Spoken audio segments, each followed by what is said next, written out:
The following is a conversation with Bjørn Lomborg and Andrew Revkin on the topic of climate change. It is framed as a debate, but with the goal of having a nuanced conversation, talking with each other, not at each other. I hope to continue having debates like these, including on controversial topics. I believe in the power of conversation to bring people together, not to convince one side or the other, but to enlighten both with the insights and wisdom that each hold. Bjørn Lomborg is the president of Copenhagen Consensus think tank and author of False Alarm, Cool It, and Skeptical Environmentalist. Please check out his work at lomborg.com that includes his books, articles, and other writing. Andrew Revkin is one of the most respected journalists in the world on the topic of climate. He's been writing about global environmental change and risk for more than 30 years, 20 of it at the New York Times. Please check out his work in the link tree that includes his books, articles, and other writing. And now, a quick few-second mention of each sponsor. Check them out in the description. It's the best way to support this podcast. We got 8 Sleep for naps, Linode for Linux, Inside Tracker for biological data, and On It for supplements. Choose wisely, my friends. And now, the full ad reads. As always, no ads in the middle. I hate those. I try to make these interesting, but if you skip them, please still check out our sponsors. I enjoy their stuff. Maybe you will too. This episode is sponsored by an old and favorite sponsor of mine that brings so much joy to my heart, 8 Sleep. And it's new Pod 3 mattress. They recently launched this new generation of mattress. It's amazing. It's a source of so much pleasure for me. I know it because when it's gone, I miss it. I remember how much joy it brings to my world, whether that's through a short power nap or a great night's sleep.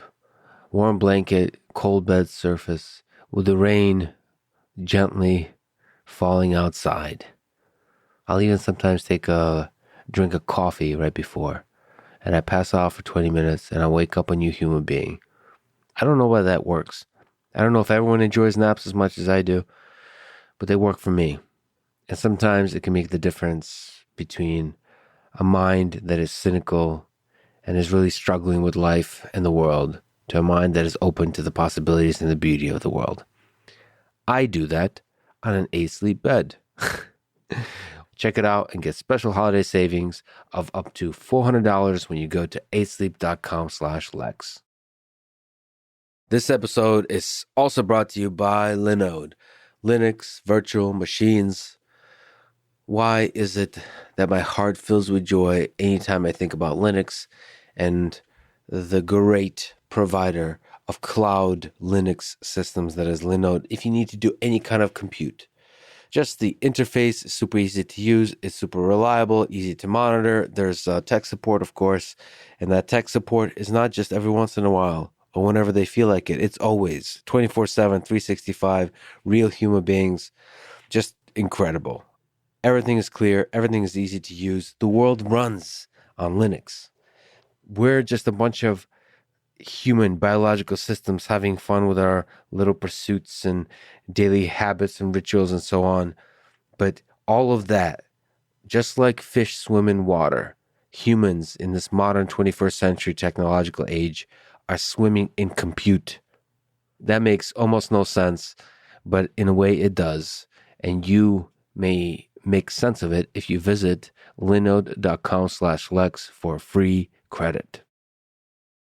This show is also brought to you by Inside Tracker, a favorite sponsor, a favorite service that paints a beautiful painting that previews the future. Because in the future, my friends, all the recommendations, all the wisdom, the advice, the mentorship you will need about the future trajectory of your life, whether that's lifestyle, health, diet, medical, all of it, I think all of that will come from your body. And Inside Tracker collects data from your body through blood tests. It's getting blood data, DNA data, fitness tracker data, all of that to make recommendations. This is what the future will be like. Obviously, it has to be done in a way that preserves the privacy and respects your ownership of the data.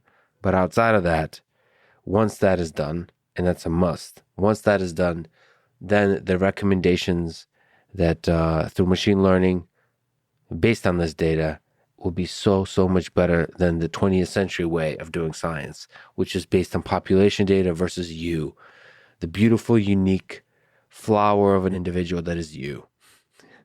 Get special savings for a limited time when you go to insidetracker.com/Lex.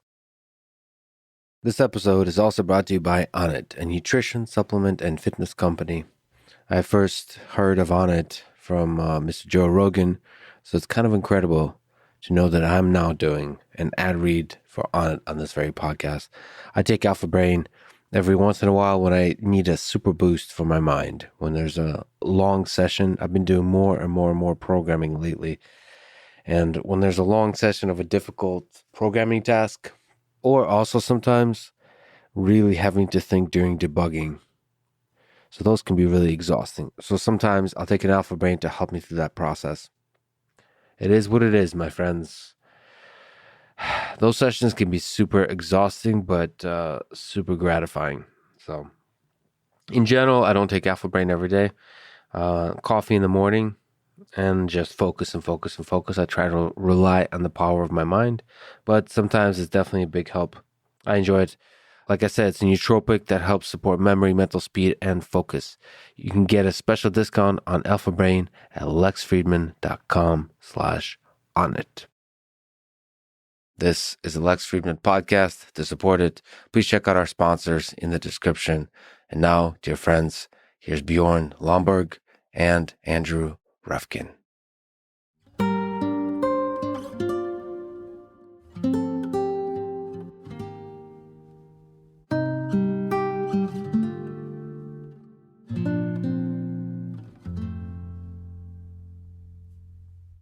There's a spectrum of belief on the topic of climate change, and the landscape of that spectrum has probably changed over several decades. On one extreme, there's a belief that climate change is a hoax. It's not human-caused. To pile on top of that, there's a belief that institutions, scientific, political, the media, are corrupt and are kind of constructing this fabrication. That's one extreme. And then the other extreme, there's a level of alarmism about the catastrophic impacts of climate change that lead to the extinction of human civilization.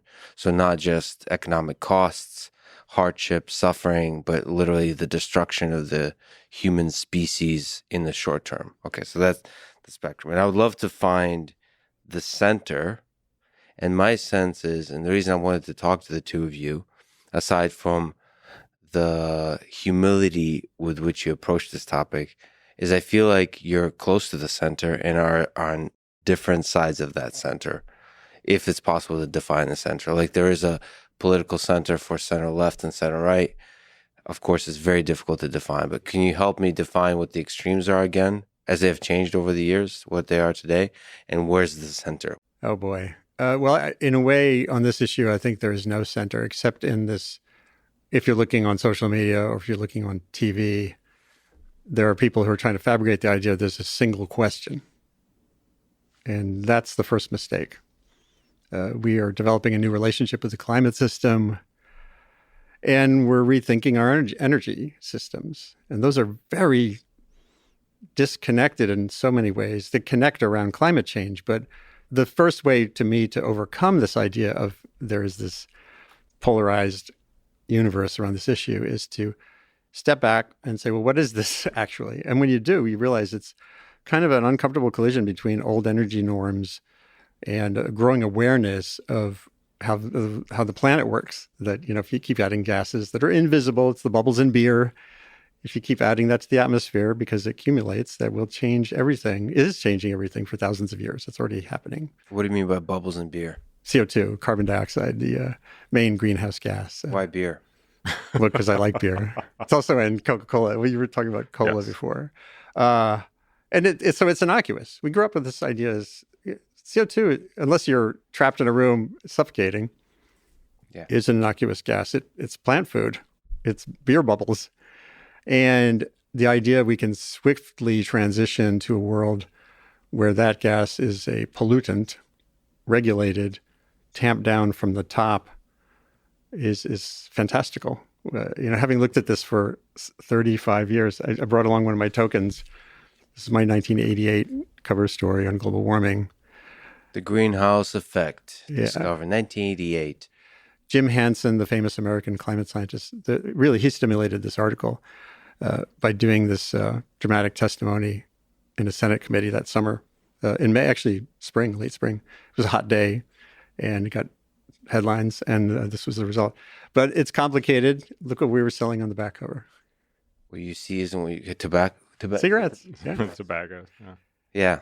Looking back at my own career on the climate question, it's no longer a belief fight over is global warming real or not. You say, well, what kind of energy future do you want? That's a very different question than stop global warming. And when you look at climate, actually, I had this learning journey on my reporting where I started out with this as the definition of the problem. The 70s and 80s, pollution was changing things that were making things bad. So really focusing on the greenhouse effect and the pollution. But what I missed, the big thing that I missed of the first 15 years of my reporting from 1988 through about 2007, that period I was at the New York Times in the middle there, was that we're building vulnerability to climate hazards at the same time. So climate is changing, but we're changing too. And where we are here in Austin, Texas is a great example. Flash Flood Alley, named in the 1920s, west of here. Everyone forgot about flash floods, built these huge developments, along these river basins. Then one side starts saying, global warming. And the other side is not recognizing that we built willfully, greedily, vulnerability in places of utter hazard. Same things played out in Pakistan and in Fort Myers, Florida.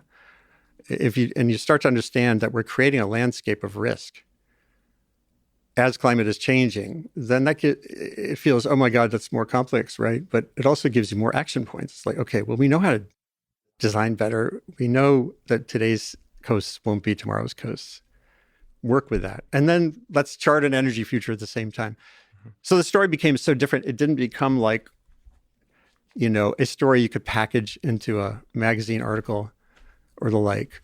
And it just led me to a whole different way of even my journalism changed over time. So I don't fight the belief-disbelief fight anymore. I think it's actually kind of a waste. It's a good way to start the discussion because that's where we're at. But this isn't about, to me, going forward from where we're at, isn't about tipping that balance back toward the center so much as finding opportunities to just do something about this stuff. What do you think, Bjørn? Do you agree that it's multiple questions in one big question? Do you think it's possible to define the center? Where's the center? I think it's wonderful to hear Andy sort of unconstruct the whole conversation and say we should be worried about different things. And I think that's or we should be worried about things in a different way that makes it much more useful. I think that's exactly the right way to think about it. On the other hand, that was also where you kind of ended. We are stuck in a place where this very much is the conversation right now. And so I think in one sense, certainly the people who used to say, oh, this is not happening, they're very, very small and diminishing crowd and certainly not right. But on the other hand, I think to an increasing extent, we've gotten into a world where a lot of people really think this is the end of the times. Yes. So the OECD did a new survey of all OECD countries, and it's shocking. So it shows that 60% of all people in the OECD, so the rich world, believes that global warming will likely or very likely lead to the extinction of mankind. And that's scary in a very, very clear way, because look, if this really is true, if global warming is this meteor hurtling towards Earth, and we're going to be destroyed in 12 years or whatever the number is today, then clearly we should care about nothing else. We should just be focusing on making sure that asteroid gets. We should send up Bruce Willis and get this done with. But that's not the way it is. This is not actually what the UN Climate Panel tells us or anything else. So I think. It's not so much about arguing against the people who are saying it's a hoax. That's not really where I am. I don't think that's where Andy or really where the conversation is. But it is a question of sort of pulling people back from this end of the world conversation because it really skews our way that we think about problems. Also, if you really think this is the end of time and, you only have 12 years, nothing that can only work in 13 years can be considered. And the reality of most of what we're talking about in climate and certainly our vulnerability, certainly our energy system is going to be half to a full century. And so when you talk to people and say, well, but we're really going to go a lot more renewable in the next half century, they look at you and like, but that's 38 years too late.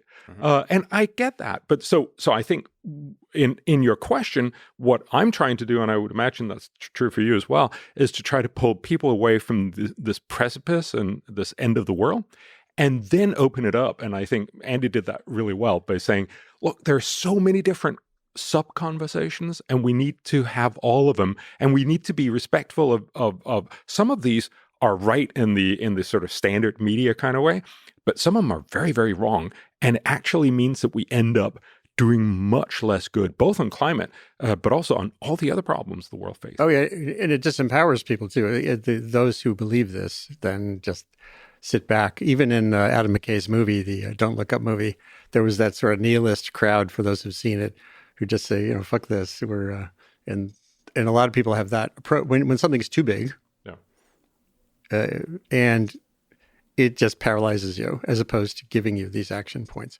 And the other thing is, I hate it when economists are right about stuff like the. It doesn't happen all that often, though. No. There are these phrases like I never knew the words path dependency until probably 10 years ago in my reporting. And it basically says you're in a system, the things around you, how we pass laws, the brokenness of the Senate, those are, we don't have a climate crisis in America. We have a decision crisis as it comes to how the government works or doesn't work. So, but those big features of our landscape are it's path dependency. When you screw in a light bulb, even if it's an LED light bulb, it's going into a 113, 120-year-old fixture. And actually that fixture is almost designed, if you look at like 19th century gas fixtures, they had this screw-in thing. So we're like on these long path dependencies when it comes to energy and stuff like that you don't just magically transition a car fleet. A car built today will last 40 years. It'll end up in Mexico, sold as a used car, et cetera, et cetera. And so there is no quick fix, even if we're true that where things are coming to an end in 13 years or 12 years or 8 years. So most people don't believe that climate change is a hoax. So they believe that there is an increase, there's a global warming of a few degrees in the next century, and then maybe debate about what the number of the degrees is. And do most people believe that it's human caused at this time in this history of discussion of climate change? So is that the center still? Like, is there still debate on this? Yale University, the climate communication group there for like 13 years has done this 6 Americas study where they've charted pretty carefully and ways that I really find useful what people believe. And we could talk about the word belief in the context of science too, and they've identified kind of 6 kinds of us. There's from dismissive to alarmed and with lots of bubbles in between. I think some of those bubbles in between are mostly disengaged people who don't really deal with the issue. And they've shown a drift for sure. There's much more majority now at the alarmed or engaged bubbles than just the dismissive bubble. There's a durable, like with vaccination and lots of other issues, there's a durable never anything belief group. But on the reality that humans are contributing to climate change, most Americans, when you're asked them, and it also depends on how you write your survey, think there's a component globally. I mean, when you ask around, I mean, and this is, if you hear the story from the media of 20 years, of course, that's what you will believe. And it also happens to be true. I mean, that is what the science, I think, it's perhaps worth saying, and it's a little depressing that you always have to say it, but I think it's worth saying that I think we both really do accept, the UN climate panel science. And, there's absolutely global warming. It is an issue. And it's probably just worthwhile to get it out of the way. It's an issue and it's caused by humans. It's caused by humans, yeah. Okay. But vulnerability, the losses that are driven by climate-related events still predominantly are caused by humans, but on the ground. It's where we build stuff. where we settle. Pakistan, in 1960, I just looked these data up, there were 40 million people in Pakistan. Today, there are 225 million. And a big chunk of them are still rural. They live in the floodplain of the amazing Indus River, which comes down from the Himalayas. Extraordinary 5,000-year history of agriculture there. But when you put 200 million people in harm's way, and this doesn't say anything about the bigger questions about, oh, shame on Pakistan for having more people. It just says the reality is the losses that we see in the news are, and the science finds this, even though there's a new weather attribution group. It's a WX Risk on Twitter. This does pretty good work on how much of what just happened was some tweak in the storm from global warming, from CO2 changing weather. And the media glom onto that, as I did, in the 80s, 90s, 2000s. But the reports also have a section on, by the way, the vulnerability that was built in this region was a big driver of loss. So discriminating between loss, change in what's happening on the ground, and change in the climate system is never solely about CO2. In fact, Lawrence Bauer, Bouwer, I first wrote on his work in 2010 in the New York Times, and basically in 2010, there was no sign in the data of climate change driving disasters. Climate change is up here, disasters are on the ground. They depend on how many people are in the way, how much stuff you built in the way. And so far, we've done so much of that so fast in the 20th century, particularly, that it completely dominates. It makes it impossible to discriminate how much of that disaster was from the change in weather from global warming. So a function of greenhouse gases to human suffering is unclear. That's very much in our control, theoretically. I mean, the point, I think, is exactly right. That, if you look at the Hurricane Ian that went through Florida, you have a situation where Florida went from 600,000 houses in 1940 to 17 million houses. Yeah. 10 million houses. So 17 times more over a period of 80 years. Of course, you're going to have what? Yeah.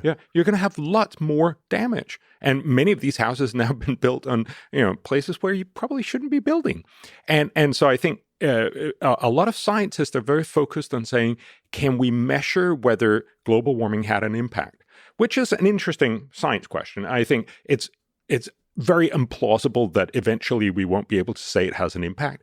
But the real question, it seems to me, is if we actually want to make sure that people are less harmed in the future, what are the levers that we can control? And it turns out that the CO2 lever, doing something about climate, is an incredibly difficult and slightly inefficient way of trying to help these people in the future. Whereas, of course, zoning, making sure that you have better housing rules, regulations, that you maybe don't have people building in the flash flood lane. Yeah. What was it called? Flash flood alley. Flash flood alley. By the way, it's just simple stuff. And because we're so focused on this one issue, we sort of it almost feels sacrilegious to talk about these other things that are much more in our power and that we can do something about much quicker and that would help a lot more people. So I think this is going to be a large part of the whole conversation.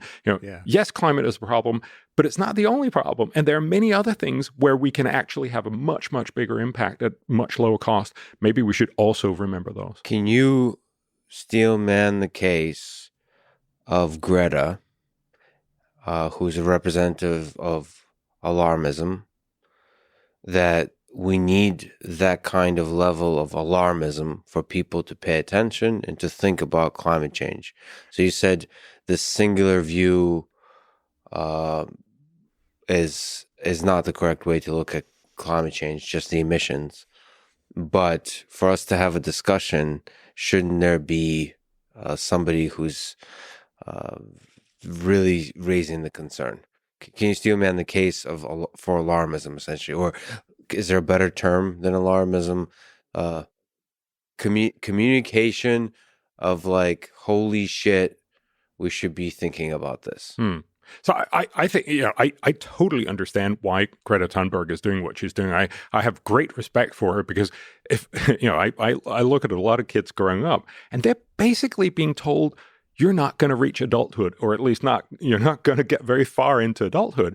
And that, of course, this is the meteor hurtling towards Earth. And then this is the only thing we should be focusing on. I understand why she's making that argument. I think it's, at the end of the day, it's incorrect. And I'm sure we'll get around to talking about that. And one of the things is, of course, that her whole generation, I can understand why they're saying, if we're going to be dead in 12 years, why would I want to study? Why would I really care about anything? So I totally want to sort of pull Greta and many others out of this end of the world fear, but I totally get why she's doing it. I think she's done a service in the sense that she's gotten more people to talk about climate. And that's good because we need to have this discussion. I think it's unfortunate, and this is just what happens in almost all policy discussions, that they end up being, sort of discussions from the extreme groups, because it's just more fun on media to have sort of the total deniers and the people who say we're going to die tomorrow, and it sort of becomes that discussion. It's more sort of a mud wrestling fight. So would you think the mud wrestling fight is not useful, or is useful for communication, for effective science communication on one of the platforms that you're a fan of, which is Twitter? Yeah. I wrote a piece recently on my Sustain What column saying if you go on there for the entertainment value of seeing those knockdown fights, I guess that's useful if that's what you're looking for. The thing I found Twitter invaluable for, but it's a practice.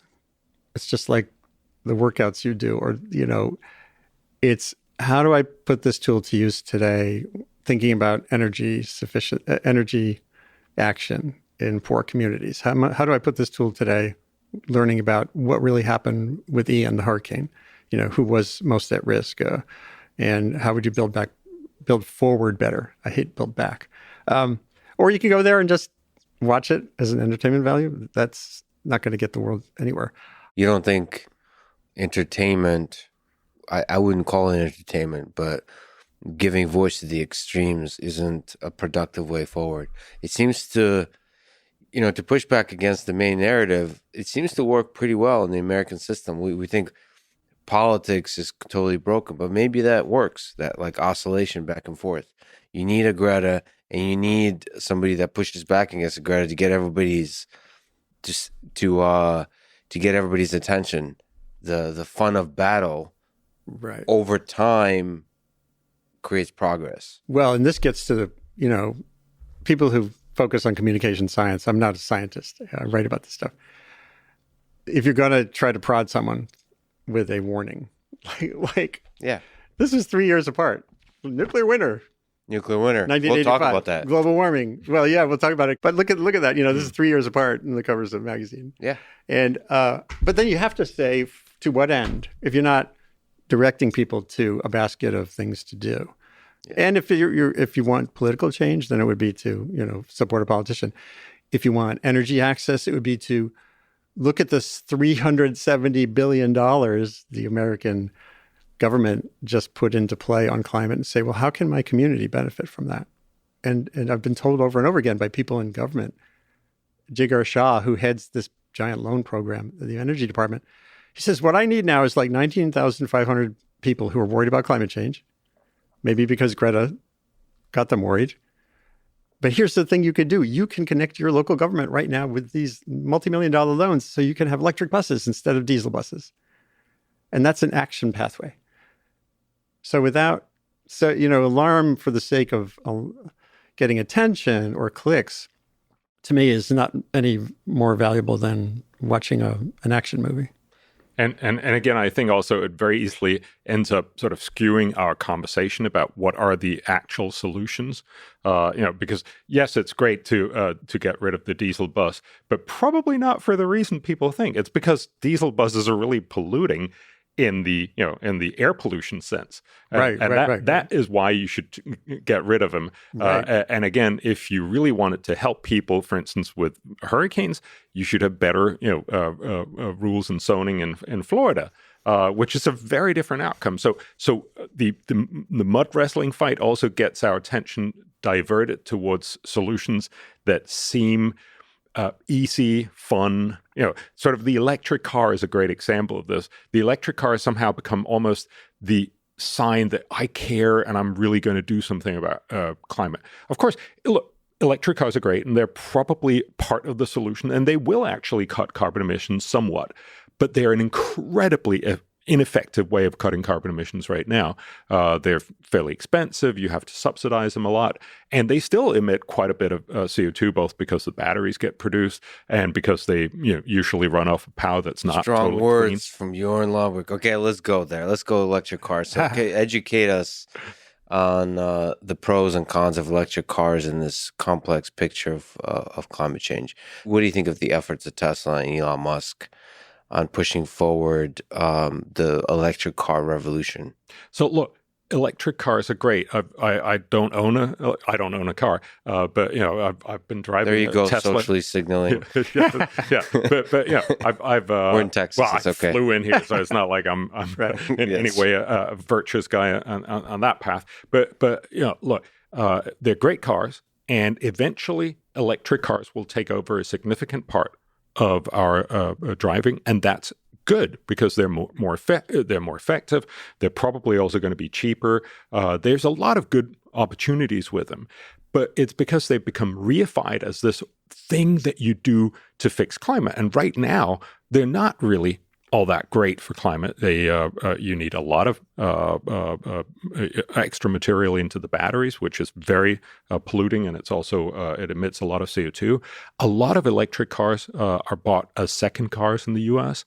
So we used to think that they were driven almost as much as a regular car. It turns out that they are more likely driven less than half as much as regular cars. So 89% of all Americans who have an electric car also have a real car that they use for the long trips, and then they use the electric car for short trips. 89%? 89, yeah. So the point here is that it's one of these things that become more sort of a virtue signaling thing. And again, look, once electric cars are sufficiently cheap that people will want to buy them, that's great, and they will do some good for the environment. But in reality, what we should be focusing on is, instead of getting people electric cars in rich countries, where, because we're subsidizing typically in many countries, you actually get a sort of sliding scale. You get more subsidy the more expensive it is. We sort of subsidize this to very rich people to buy very large Teslas to drive around in. Whereas what we should be focusing on is perhaps getting electric motorcycles in third world developing cities, where they would do a lot more good. They can actually go as far as you need. There's no worry about running out of them. And they would they're much, much more polluting, just air pollution wise. Yeah. And they're much cheaper, and they use very little battery. So it's about getting our senses right. But the electric car is not it's not a conversation about, is it technically a really good or is it a somewhat good insight? It's more like it's a virtue signal. So just, I work with economists. I'm actually not an economist, but I like to say I claim I kind of am. But the fundamental point is, we would say, well, how much does it cost to cut a ton of CO2? And the answer is, for most electric cars, we're paying in the order of $1,000, $2,000. Norway, they pay up to $5,000 or thereabouts. Huge amount for 1 ton of CO2. You can right now cut a ton of CO2 for about, $14 on the Revkin or something. You can do this. That's the regional greenhouse gas initiative. So you can basically cut it really, really cheaply. Why would we not want to cut dozens and dozens of tons of CO2 for the same price instead of just cutting 1 ton? And the simple answer is, we only do that because we're so focused on electric. I may interrupt. Typical European, come here in Texas, tell me I can't have my Ford F-150, but now you can have your F-150 Lightning. That's true. I'm just joking. Yes. No, I know. But what do you think about electric cars? If we could just linger on that moment and this particular element of helping reduce emissions. Well, you talked about the middle in the beginning, and, I loved moving to the hybrid. The Prius was fantastic. It did everything our other sedan did, but, it was 60 miles per gallon performance, and you don't have range anxiety because it has a regular engine too. We still have a Prius. We also inherited my dear dad's year 2000 Toyota Sienna, which is an old 100,000 mile minivan. Mm-hmm. And we use it all the time to do the stuff we can't do in the Prius. Like what? Taking stuff to the dump. Oh, you mean in terms of the size of the vehicle? Yeah, a size and just, convenience factor for a bigger vehicle. I would love a fully electrified transportation world. It's kind of exciting.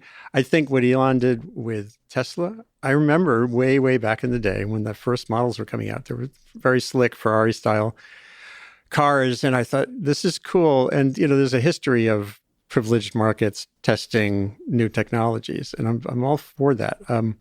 I think it's done a huge service, prodding so much more R&D. And, once GM and Ford started to realize, oh my God, this is a real phenomenon, getting them in the game. There was that documentary, Who Killed the Electric Car, which seemed to imply that, there were fights to keep this tamped down. And it's fundamentally cleaner, fundamentally better. But then you have to manage these bigger questions. If we're going to do a build out here, how do you make it fair? As you were saying, who actually uses cars?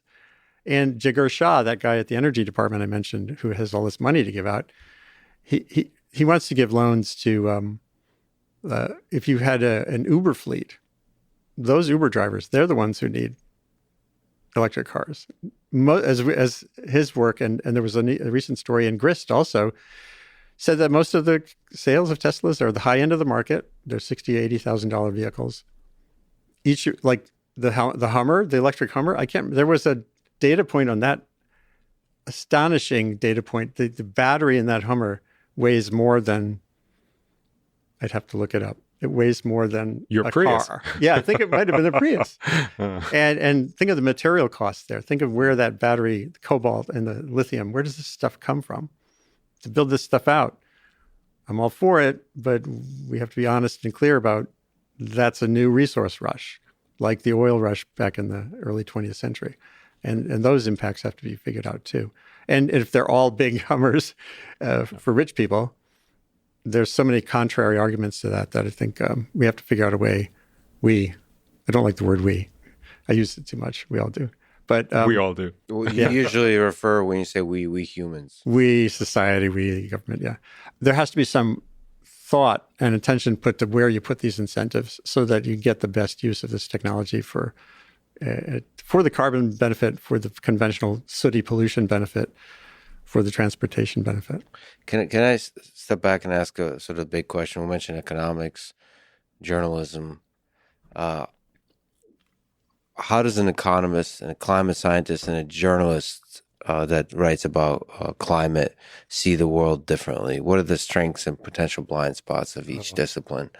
I mean, that's just sort of just so people may be aware. I think you, Bjørn, fall into the economics camp a bit. There's climate scientists, right, and there's climate scientist adjacent people, like who hang. Some of my best friends are climate scientists, kind of, which is I think where you fall in because you're a journalist. You've been writing it, so you're not completely in the trenches of doing the work. You're just step into the trenches every once in a while.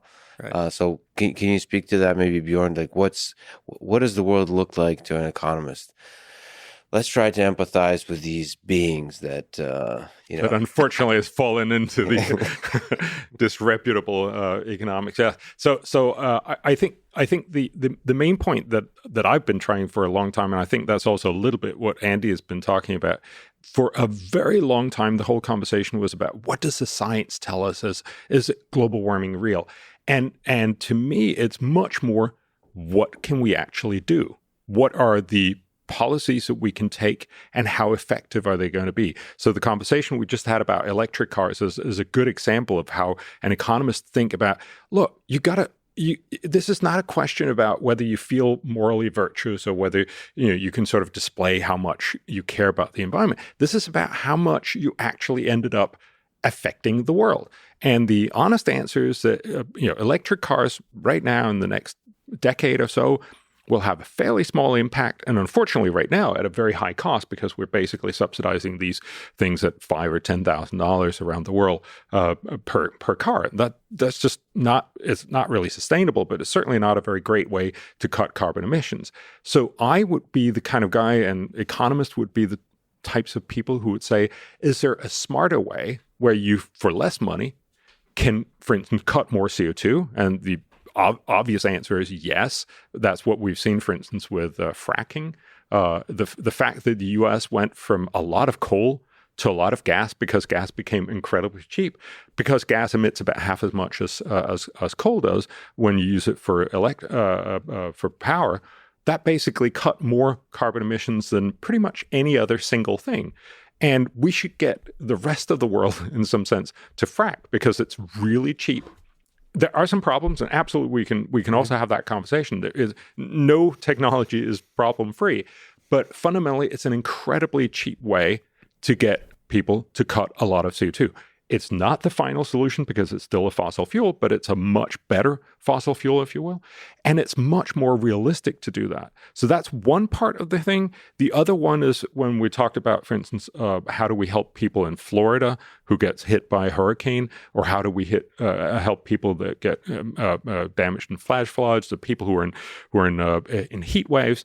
And the simple answers is there's a lot of very, very cheap and effective things that we could do first. So most climate people will tend to sort of say, we got to get rid of all carbon emissions. We got to change our entire the engine that sort of powers the world and has powered us for the last 200 years. And that's all good and well, but it's really, really hard to do, and it's probably not going to do very much. And even if you succeed it would only help future victims of future Hurricane Ians in Florida a tiny, tiny bit at best. So instead, let's try to focus on not getting people to build right on the waterfront where you're incredibly vulnerable and where you're very likely to get hit, where we subsidize people with federal insurance again, which is just, actually losing money. So we're much more about saying it's not a science question. I just take the science for granted. Yes, there is a problem with climate change, but it's much more about saying, how can we make smart decisions? Can I ask you about blind spots? When you reduce stuff to numbers, the costs and benefits, is there stuff you might miss about that are important to the flourishing of the human species? So everyone will have to say, of course, there must be blind spots. But I don't know what they are. but yeah, I'm sure Andy would probably be better at telling me what they are. So we try to incorporate all of it, but obviously we're not successful. You can't incorporate everything, for instance, in a cost-benefit analysis. But the point is, in some way, I would worry a lot about this if we were, sort of close to perfection human race. We're doing almost everything right, but we're not quite right. Then we need to get the last digits right. But I think it's much more that, and the point that I tried to make before, that we're all focused on going to an electric car or something else rather than fracking. We're all focused on cutting carbon emissions instead of reducing vulnerability. So we're simply getting it orders of magnitude wrong. And while I'm sure I have blind spots, I think they're probably not big enough to overturn that point. Andy, why is Bjørn and economists are all wrong about everything? Well, the models, we could spend a whole day on models. They're economic models. There's this thing called optimization models. There were two big ones used to assess the U.S. plan, this new big IRA, Inflation Reduction Package. And they're fine. They're a starting point for understanding what's possible. But this gets to the journalism part or the public part, you have to look at the caveats. You have to look at what model. Economists expressly exclude things that are not modelable. And if you look in the fine print on the REPEAT project, the Princeton version of the assessment of the recent giant legislation, the fine print is the front page for me as a deep diving journalist, because it says we didn't include any sources of friction.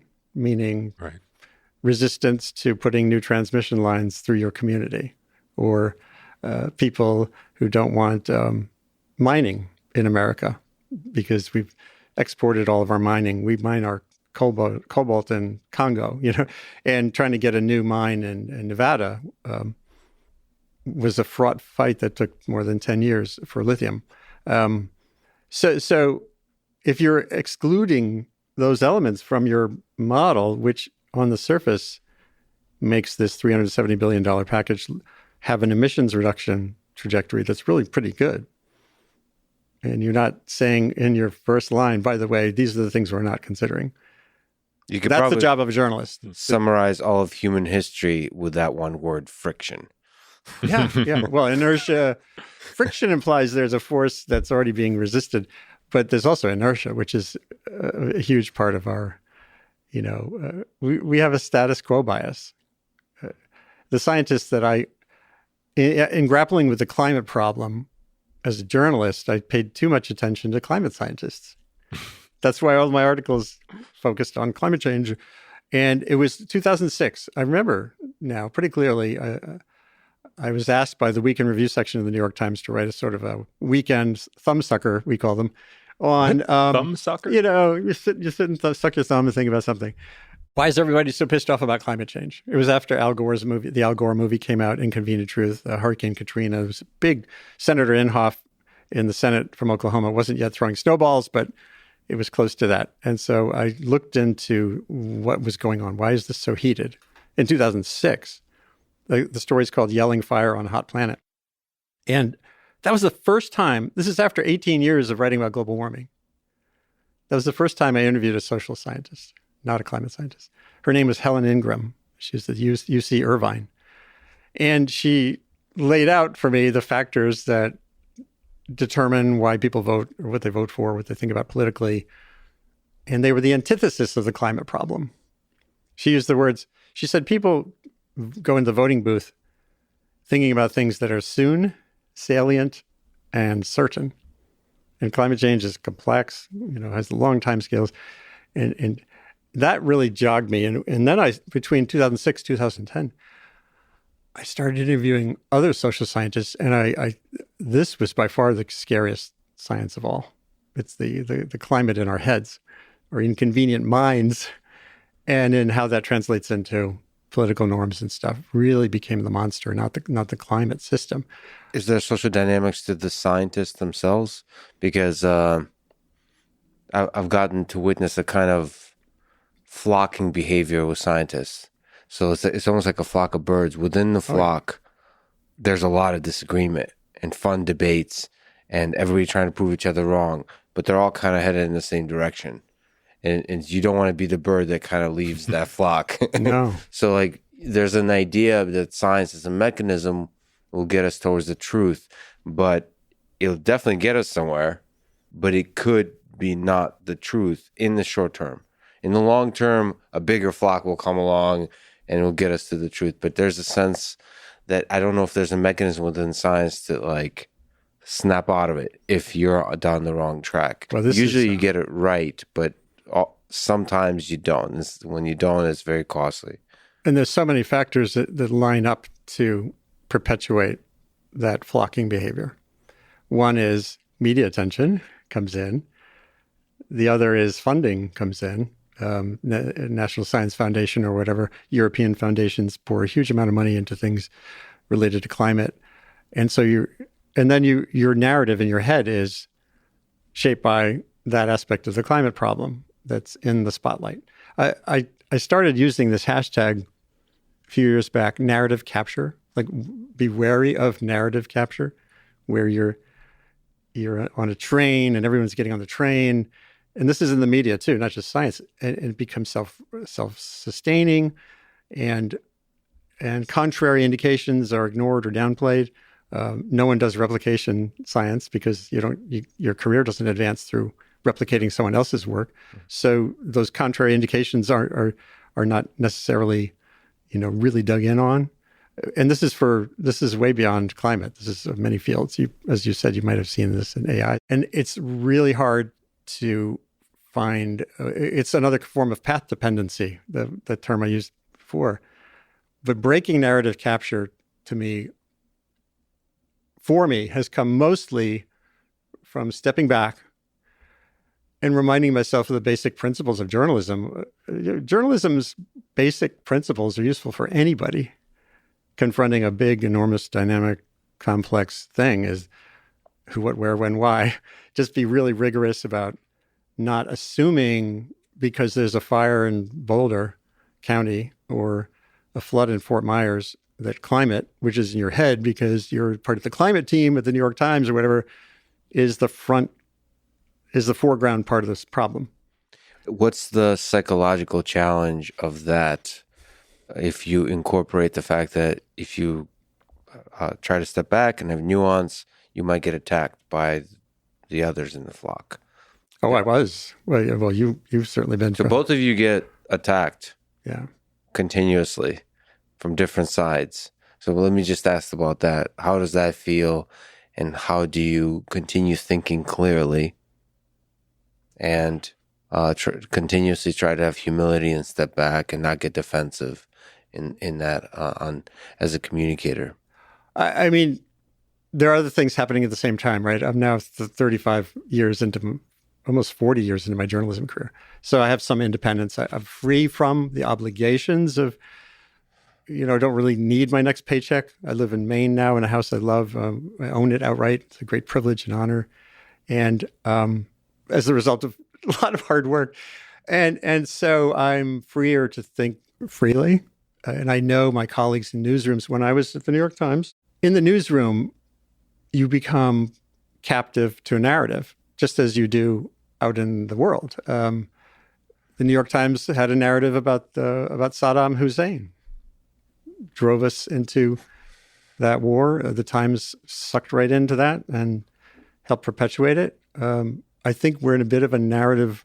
We, the media, my friends at the Times and others, are on a train ride on climate change, depicting it in a certain way that really, I saw problems with how they handled the Joe Manchin issue in America, the West Virginia senator. They really kind of piled on and zoomed in on his investments, which is really important to do, but they never pulled back and said, by the way, he's a rare species. He's a Democrat in West Virginia, and which is a seat that would be otherwise occupied by a Republican. There'd be no talk of a climate deal or any of that stuff without him.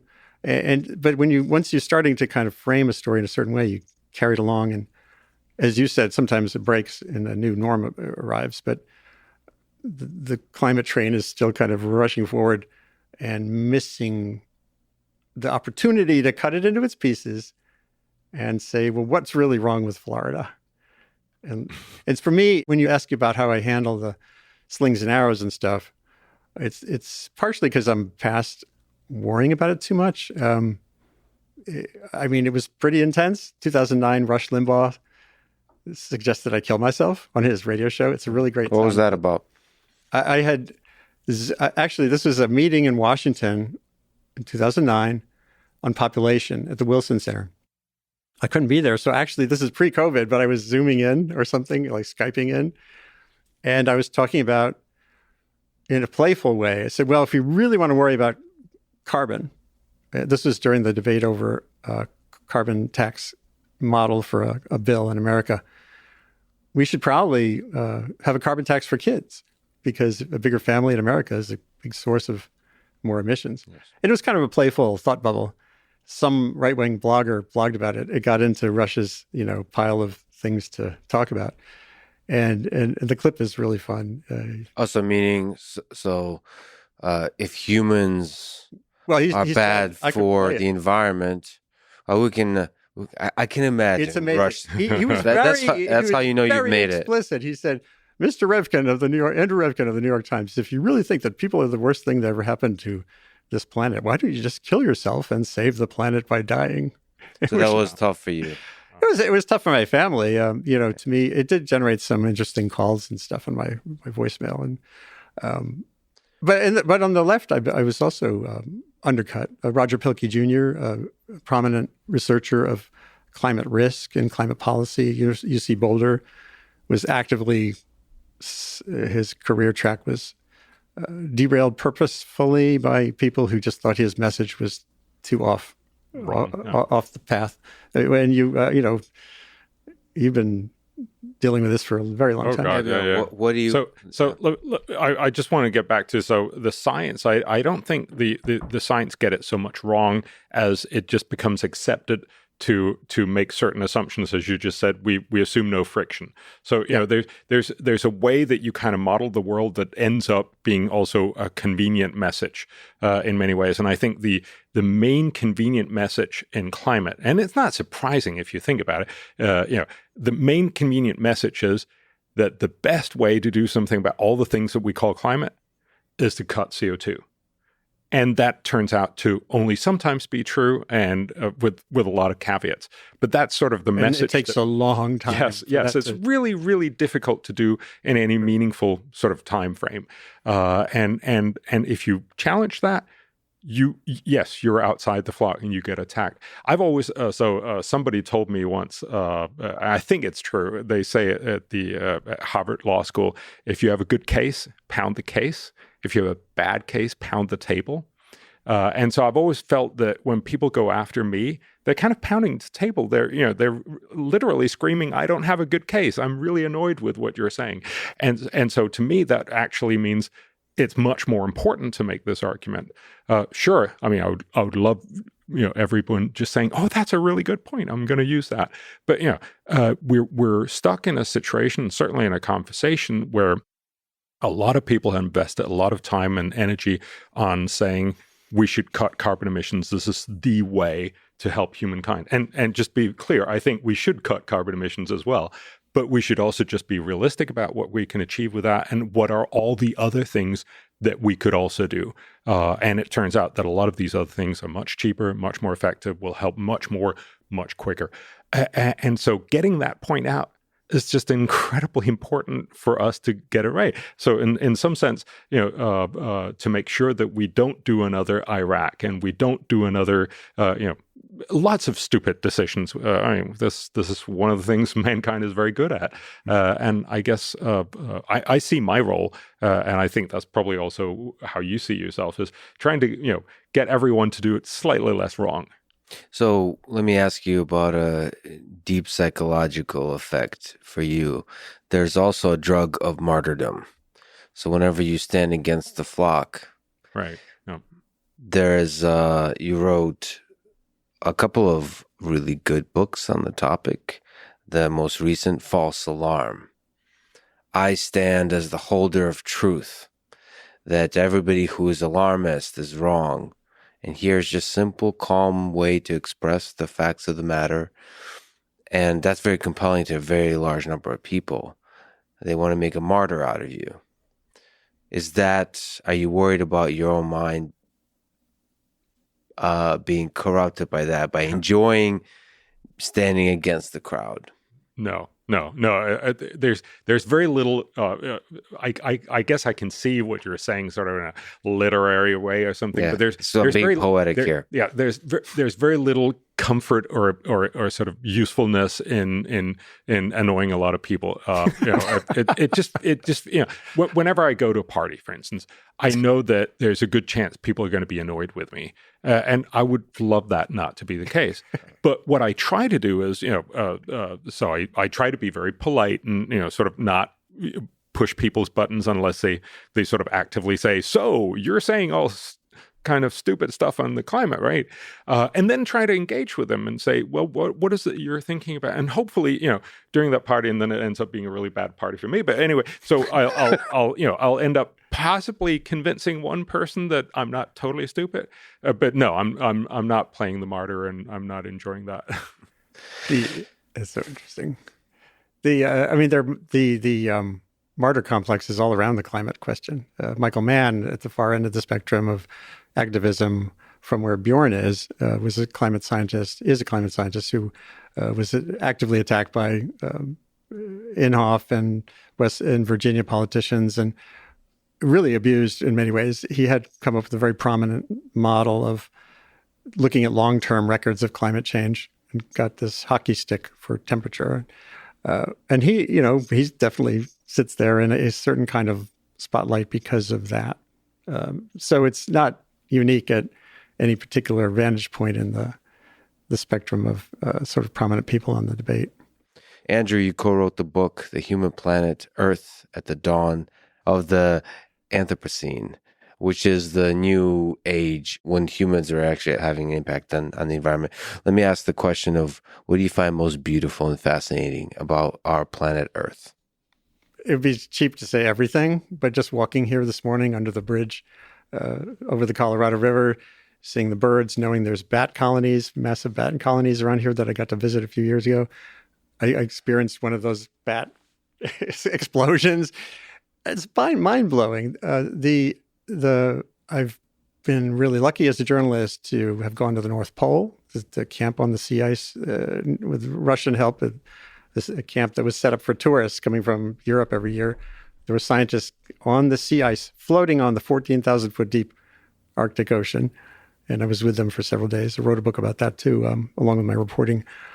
I've been in the depths of the Amazon rainforest. When I was very young, I was a crew on a sailboat that sailed 2/3 of the way around the world. I was halfway across the Indian Ocean, again, in 14,000-foot deep water. There was no wind. And we were, this is way before I was a journalist, 22, 23 years old. And we went swimming in 14,000-foot deep water, 500 miles from land, the Western Indian Ocean, halfway between Somalia and the Maldives. It's like so mind-boggling, chillingly fantastical thing with a mask on, looking at your shadow, going to the vanishing point below you, looking over at the boat, which is a 60-foot boat, but it looks like a toy, and then getting back on and being beholden to the elements, the sailboat, heading toward Djibouti. So the immensity and the power of the elements. And then, the human qualities are unbelievable. The Anthropocene, I played a bit of a role as a journalist in waking people up to the idea that this era called the Holocene, the last 11,000 years, since the last ice age, had ended. I wrote my 1992 book on global warming, thinking about all that we're just talking about, thinking about the wonders of the planet, thinking about the impact of humans so far in our explosive growth in the 20th century. I wrote that perhaps Earth scientists of the future will name this post-Holocene era for its formative element for us. Because we're kind of in charge in certain ways, which is hubristic at the same time. It's like, the variability of the climate system is still profound with or without global warming. So this immense, powerful, beautiful organism that is Earth, all the different sub-organisms that are on it, do you see humans as a kind of parasite on this Earth? No. Do you see it as as something that helps the flourishing of the entire organism? That can. Intelligence. Hasn't yet. I mean, aren't we on a... So the ability of the collective intelligence of the human species to develop all these kinds of technologies and to be able to have Twitter to introspect onto itself of who is... We should get Twitter we do. I think we're doing it's always, in a way we are. It's catch up. We're always in catch up mode, Right. I was at the Vatican for a big meeting in 2014 on sustainable humanity, sustainable nature, our responsibility. And it was a week of presentations by like Martin Rees, who's this famed British scientist, physicist who been on this podcast. Yeah, great. Yeah. Well, he's he's fixated on existential risk, right? Yes, he is. So there's a week of this stuff, and the meeting was kicked off by I wrote about it. And the Cardinal Maradiaga, who is, I think, from El Salvador, he's one of the Pope's kind of posse. He gave one of the initial speeches, and he said, "Nowadays, mankind looks like a technical giant and an ethical child," meaning our technological wizardry is unbelievable, but it's way out in front of our ability to step back and kind of like consider in the full dimensions we need to. Is it helping everybody? Is it what are the consequences of CRISPR? Genetics technology, and there's no single answer to that. If I'm in the African Union, I'm just using this as an example. CRISPR has emerged so fast; it can do so much by changing the nature of nature, will in a kind of a programming way, not, building genes, not just transferring them from one organism to another. We've only just begun to taste the fruits of that, literally. And it can wipe out a mosquito species. We know how to do that now. You can literally take out the dengue-causing mosquito. The scientists have done the work. And you think, okay, cool. Well, that's great. Now there's this big fight over whether that should happen. African Union, and I'm with their view, says, hey, if we can take out a mosquito species that's causing horrific chronic loss through dengue, which I had once in Indonesia, it's not fun, and we should do it, And Europe, what's the other side of the argument? The European Union, they're saying, using their capital P precautionary principle, says, no, we can't meddle with nature. Right. And this is just like we were talking with climate. There's the real-time question and the long-term question. And there's the people who are just facing the need to get through the day and be healthy and survive and have enough food, which is not integrated sufficiently at all into the stop climate change debate. And those who are trying to cut CO2, which will have a benefit, in the future by limiting the fat tail outcomes of this journey we're on.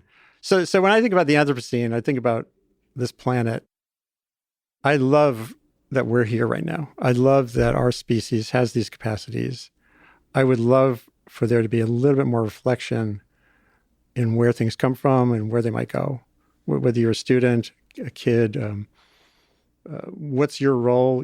The wonderful thing about the complexity of it is everyone can play a role. If you're an artist or a designer or an architect or an economist or a podcaster, whatever you do, just tweak a little bit toward examining these questions, stepping back from the simplistic label throwing toward what actually is the problem in front of me, whether it's in Pakistan or in Boston or wherever, Florida. Bjørn, what do you find beautiful about this collective intelligence machine we have? From an economics perspective, it's kind of fascinating that we're able to, there is a machine to it that we've built up that's able to represent interests and desires and value and hopes and dreams in sort of monetary ways, that we can trade with each other, we can make agreements with each other, we can represent our goals and build companies that actually help and so on. Do you just step back every once in a while and marvel at the fact that a few billion of us are able to somehow not create complete chaos and actually collaborate and have collaborative disagreements that ultimately or so far have led to progress? Yeah. I think fundamentally the point, apart from the fact that, we should just be joyful of the fact that humans live here, I think it's incredibly important to remember how much progress we've had. Most people just don't stop to think about this. I get that in the normal bustle of day, but just, in 1900, the average person on the planet lived to be 32 years. 32 years, that was our average life expectancy. Today, it's about 74. So we've literally got 2 lifetimes on this planet, each one of us. And every year you live in the rich world, you get to live 3 months longer, and the poor world is about 4 months longer because of medical advances, because we get better at dealing both with cancer and especially right now with heart disease. These are amazing achievements. Of course, it's a very, very small part of it. We're much better fed. We're much better educated. We've gone from a world where virtually everyone, or 90% were illiterate, to a world where more than 90% illiterate. This is an astounding opportunity. And 200 years ago, 95%, 94% of the world were extremely poor. That is less than $1 a day. Today, that for the first time in 2015, it was down below 10%. So there, and again, these are kind of boring statistics, but they're also astounding testaments of how well humanity has done. So just on the point of we've kind of just been focused on making our own world better. And in many ways, so we've hunted a lot of big animals either to extinction or down to much, much smaller populations. There's much smaller populations of fish in the ocean. So there's a lot of things that sort of bear the brunt of our success. It's not because we're evil in that sense. It's just because we didn't all care all that much about them. I think it is important as one fundamental of that. I'm not going to make a big deal out of it, but the fact that we're putting out more CO2 in the atmosphere, because CO2, as you also mentioned before, it's actually plant food. If you're a greenhouse grower, if you put in CO2 in your greenhouse, you actually get bigger and plumper tomatoes. And that's essentially what we're doing in the world. This has overall bad consequences, and that's why we should be doing something about it. But one of the good side effects is actually that the world is getting greener. So we get much more green stuff. Now, I don't know, and this is where I sort of show my economist roots, because if you just measure all living stuff in tons, so in weight, there's actually more living stuff than there were 100 years ago, because elephants and all these other big fish and stuff are actually a really, really small fraction of the world. So the fact that we have so we have an enormous amount of livestock, but that doesn't even measure it. It's mostly just wood. Wood and green stuff that's dramatically increased in the world. Now, we're still not there from what it was in 1500. So we've still cut down the world a lot. But we're actually making a much greener world. Again, not because we really cared or thought about it, but just sort of a side effect of what we're doing. I think the crucial bit to remember is when you're poor and you worry about what's going to happen the next day, this is just not your main issue. Am I killing too many large animals in the world? But when you're rich and you can actually sit in a podcast in a convenient place in Austin, you can also start thinking about this. So one of the crucial bits, I think, if we want to get the rest of the world to care about the environment, care about climate, care about all these other issues, we really need to get them out of poverty first. And it's a simple point that we often forget. And get them connected to all these gifts. Yes. I have these memories of, well, I was reporting on the next big earthquake that's going to devastate Istanbul in 2009. I was in a slum, immigrant, poor neighborhood, and walking around with an engineer pointing out to the buildings that were going to fall down. This is all known. There was an earthquake in 1999 and the next one's coming. One of my advantages in covering climate is I've covered other kinds of disasters too. So it keeps my contexts, me in touch with other things we can do. So I'm walking around and interviewing everybody. I went to the school that's being retrofit. They actually were getting ahead of it there. The World Bank provided some funding to put in iron bars in the brick building. And I met these kids and they came, when you're a journalist with a camera and stuff and a pad, you get swarmed by kids, mostly in developing countries. And so these kids are running up to me and they weren't going like, "Are you American?" or just, they were saying Facebook. And I went, "That's interesting." And they led me to their little town, a little community center that had a bank of 8 or 10 pretty flimsy computers. Mm-hmm. And they were all there playing farm. There was a game that was hot at that time on Facebook. Farmville, yeah. And my son back in the Hudson Valley, I remember him playing it. And I thought, wow, that is so freaking cool. These kids, and actually I became Facebook friends with a couple of them afterwards. We traded and I thought back to my youth when we had pen pals. I would write a letter to a kid in West Cameroon and he would write back. And it took weeks and it was a crinkly letter and I never met him. And now you can kind of connect with people and that all through my blogging, at the New York Times, I was doing my regular reporting, but I launched a blog in 2007 called .earth, which was all about what you were just describing, the noosphere, a connected world. That's a term from these two earliest, a Russian guy, an early Vernadsky, and a French theologian and scientist, which is so interesting, Teilhard de Chardin. They had this idea in the early 20th century that we're creating a planet of the mind, that human intelligence can foster a better Earth. And I just became smitten with that, especially meeting kids in Istanbul slums who are on Facebook looking at connectedness. What can you do with these tools? Which is what drives me, with my work now.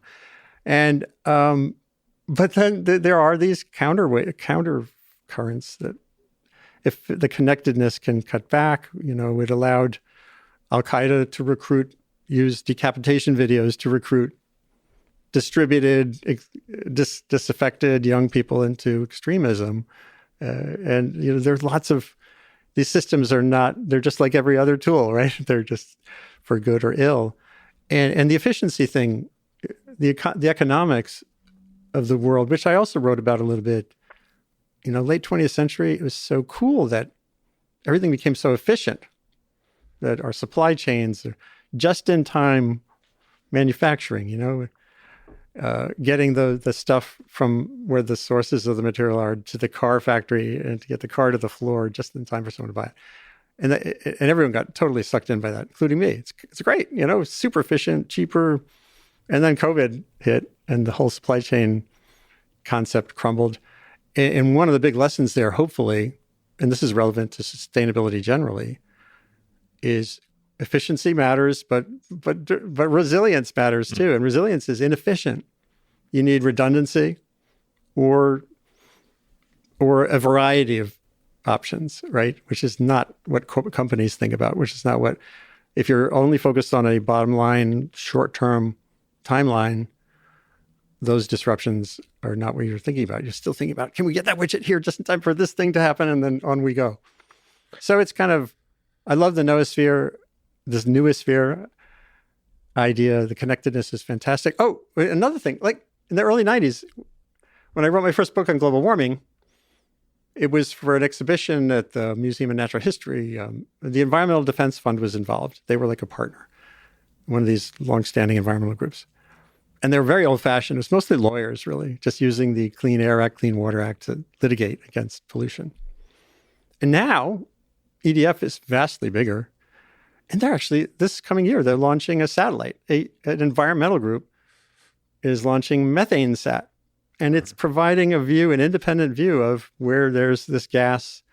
It's the same thing. Natural gas is basically methane. So if you have a leak, whether it's in Siberia or in Oklahoma, you can cross-reference, you can you can identify the hotspot, you can know where the problem is to fix in so many ways. And that's just one example. I'm like, if someone had told me in 1993 that EDF was going to launch a methane satellite, I would have laughed out loud. So technology plays a huge role if it's kind of, employed with the bigger vision and leadership.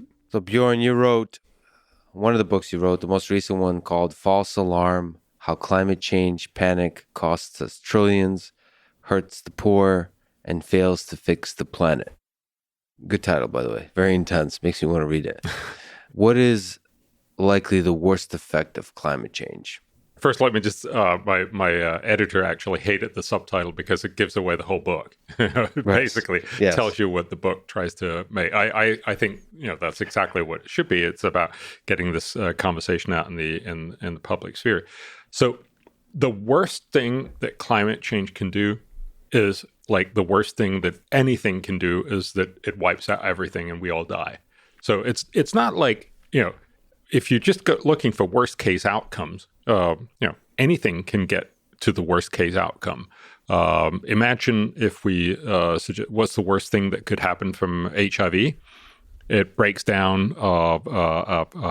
one or more African states because we don't fix it. And then you get sort of biological warfare and terrorism, throw in that in the mix. And then you get someone who makes a virus and kills the whole world. You can make worst case scenarios for everything. But let's just call it, I get the point. And sorry for the interruption. And I appreciate worst case analysis because I am fundamentally a computer scientist. And that was the thing that defined the discipline of to measure the quality of the algorithm. You measure what is its worst case performance. That's the big O notation. That's how you discuss algorithms. What is the worst possible thing in terms of performance this thing can do? But for climate change, let's even go crazy. What is exactly the worst case scenario for climate change? Because I have to be honest and say I haven't really paid deep attention. I just have a lot of colleagues who think about climate and so on. And there's a kind of, in the alarmism, there was a sense, well, this is a very serious problem. Yeah. And then the sentence would never finish. Yeah. What exactly is the problem? Well, the extinction of the human species, okay. With a virus, I understand how that can possibly happen. What is the mechanism by which the human species becomes extinct because of climate change? I'm not sure I would want to be able to argue that, because it really requires you to have sort of very, very extreme parameter choices all down the line. And so it's more, it's this kind of idea that we hit some of these unexpected outcomes. So, for instance, the Western Arctic ice sheet melts really, really quickly. It doesn't look like that can happen really, really quickly, but let's just say that this could happen within 100 years or something. So we basically get 7 meters, 20 feet of sea level rise.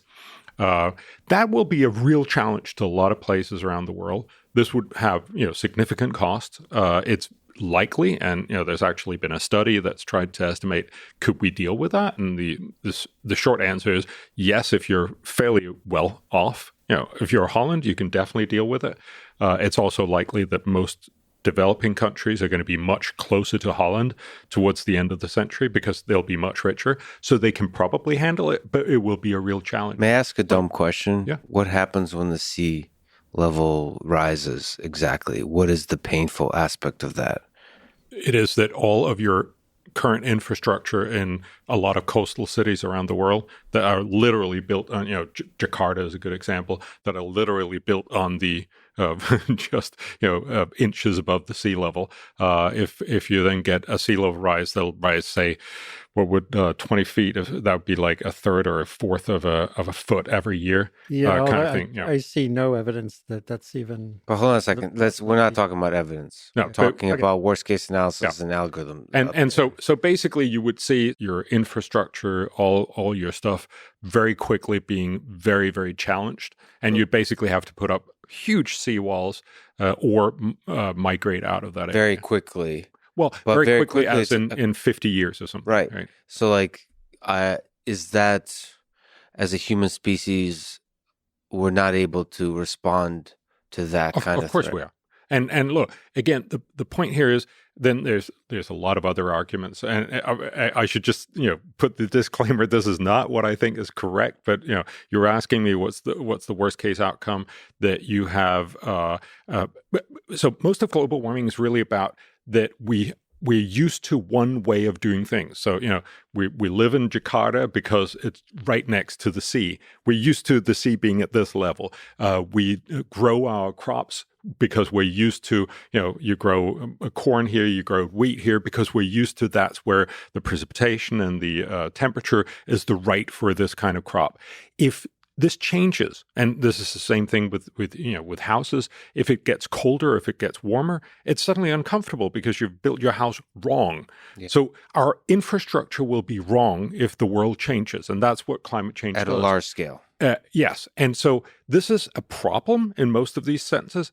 But if you then sort of take it to the extreme and say, well, imagine that you're going to get a huge sea level rise. Imagine that you're going to get a very different sort of precipitation. For instance, the rain monsoon in the Indian subcontinent changes dramatically. That could affect a lot of agriculture and make it really hard to imagine that you could feed India well. There are these kinds of things where you can imagine. And then that this would be very difficult to deal with.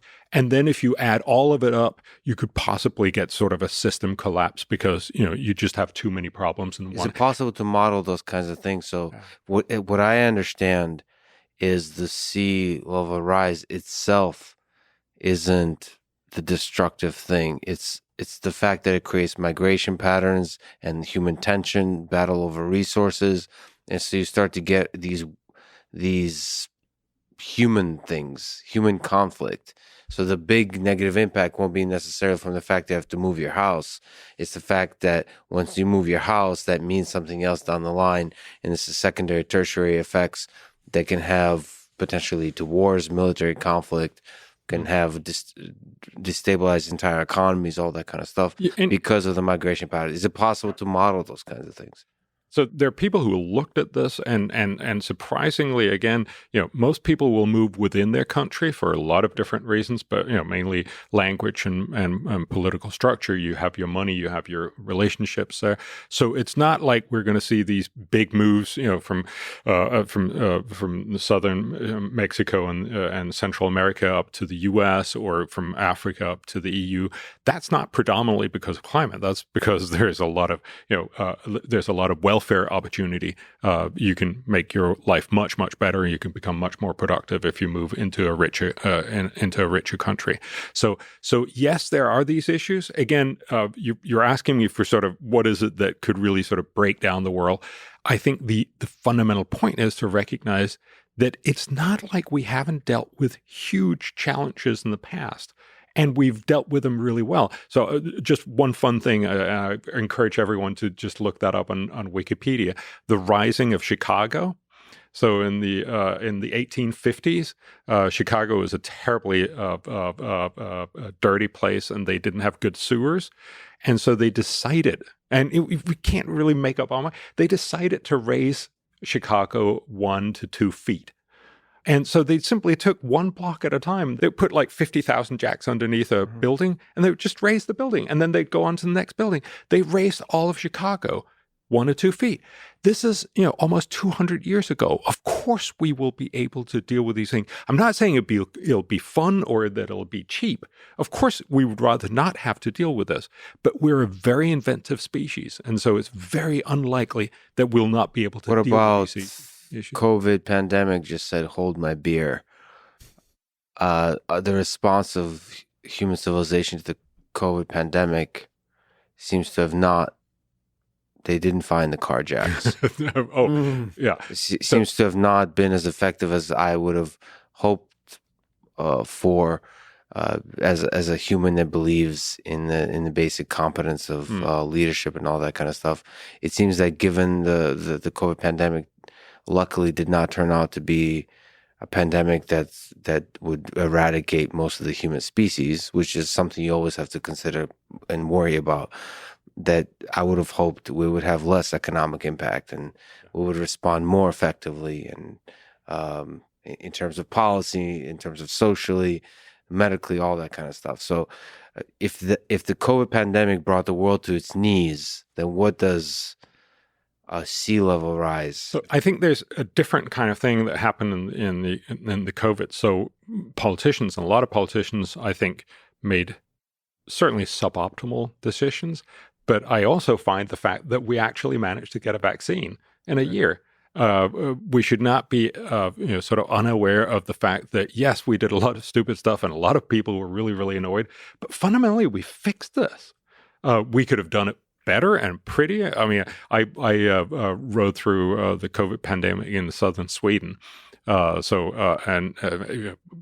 we can have that whole conversation. It was certainly much easier to live there than many other places. But the fundamental point was we actually fixed it. So yes, we'll do that with climate. We'll make a lot of bad decisions and we'll waste a lot of money, like we do with all other problems. But are we going to fix this? Yeah.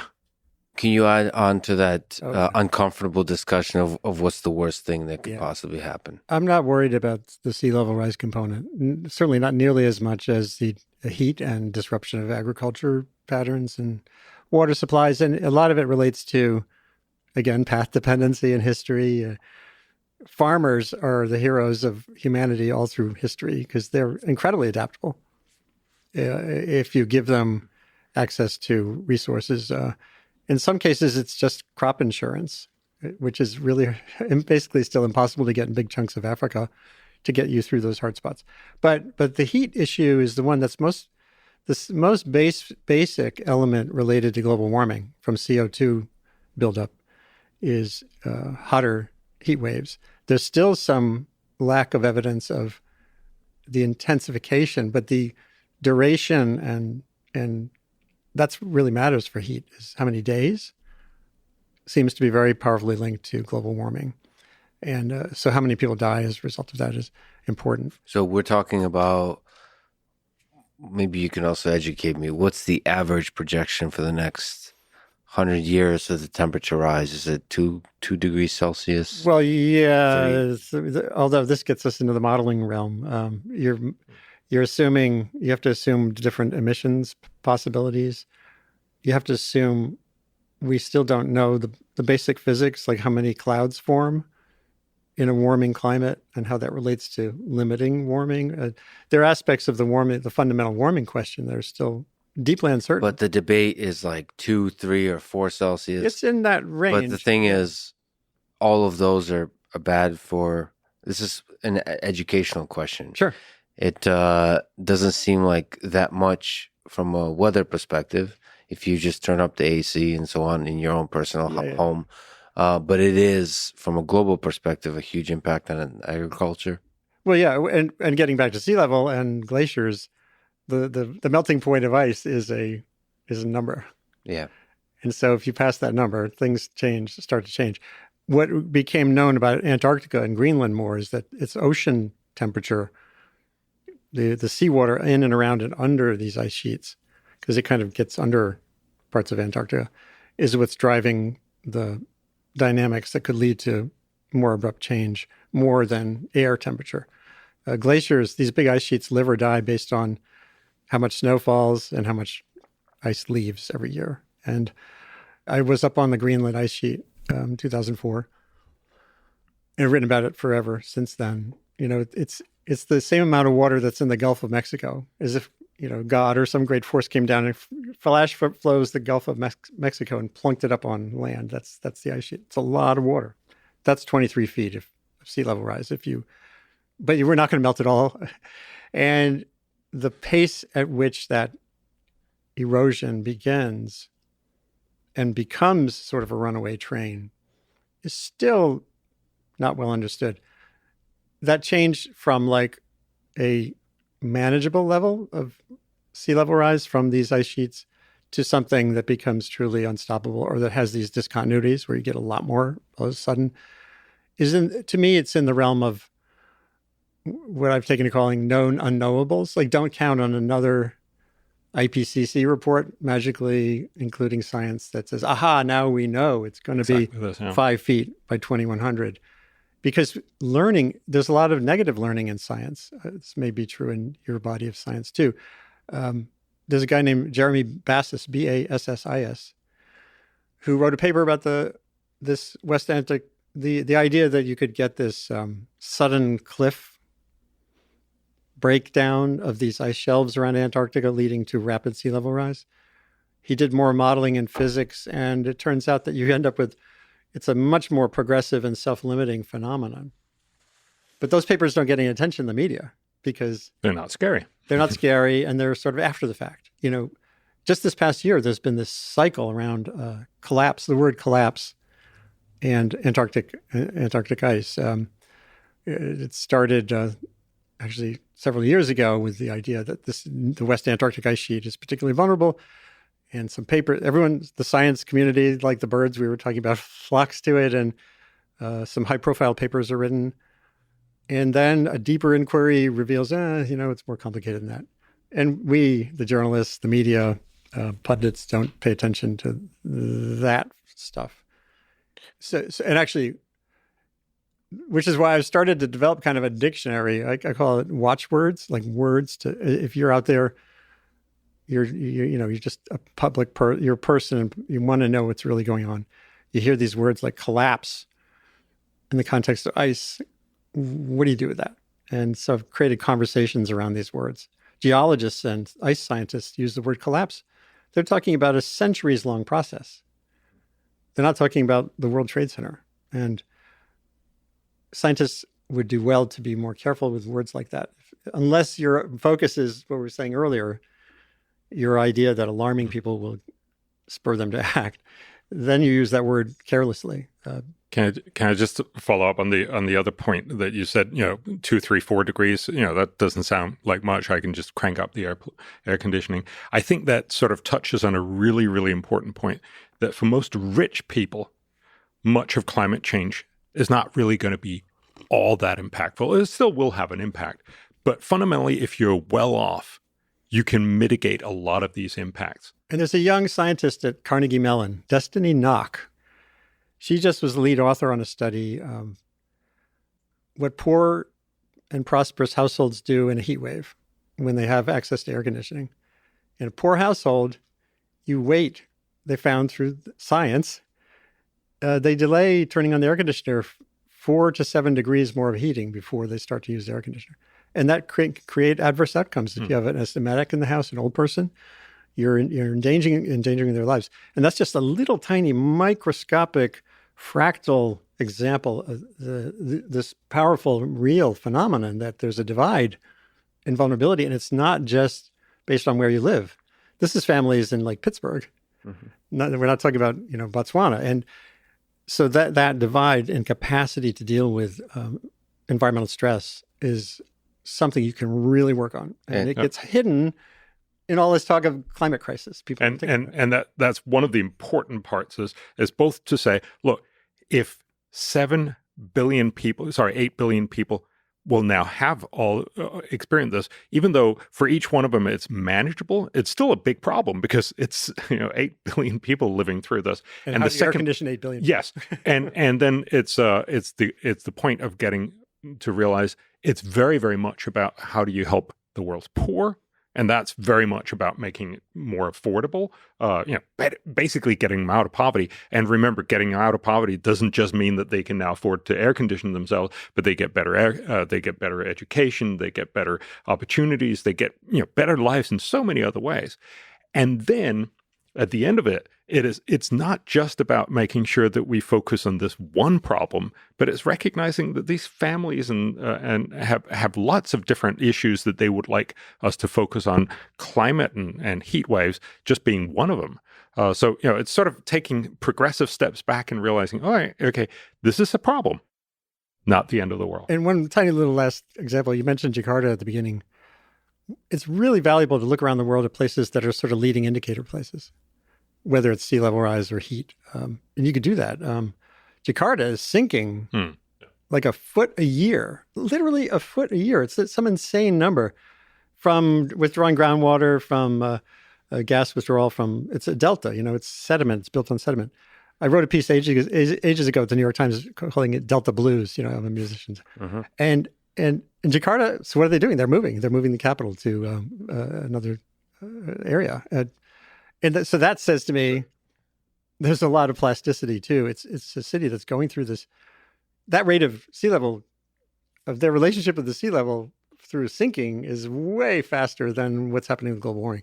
So look to those kinds of places, and you can start to build. Tokyo had the same thing in the 1930s. They were also withdrawing lots of water way too fast. And so, one of the obvious things is maybe you should stop withdrawing water so fast. And again, we seem to almost be intent on finding the most politically correct way to fix a problem, or, the thing that sort of gets the most clicks, instead of the thing that actually works the best. So a lot of these things are really, not rocket science solutions. We'll get there. Let me add one more on top of the pile of the worst case analysis. So what people talk about, which is hurricanes and earthquakes, is there a connection that's well understood between climate change and the increased frequency and intensity of hurricanes and earthquakes? I've dug in on both a lot. The earthquake connection to climate change, I'm not worried about compared to just the earthquake risk that we live with in many parts of the world already. The Himalayas, even with that earthquake in 2015 in Kathmandu, that whole range is overdue for major earthquakes. And what has happened in the last 50 years since they last had big earthquakes? Huge development, big cities, a lot of informal construction, like the stuff I wrote about in Istanbul, where the family builds another layer and another. They put a floor on every time someone gets married and has kids. You put another floor in your house. And unfortunately, that's, what was the term? This Turkish engineer, rubble in waiting. Rubble in waiting. It's rubble in waiting. And we're looking at it, videotaping it. And there are people playing there. So I don't worry about the earthquake connection to climate change. The hurricanes I've written about for decades. And the most illuminating body of science that I've dug in on, literally, related to hurricanes is this field that's emerged. It gets a tiny bit of money compared to like climate modeling. It's called paleotempestology. It's like paleontology, you know. Mm-hmm. They look for evidence of past hurricanes along coasts that we care about. And they dig down into the lagoons behind like the Barrier Beaches along Florida or the Carolinas or in Puerto Rico. And what you have is a history book of past hurricanes. So there's this mud, you know, accumulating over centuries. And then there's a layer of sand and seashells. And what that indicates is that there was a great storm that came across the beach, pushed a lot of sediment into the mud. And then there's mud. And when you look at that work, I first wrote about this in 2001 in the Times, a long story. And then I've kept track of these intrepid scientists putting these core tubes down. And it shows you that we're in a landscape where big, bad hurricanes are not, they're the norm. But something that's rare and big is something that's extreme. When you think about the word extreme, right, it means it's at the end of the spectrum of what's possible. They're rare in human timescales. Hurricane Michael, 4 years ago, devastated, Category 5, came ashore in the panhandle of Florida, leveled that much photographed town, Mexico Beach. And actually the Tallahassee National Weather Service said, unprecedented hurricane. And the damage was unprecedented because there hadn't been a community there before. But the hurricane was not unprecedented at all. If you look at the history, and this is published research, it's just that no one bothers to, we have this blind spot for the longer time scale you need to examine if you're thinking about big, bad things that are rare. And hurricanes are still rare. I was recently covering Fort Myers, the awful devastation. There's a young climate scientist at Florida Gulf Coast University, Joe Muller, who's done that paleotempestology work there, right in Fort Myers. She lives there, and she was away in London at a meeting of reinsurance companies that reinsure all the world's big bad risks when this was happening. But she has done the work that shows it's a 1,000-year record of past hurricanes, and it's super sobering when you consider how fast people have moved into Florida and built vulnerably in an area that hurricanes will hammer. That's part of the fundamental dynamics of the Gulf of Mexico, and these storms come off of Africa. It's a place where they would come. Now, the question of global warming impact is subtle. There are aspects of hurricanes that haven't changed. There's aspects like rainfall that seem pretty powerfully linked to global warming. A warmer atmosphere holds more moisture, so when you have a big disturbance like the heat engine of a hurricane comes through it, you get more rain. There's rapid intensification. You know how quickly these storms jump from Category 1 to 5 or 4 before they hit is a new area of science. So I think it's still early days in knowing, because no one was looking for that. There were no data back 300 years ago, when these big bad previous hurricanes came, to know whether they were rapidly intensified or not. So I as a journalist, I try to keep track of what we don't know, not be too constrained and think about new science as being, robust unless it's considering and actually actively stating we don't really know what's going on with earlier hurricanes. And all of that is swamped, ultimately, literally, by the building vulnerability in these areas. If there's a marginal change in a storm, and you've quadrupled or sextupled how much stuff and how many people are in the way, and if some of those people are poor and vulnerable or elderly and can't swim, you're creating a landscape of destruction. So a lot of the human suffering that has to do with storms is about where and how you build versus the frequency and the intensity of storms. Still, you didn't quite answer the question. When I'm having a beer with people at a bar and they say, hey, why are you having a beer? We're all going to die because of climate change. Usually what they bring up, and I'm just trying to add some levity. No, this is good. Usually what they bring up is, the hurricanes and the most recent hurricane, saying like this, they're getting crazy. Hurricanes all the time. They're getting more intense, more frequent, and so on. And is there I'm sure there's incredible science going on trying to look at this. Is there evidence, and is it possible to have evidence that there's a connection between what we can call global warming and the increased frequency and intensity of storms? No. No, thank you. You added intensity. It's. Let me just get into this a tiny bit more. I mean, hurricanes. I grew up with them in Rhode Island in my youth, and there was a very active period of hurricanes in New England in the 50s and 60s, 70s, and then in the North Atlantic generally was very, very active. 50 when I was a kid, and the dynamics of them forming off of Africa and coming here, circling up the coast, was just prime time. Then there was what Kerry Emanuel, who's the most experienced hurricane climate scientist around at MIT. He's in this story. He's in my 1988 article. He and colleagues have found, and others, that there's what they call a hurricane drought from the 70s through about 1994 in the Atlantic, specifically the Atlantic basin.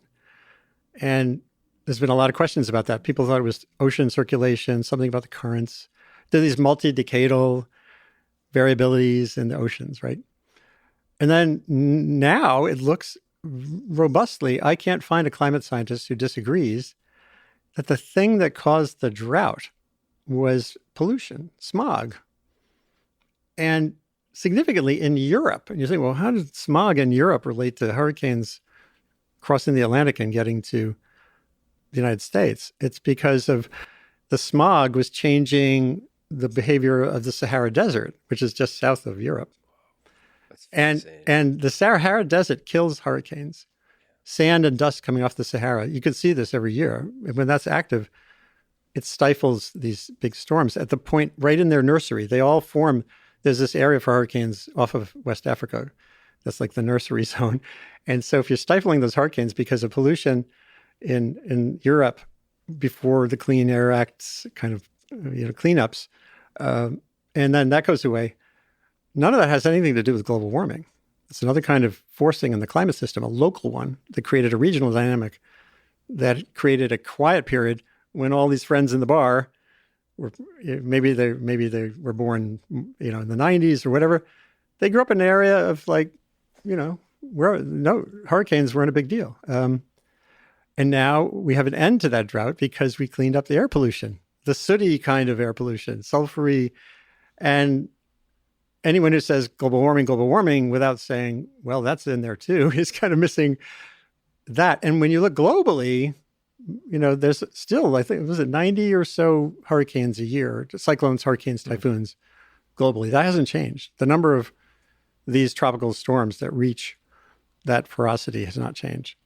It's just a fundamental dynamic of, and by the way, on the long time scale, the models still indicate as you warm the planet, and remember the Arctic warms quicker. This is something people probably understand. You're actually evening out the imbalance between the heat at the equator and the cold in the northern part of the hemisphere. And that calms the whole system down. So there could be fewer hurricanes later in the century because of global warming. And for me, that's a lot of information. But if I'm in a bar, I start with what do you care about? You care about safety. You care about security. You care about having everybody safe, not just you. You get in your car and you can evacuate. What about the old person, or the poor family who can't do that? They're not going to leave their house. What are we doing to limit vulnerability now? I circle back to that over and over again. I have a pocket card. I have this graphic card I created about risk. And what we really care about is climate risk. Who's at risk? What's driving the risk? How do you reduce that? It's card. You can almost pull it out in a bar. I should print them. You should do that. It's risk is the hazard. Risk is the hazard. The hazard is a storm times exposure. How many people? How much stuff? And factoring in vulnerability or resilience. And climate change is changing the hazard. For some things, not for tornadoes, not for everything. Exposure is this expanding bullseye. This is another hashtag, expanding bullseye. Get out there and look for that, and you'll see I'm pushing these two geographers who do this for every hazard: wildfire, earthquake, flood, coastal storm. And we're building an expanding bullseye in an area, and nature is throwing darts. Some of the darts are getting bigger because of global warming. Some of the darts we don't know. What do you do? What do you do? Well, you get out of the way, right? You don't want to be on the dartboard.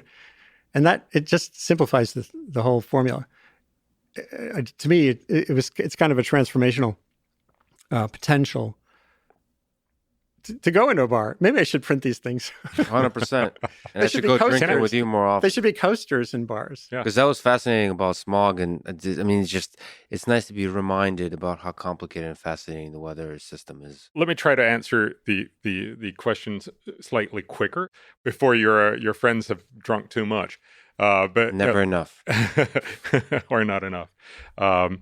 So if you look at the amount of the number of hurricanes, as Andy rightly pointed out, it doesn't look like it's changing. So we see more because we have now much better detection systems with satellites. But if you look since 1980, when we have good satellite coverage, for instance, last year was the year that had the lowest number of hurricanes in the world. And you're sort of like, that's odd, because it's probably the year where I heard the most about hurricanes. And what that tells you is that just because you hear a lot about hurricanes doesn't actually mean that there is a lot of hurricanes. You can't just go that way. If you remember in the 1990s and 2000s, there was an enormous amount of talk about how how crime was getting worse in the U.S., while all the objective indicators showed that it was going down. But there's sufficient amount of violence that you can fill every radio and TV show with a new crime. And so if you get more and more TV shows that talk about crime, actually most people end up thinking that there's more crime while the real number is going down. So the reality here is, yes, climate change will probably affect hurricanes in the sense that they'll be the same number or slightly fewer, as Andy was mentioning, but they will likely be somewhat stronger. This seems to be the best outcome. We're not sure, but this seems to be the outcome. And it's important to remember, stronger is worse than fewer is better. So overall, climate will make the world a little bit worse. So that's the sort of bottom line. And that's the real issue here. All the other things, the fact that people are much more vulnerable, is just vastly outweigh this, which is why if you look at the impact of hurricanes and impact of pretty much everything, it is typically going down. If you look, for instance, in percent of GDP, you have to look at percent of GDP, because if you have twice as many houses, obviously, the same kind of impact will have twice the impact, or if they're worth twice as much. If you do that in percent of GDP, and even the UN says that's how you should measure it, it's going down. Why is that? It's because we're becoming more resilient. Just simply if you look at what happens when hurricanes come in, we have much better prediction in the long run. That means you now know, 2 or 3 days out that there's a big hurricane that's likely to come here. What does that mean? All the things that can be moved. So, typically all buses, all trucks, everything that's not bolted down will leave this area. And so you'll get less damage from that. You will have more people knowing, oh, this is going to be a big one. They move to their relatives somewhere else. So you'll have fewer people being vulnerable. If people are responsive and aware. There's a lot of ways you can do this. Really, so the outcome, and this is important for the whole conversation, the outcome is that we're actually becoming less vulnerable, and that damages are becoming smaller, not bigger. But had there not been global warming, it would probably have gone down even faster. So we would have become even better off quicker had there been no global warming. But this is a crucial difference, and this is what I find really hard to communicate. Climate change is not this, oh my God, everything is going off the charts and we're all going to be doomed kind of thing. Climate change is a thing that means we're going to get better slightly slower. And that's a very, very different kind of attitude. It's one of the many problems, rather than this is the end of all of us. And by the way, if you look at what's happening in the world, the data also show that in rich places and poor places, we still are moving into zones of hazard faster than climate is changing.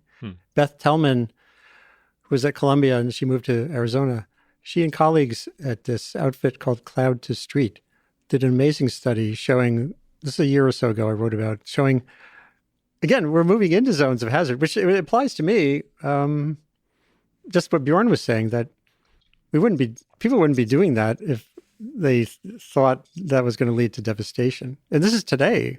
We're doing this now. And it's flood zones, wildfire zones. So that means there's these things to do. There's so much plasticity in human behavior and how we build and where we build. You can make a big, big change in the outcomes. I mean, one of the things to remember is, people move to where hurricanes hit because when they're not there, it's a really beautiful place to be. Yeah. Right. So in many ways, we make the trade-offs and say, look, I'm happy to live, have an ocean view, and then maybe a hurricane's going to hit.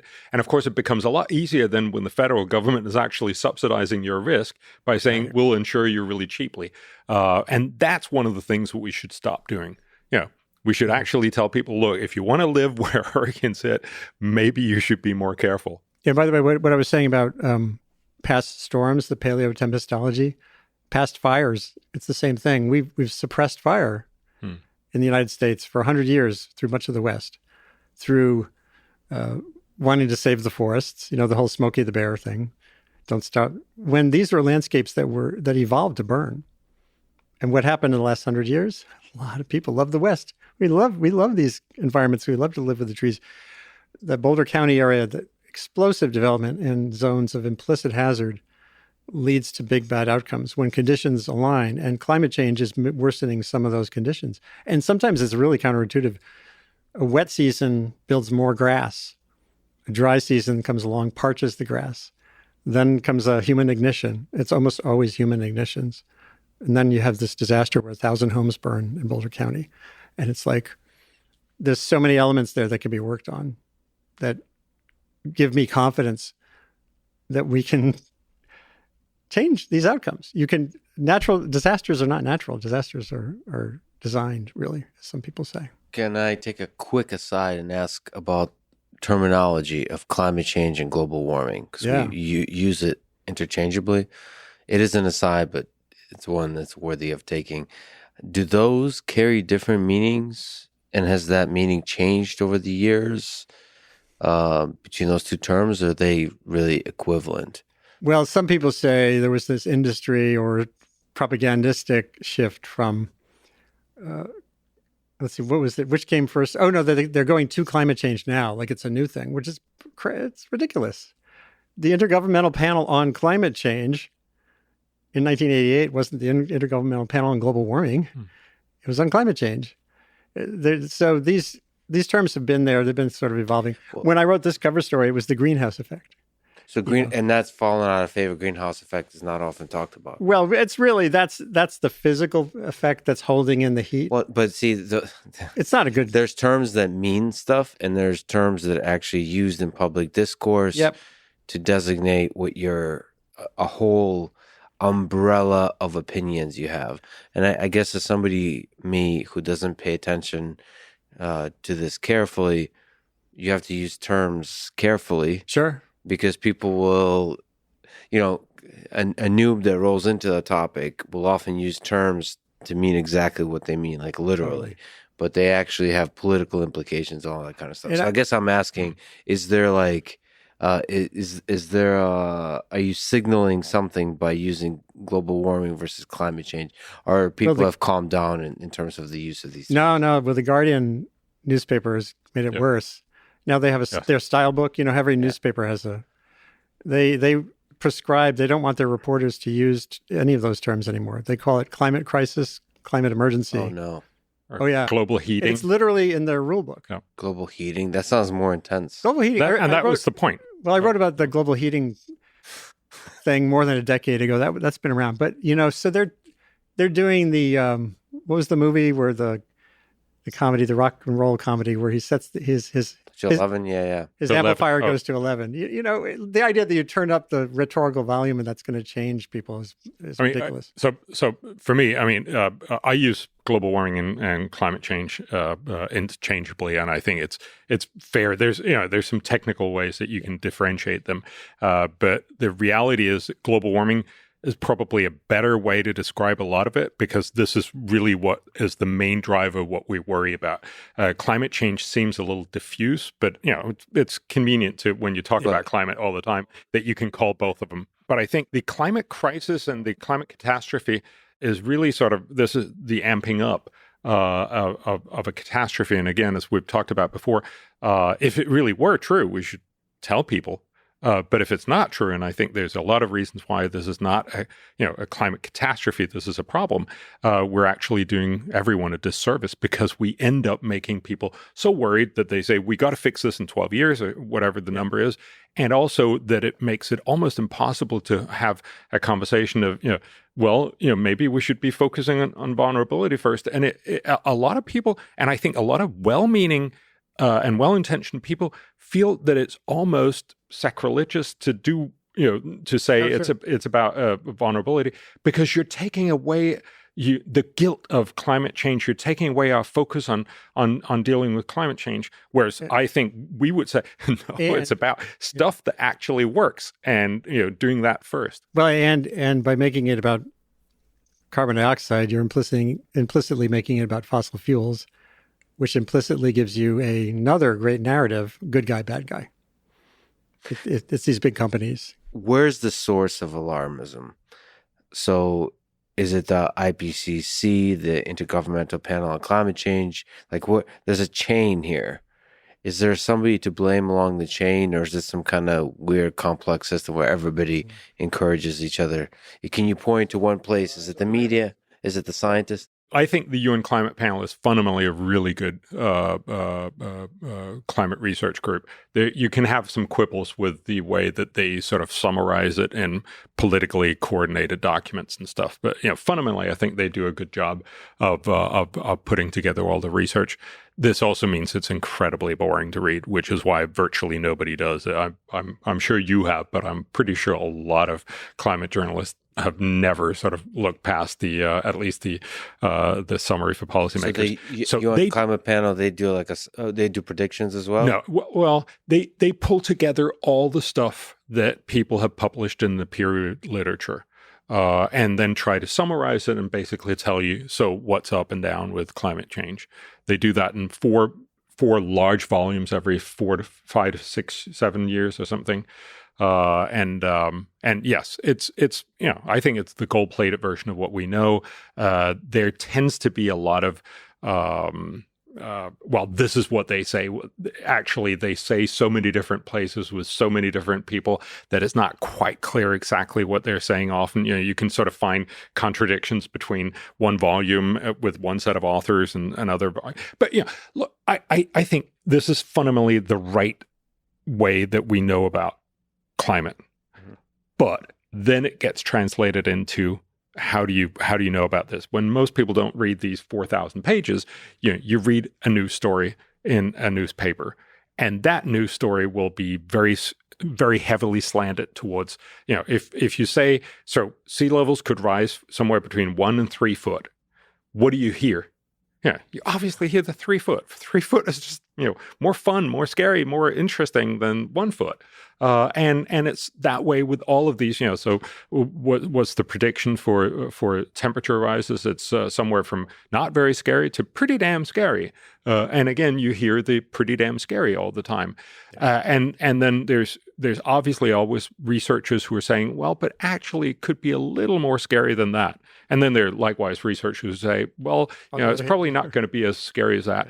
And most of the journalists will, interview. So do you really put the blame fundamentally on the journalists? I put it on the media setup. Look, media is simply trying to get clicks or sell newspapers. And if you were just going to say, this is not a big issue, it just doesn't sell anything. But I think you're probably much better able to address this. Well, no, folks can Google for my name, Revkin, and the words front page thought. In the newsroom, every afternoon. Now we have a 24/7 news cycle, so it's different. But back in the day, the New York Times, when it was a flourishing print institution, every afternoon there was a front page meeting, and the big poobah editors would go in there, and the desk editors come in with their pitches for the day.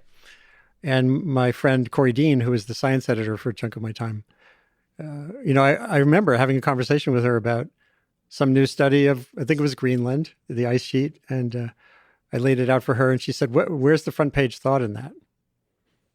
So we're all set up to look for that scary bit. And the news environment has gotten so much worse than 10 or 20 years ago. At least you had filters and limited number of outlets, and there was some sense you could track was good or bad. There's lots of problems with that system too. But now you have an information buffet. So if you want to be alarmed, or you want to be stay in the tribe of those who think this is utter bull, you can find your flow. And that has led. But getting back to this specific question, the 2018 IPCC report, which was a special report commissioned to learn about the difference between 1.5 degrees of warming and 2, which sounds so weird and technocratic and complicated.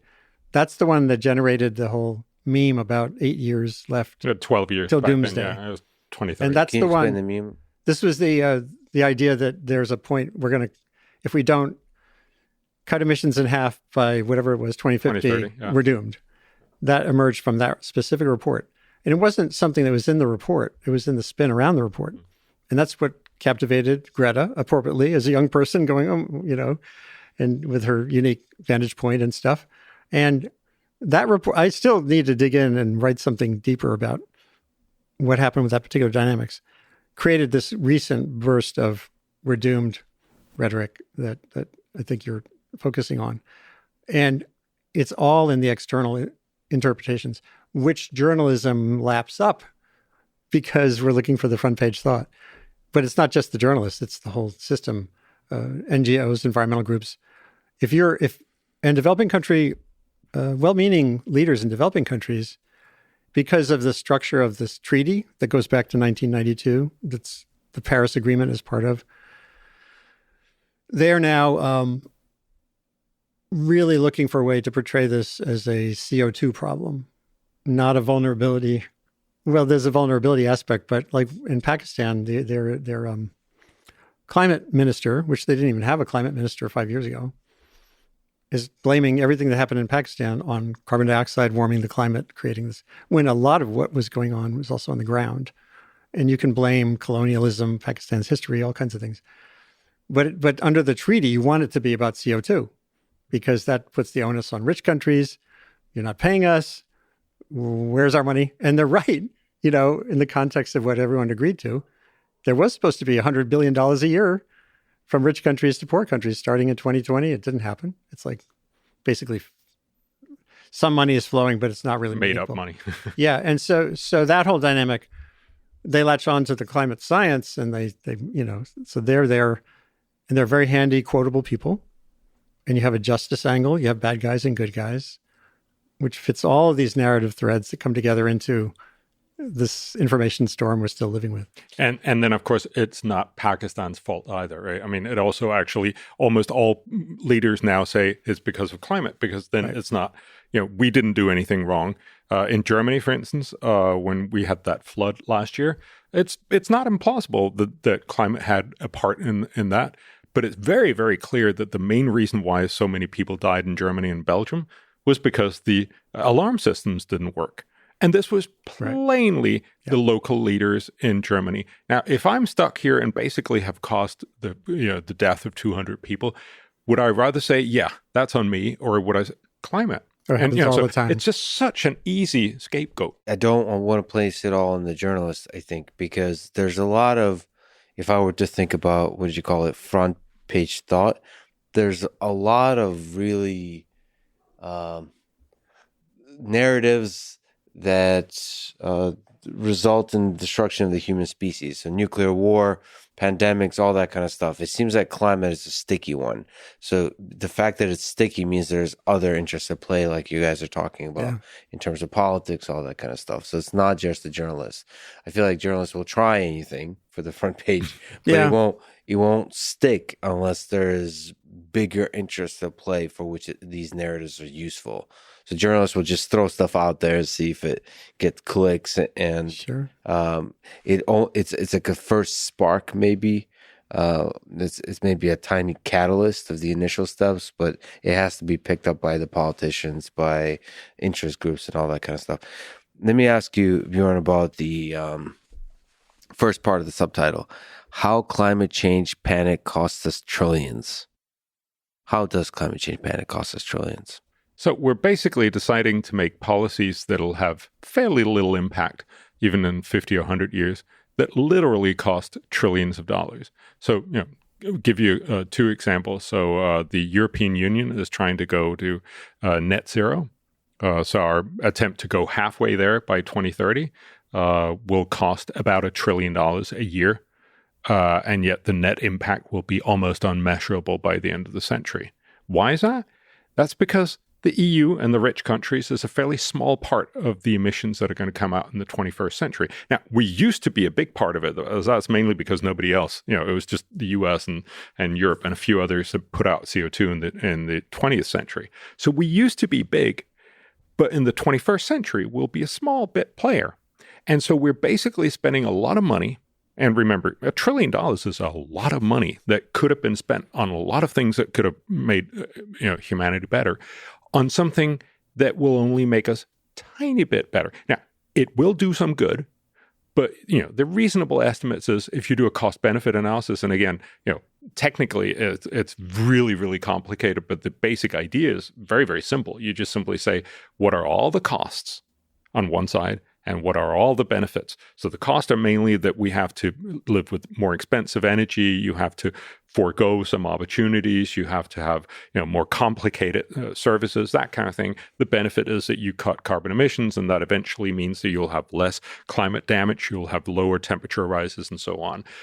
If you try to weigh up all of those, it's reasonable to assume that the EU policies will deliver for every dollar you spend, it'll deliver less than $1, probably about 30 cents back on the dollar, which is a really bad way to spend dollars because there's lots of other things out in the world where you could do, multiple, so for instance, if you think about tuberculosis or education of small kids or nutrition for small kids and those kinds of things, every dollar you spend will do like $30 to $100 worth of good. So there are much, much better places where you could spend this money. Likewise, the US is thinking of going net zero by 2050. It's not actually going to happen, but it's sort of a thing that everybody talks about. Biden is talking a lot about it. If you look at the models that indicate how much will that cost, it's not implausible that this will cost somewhere between $2 and $4 trillion per year by mid-century. And remember, if the U.S. went carbon neutral today, by the end of the century, that would reduce temperatures by about 0.3 degree Fahrenheit. So you would just be able to measure it. It probably wouldn't in real life, but you'd just be able to measure it. Again, this is not saying that there's not some good coming out of it, but you're basically spending an enormous amount of money on fairly small benefits. So that's my main point. Yeah, this reminds me of what we were saying earlier about the things that models don't integrate and the things that cost benefit leave out because you really can't go there.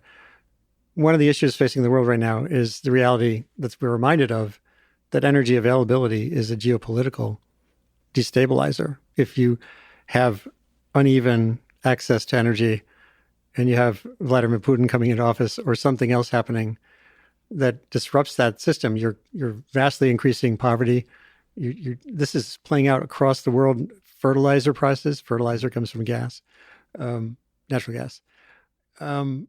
If you can envision a world later in the century where we're no longer beholden on this material in the ground, at least fossil fuels, cobalt and lithium for batteries, that's pretty cool, because you're taking away geopolitical instability. And, you don't, but that's not factored in, No. right? That's like way outside of what you would factor in. Yes. But it does feel like to me, if I was going to make the case for, you can choose your trillions, whatever that investing big isn't for these marginal things. It's for looking at the big picture, a world of abundant energy that doesn't come from a black rock or a gooey liquid that when you burn it creates. But pollution. isn't that what the proposals are? Is investing in different kinds of energy, renewable energy? So But I don't think most people aren't making that case. What's in the trillion in the T costs? What's incorporated? What are the big costs there? So the big cost is that you have slightly lower productivity gains. So basically, again, and this is sort of the opposite of what we just talked about climate change. We're going to get richer and richer in the world. This is all models, also the UN. This is really the only way that you can get big climate change is because everybody gets a lot richer. So also the developing world gets a lot richer. So we're likely to get richer. But one of the things that drive wealth production is the fact that we have ample and cheap and available energy. If you make that slightly harder, which is what you do with climate legislation, because you're basically telling people you have to use a source of energy that you would rather not have used, because if people wanted to do it, we'd already have solved the problem. So you basically tell them you got to use this wind turbine instead of this natural gas plant, or that kind of thing. It's not that you suddenly become poor or anything. It simply makes production slightly harder. What do you do when the wind is not blowing, kind of thing? And of course, we have lots of ways to somewhat mitigate that, but it's a little more costly, a little more complicated, a little less convenient. And that means you grow a little less. That's the main problem with these policies, that it simply makes you somewhat less well off. So energy becomes more inefficient. Yes. So let me challenge you here. Try to steel man some critics. So you have critics. I would love you to take it seriously and sort of consider this criticism and try to steel man their case. There's a bunch. I could mention this list of criticisms from Bob Ward in London School of Economics. I don't know if you're familiar with him, but just on this point, in terms of one of the big costs being on energy, he criticizes your recent book in saying you consider the 143 billion in annual support for renewable energy, but ignore the 300 billion in fossil fuel subsidies. So a lot of the criticism has to do with, well, you're cherry picking the models, which the models are always cherry picking anyway. So, but you want to take those seriously. So he claims that you're not fully modeling the costs, the trade-off here. How expensive is the renewable energy and how expensive is the fossil fuel? Can you steel man his case? Sure.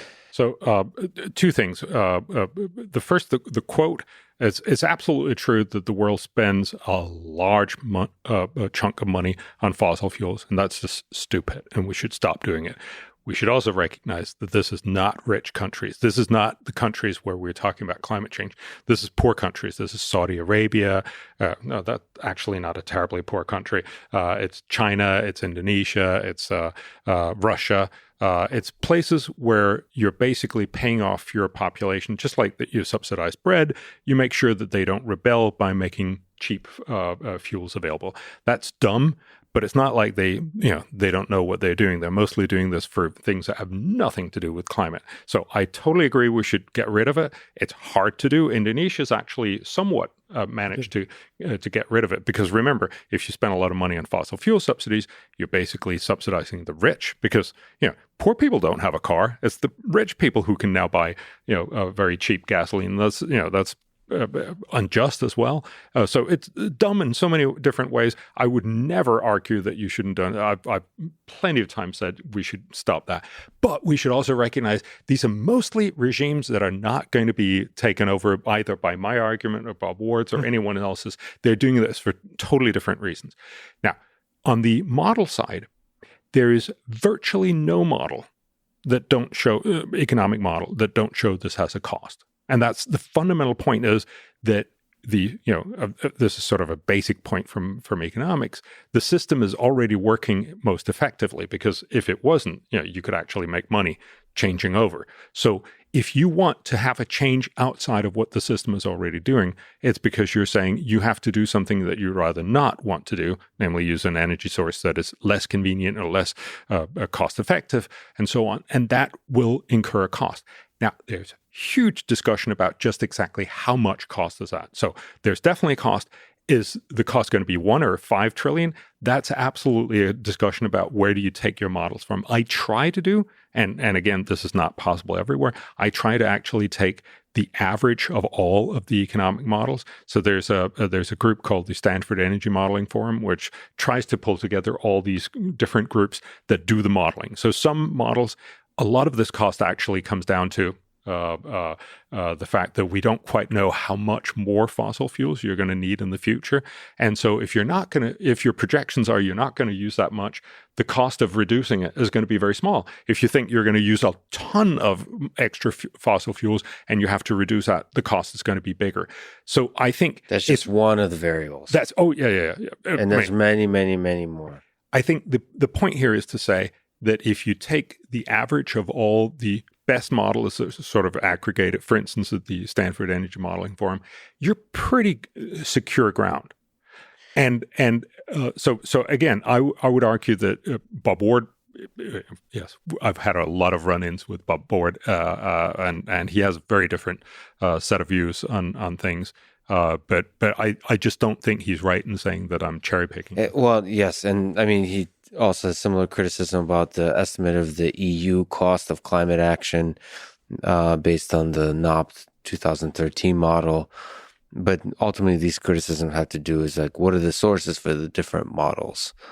And just very briefly, I mean, I'm laying it out very transparently where I get these where I get these estimates from in the book. I've really tried to document this. And yes, I mean, look, there's nobody who sort of has all the information and gets everything right in all of these areas. I think most of Ward's argument is not a good faith effort to sort of improve on these estimates. He's right in saying some of these estimates, we only have a few estimates. And, I'd like to have more of them. One thing I should mention is that there's very little interest in general, and there's very little funding in finding out how much do our climate policies cost. Because that's just inconvenient to everyone in the whole game. Who wants to know that for instance, would you want to fund something that says that the Inflation Reduction Act is not going to be very effective? Of course you don't want to do that, right? So it's a little bit the flock of birds will look at something else. And what I think is that given that we're paying for it at the end, this is public money. We're deciding we're going to spend money here rather than there. Let's at least look at what are the best estimates out there. I would love to have more estimates. More estimates is always better. And just a quick comment on the good faith part. Me as a consumer looking for truth, it's hard to find who's good faith and not. So it's not only are you looking for sort of accurate information, you're also trying to infer about the communicator of that information. Mm-hmm. Yeah. And it's very difficult. And you put me on the podcast. Of course, I'm going to say I'm a trustworthy guy. Well, but yeah, we believe we're trustworthy too. But I've been reading for various reasons, but mostly because I've been traveling to Ukraine and thinking and just about the people's suffering through war. I've been reading a lot about World War II and Stalin and Hitler, and from the perspective of Hitler, he really believed he's doing good for the world, and he was communicating from his perspective in good faith. He started to believe, I think, early on his own propaganda. So your understanding and perception of the world completely shifted. So it's very, very, very difficult to understand who to trust. And just because it's a consensus in a particular community doesn't necessarily mean it's a source of trust. So basically, I don't know how to operate in this world. except to have a humility and constantly question your assumptions, and but not so much that you're completely out in the ocean, not knowing what is true and not. So it's this weird world, because I ultimately, bigger than climate, my hope is to have institutions that can be trusted. And that's been very much under attack as part of the climate debate, as part of the COVID debate, as part of all of these discussions. And science, to me, is one of the sources of truth, and the fact that that's under question now is something that hurts me on many levels deeply. You said something earlier that I took a note down here, and I can't find it, about cooperation. It was like collaborative cooperation or something like that. Sure. To me, there was a point like in 2013, after just dealing with everything you've been grappling with. If you know you don't know how this is going to work out, what do you work on? And one morning I made a list of words that kind of summarized basically system properties that give you confidence in a system, trust, and transparency is one, just as you were saying earlier. Yeah. Connectivity is another, so that everyone's connected. So on the subsidy issue, for example, there are young entrepreneurs in Nairobi who are selling ingeniously, using Nairobi's digital currency, propane, the fuel that's in our backyard barbecue grills, which comes out of gas wells, but it's a separate fuel, in little increments that poor people can use instead of charcoal. And LPG subsidies are helping them get people off of charcoal, which is a horrific trade from the source through the warlords in Somalia and elsewhere who are getting the money to the pollution in houses. So being sure when we're having these big debates about who the World Bank is going to give loans to, and drawing a simple line, no more fossil fuel subsidies, hurts a really good, valuable, small scale, but scalable way to have people not die from cooking smoke in their houses and take down forests. But that only is considered if they're in the conversation. So connectivity, full connectivity, digital access. So those entrepreneurs are in the mix of people. When they're thinking about subsidies, you're not just thinking about big bad Exxon. You're thinking about this little company in Nairobi, Pago LPG, I think is the name. In India, the same thing. So you can list those properties of systems. And the IPCC wasn't originally transparent when I started writing about it in 1988 and 1990.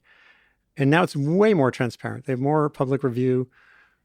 So it's even better than it was. It's like a really good example of a science process of assessing the science, providing periodic output to the world, and iteratively improving the model going forward because of critique, because of scrutiny, and finding better ways for that to interface with people so they have information they can use from that big thing. And the media, are not doing a good job because of this front page thoughtism. But we can all, I work partially in academia at Columbia on an initiative partially in communication innovation. Like, how can we have an open landscape of access to information that matters? What can you do to foster better conversations so that words like collapse aren't just thrown around like emblems? And so system properties give you confidence, I think. And then you don't have to be flailing around for Bjørn or Tom Friedman or Catherine Hayhoe. You can always right now find your character to follow. But I think what would be better is if you actually develop some skills to just have a basic ability to know how to cut to the chase. Can I just follow up on that? Because one of the things that I try to do, and so my day job is actually something else. I work with a think tank called the Copenhagen Consensus, where we work with more than 300 of the world's top economists, and we work with 7 Nobel laureates in economics. And the point there is really to talk about where can you spend $1 and do the most good for the world. That's basically the thing that we try to do. And as you rightly point out, look, there are lots of different estimates of what can you do, for instance, on climate, what can you do on tuberculosis, what can you do for vulnerability in all kinds of different ways. And if these were all sort of, well, you can spend $1 here and do 2.36, but you can spend $1 here and do 2.34 over here, I would worry a lot. But that's not how the world works because we're terribly inefficient. So there are literally lots and lots of amazing things you can do out there. There's a lot of low-hanging fruit. And there's a lot of not terribly great things that you can do. And unfortunately, one of the things that I try to sort of battle is that, we get a lot of things right. That's why, the world is a lot better than what it used to be. But the things that are sort of left over are often the boring things that happen to be incredibly effective and the exciting things that are often not that terribly effective. And so I think one way to look at this is basically to have people do cost benefit across a wide range of areas. And we try to get a lot of different economists to do this, and they come up with different numbers and different models and different results. But if you sort of consistently get that some things give you, in tens or maybe even hundreds of dollars back per dollar. Remember, this is not actually you getting rich. It's the world getting rich. It's that the world gets better, worth $100 for every dollar you spend. And over here, you can spend $1 and do somewhere between 30 cents and maybe a couple of dollars. You should probably be focused on the other opportunity first. And that's really the point that I try to make with climate. There are some smart things we can do, and I hope we get to talk about them in climate. But there's also a lot of sort of the standard approaches to fixing climate turns out to be very likely below $1 back on the dollar, and certainly not terribly high. Even if you're very optimistic, it'll be like 2 or 3. Whereas many other things are just fantastically better investment. Like the thing I've been advocating, a modest proposal to eat the children of the poor in England. Was that in Jonathan Swift's modest proposal from a few centuries ago? So it's not just cost benefit, it's also in the context of what is moral and not, and all that. Well, the full complexity of it. But that you just hit on something really important. Having been on this beat for so long, and again on the disaster beat as well, earthquakes, I can't tell you how many disaster science experts keep telling me, like everyone says, preparedness, invest for preparedness. A strict cost-benefit analysis will always tell you $1 invested in resilience before a community gets hit by whatever is worth 10. You'll always have to spend 10 after. And so it's fine to do the cost-benefit stuff, but it's just the baseline. Then you have to look at the social science, or history, which shows you how few times we do it. It's like we just don't do it. Therefore, you can bang that drum. Your work is valuable, but it's really constrained, because show me in the world where that does happen, and then how you turn that success, which is basically something not happening, into a story. So just very briefly, we try to, so we do this for a lot of countries. So we did it for Haiti, for instance, funded by the Canadian Development Ministry, because they were basically saying we spent $1 billion in Haiti since the earthquake, and we really can't tell the difference. So they wanted to find, they actually say that, right? And so they said, we want to find out what are the really smart things you can do in Haiti. And so we together with lots of people in Haiti and all the the business community and the political community and the religious community and labor community and everybody else, what are the smart things to do? And then we had economists evaluate it, and there are a lot of these things that everybody wanted that were not all that smart. There's actually a lot of smart things, and yes, the politicians didn't pick most of them. So our sense is we try to give people, you're thinking about these 70 things. You should actually just think about these 20 things. Right. And then we consider ourselves incredibly lucky if they actually do one of them. So you wrote the book, How to Spend $75 Billion to Make the World a Better Place. So can we just list some of the things? If you got $75 billion, how do you spend them? All right. So there's some incredibly good and very, very well documented things that you could spend money on. So we have 2 big infectious diseases that almost nobody think about because we only think about COVID. But tuberculosis used to be the world's biggest infectious disease killer. It still kills about 1.5 million people every year. The reason why we don't really worry about it is because we fixed it 100 years ago. We know how to fix it. Mm-hmm. It's just basically getting medication to people. It's also about getting them to take it when they're sort of been cured, because you need to take it for 4 to 6 months, and that's actually hard to do. So you also need to incentivize that in some kind of way. It turns out it's incredibly cheap to basically save almost all of the 1.5 million people. These are people that die in the prime of their lives. They're typically parents, so it also have a lot of knock-on effects. And basically, we find for a couple $1 billion, you could save the vast number of these. Not all of them, but you could save the vast number of them. It would also improve outcomes in all kinds of other ways. Likewise with malaria. It has somewhat better PR.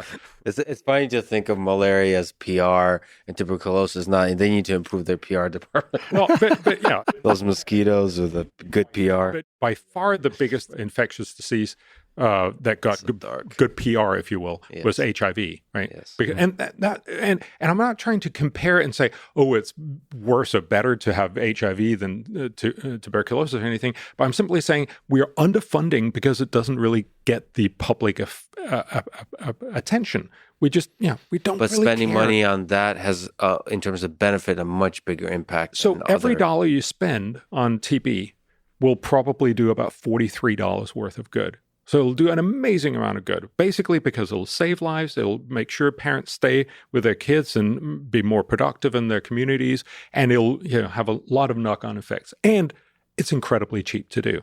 Same thing with malaria. It's mostly mosquito nets that we need to get out. And you're saying, just to contrast with climate change, the dollar you spend on, no, not climate change, but decreasing emissions does not come close to the $43 benefit? No, nobody would ever argue that. So very, very enthusiastic climate advocates would probably say it'll do $2 or $3 worth of good for every dollar. So, it's still worthwhile to do. That's what they would say.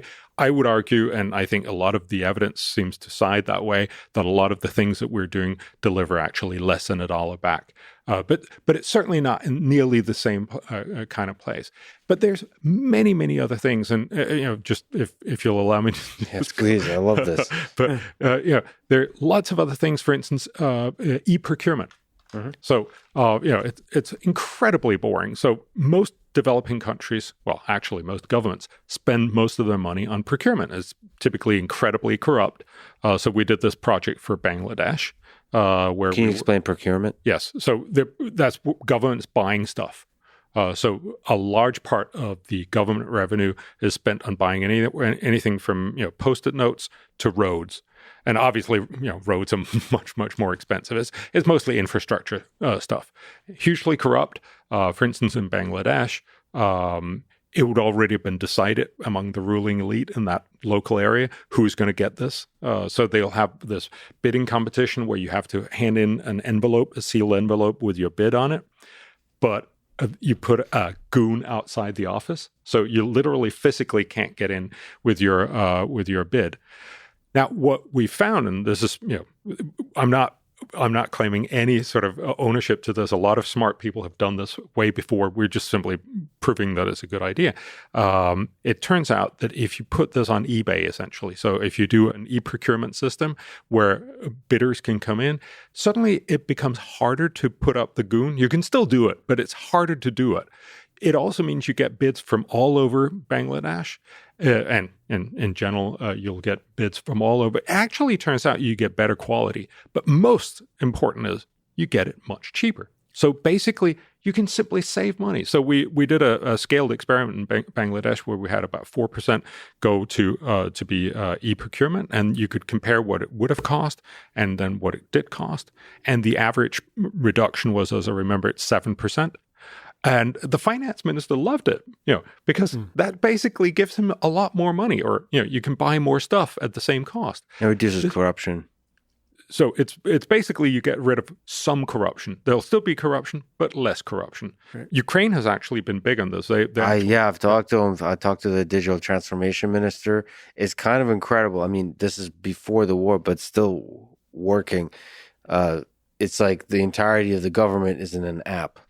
Mm-hmm. And that one of the big effects, is the reduction of corruption, and not like from this was a politician say we've taken these actions to reduce corruption. No, literally, it's just much more difficult to be corrupt. Yeah, the incentives aren't quite there, and there's friction for corruption. Yeah. Oh, yeah. So basically, you can spend a little bit of money and you can make a huge benefit. There's still about 70 countries that haven't gone e-procurement. So obviously they should do that. Food for small kids, another thing. So, basically, it's morally wrong that people are starving. But it also turns out that it's a really, really dumb thing not to get kids good food. Because if you get them good food, their brains develop more, so that when they get into school, they learn more. And so when they come out in adult lives, they're much more productive. So we can actually make every kid especially in developing countries, much more productive by making sure they get good food. So getting good food is not cost-free. So it probably costs about $100, both in you need some directed advertisement. You need to make sure that you actually get some of the food out there, that you help the families, and you also make sure you don't just give it to everyone, because then it becomes a lot more expensive. If you do that right, it costs about $100 per kid. But per kid year. or for 2 years. So it's for their first 2 years of life. And if you do that, you then get a benefit in that they become smarter and go longer to school, and they actually learn more and become more productive, of $4,500. Remember, this is far out into the future. So this is discounted. The benefit is actually much higher. And this is one of the things that we also have a conversation about in climate change, because when you talk about climate change, cost and benefits, all the costs are now and all the benefits are in the future. But it's just like that in education. All the costs are now, all the benefits are far into the future. And if you try to do that right, and that's a whole other conversation that we could have, then it turns out that for every dollar spent, you do $45 worth of good. Again, remember, about a third of all kids that go to school right now just don't learn pretty much anything. And if we could make them more productive in the school system, we have another proposal on how to do that in the school system. But by just simply making sure that they're smarter when they get into school, we've been focusing so much on making the education system better, which is really hard. But it's actually really easy to make the kids smarter. Then when you say the education system is not working well, we're talking about not the American education system. We're talking about globally. We're talking about globally. So about a third of the teachers in developing countries have a hard time passing the tests of the things they have to teach their students, right? And all these students have lots of other issues. They need to do farm work. They need they're constantly considering, should I just go out and start working instead?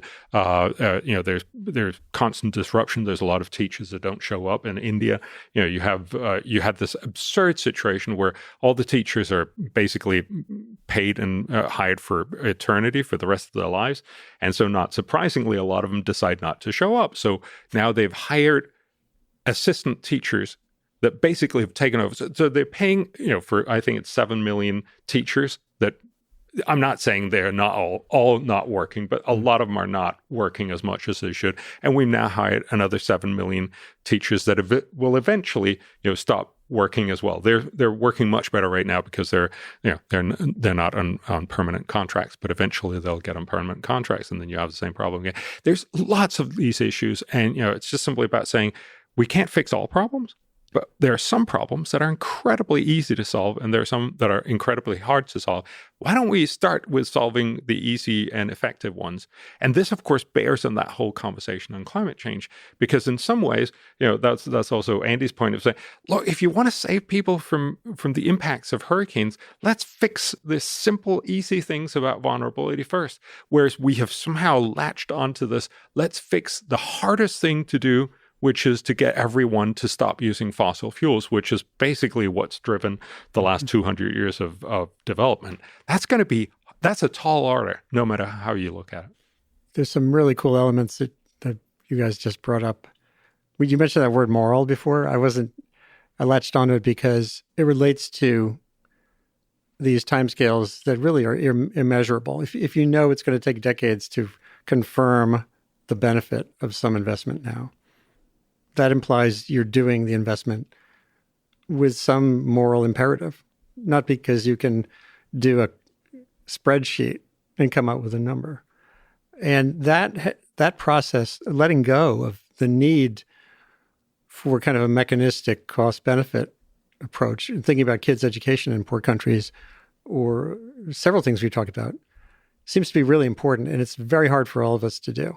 Philanthropists suck at it. I worked at National Geographic Society for a year building some new programs when they got a big infusion of money.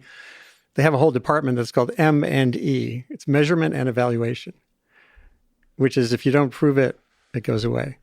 I mentioned Spotify earlier, Spotify killing a climate podcast because that podcast didn't measure out for their impact, what they want to do. And if we're always making the judgments based on strict cost benefit, we're going to miss larger realities. Another thing is a really exciting example of what you were talking about in terms of in Ukraine with the trust and lack of less corruption and stuff was in India. For all of his issues, Modi recognized that middle-class people in India cook on LPG, propane, or on piped gas, natural gas if they're in cities. Much cleaner, much healthier in so many ways. And actually, compared to like chopping down trees and cooking on wood, it's actually better for the climate, even though it's a fossil fuel. So he and others, there was an American scientist, Kirk Smith, who worked this all out.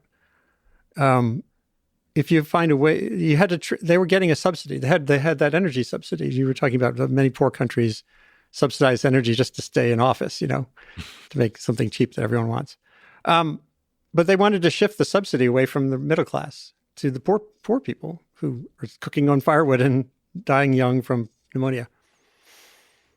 And what the critical factor was India's digital currency. India went to a digital economy. Very poor families there now. If you have a phone, that's your bank. And you could make the case to the public that we're going to be starting to shift your LPG, your propane subsidy to poor people. But we know they're poor. We know they're not just going to be using it behind their restaurant, which was, when it was a general subsidy, people were hoarding the LPG. And the system has worked. They've shifted a lot of capacity to cook on a clean blue flame that turns off and on in homes that previously where the woman would spend hours collecting firewood, smoky fire, cooking, clean the pots and start all over again. But it's all built on trust, all built on the digital economy, and the same thing in Nairobi. So that excites me every day. With all the doomism, I just hope people can literally take a breath, look for these examples that show the potential when you have a trustworthy system, when you have a clear path to making lives better. And then knowing, that kid having electric light as opposed to a kerosene lamp, we don't know how much that's going to improve his homework and lead to a better outcome. But we know from history that sometimes it does.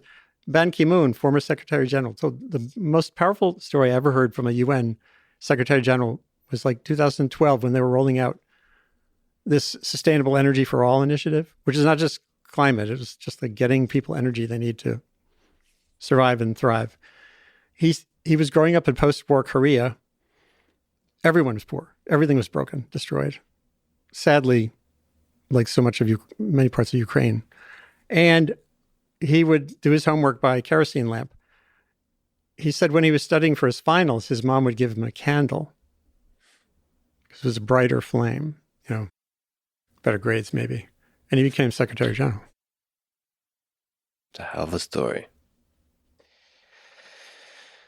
So for climate change, which policies work, which don't?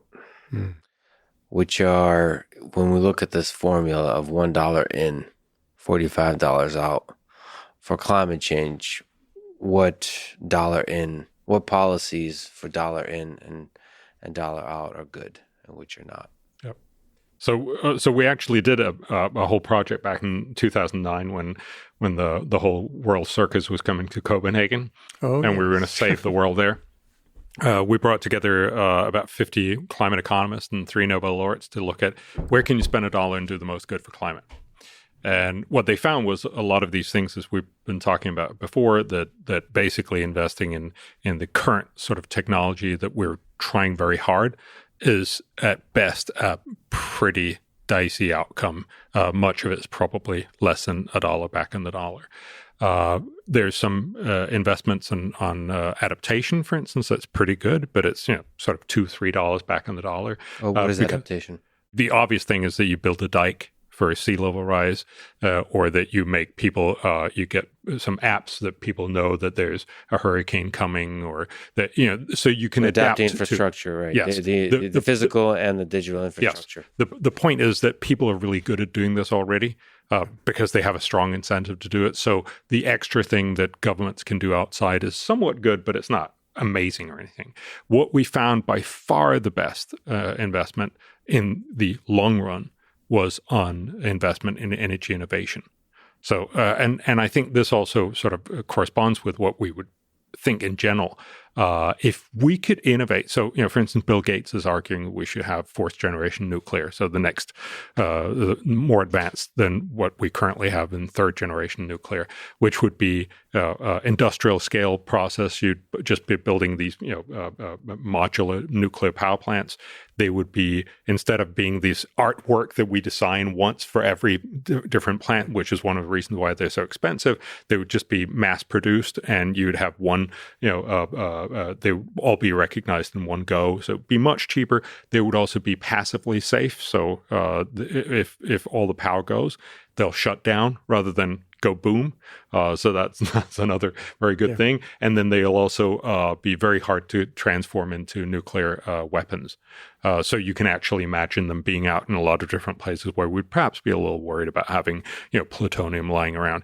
Now, this is all still being worked out. But imagine if that actually comes out. And again, remember, the other three generations, we were also told that it'll be incredibly safe and it'll be incredibly cheap.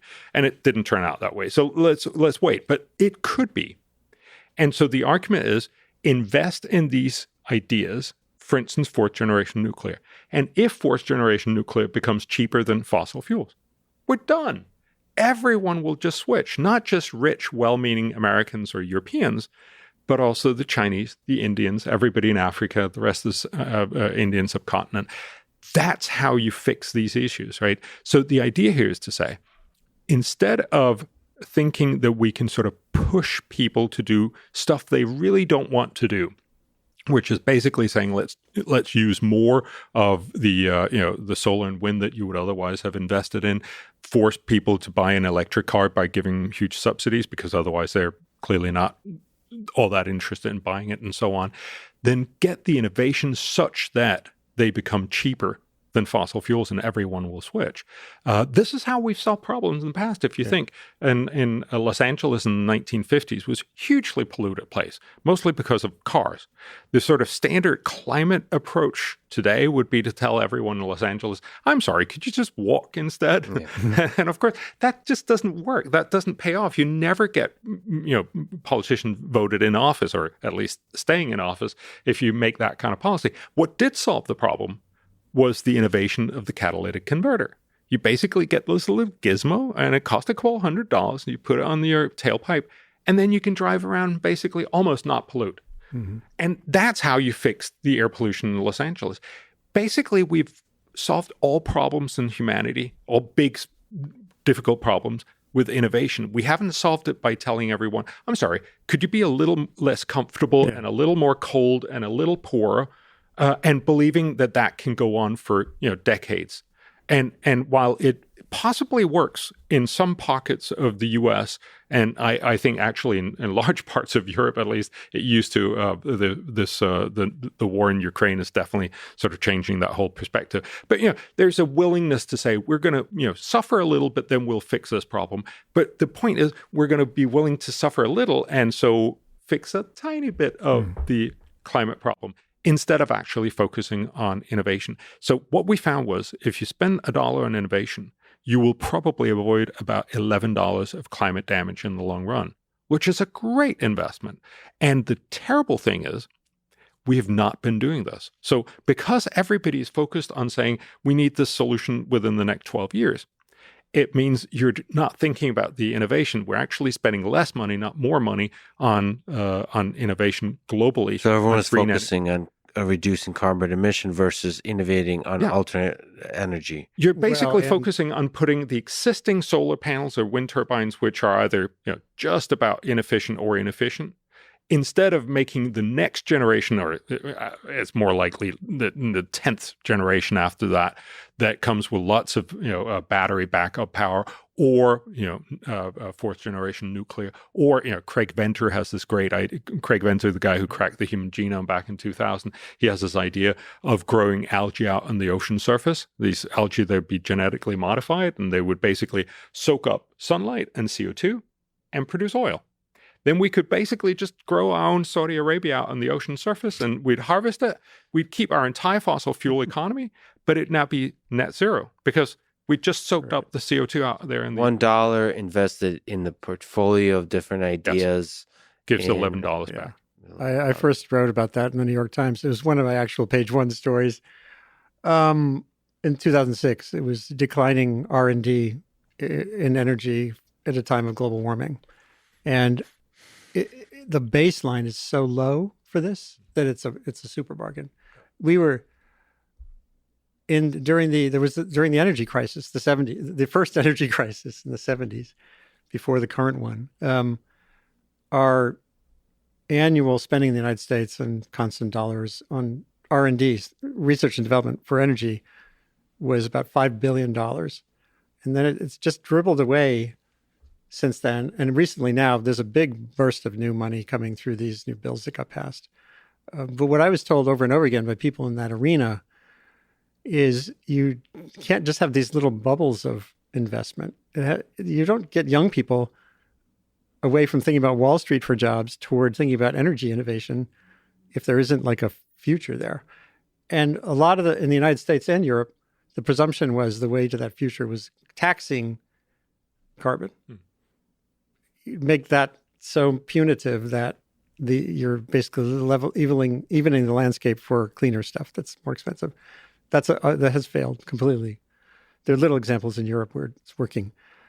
And what's happened now is, well, in the United States, this big chunk of money is designed to take us over a finish line that was started with not just innovation, but with the production efficiency too. This is one thing I got wrong, I think, a little bit in my reporting. I was so fixated on the innovation part, just because I love science too.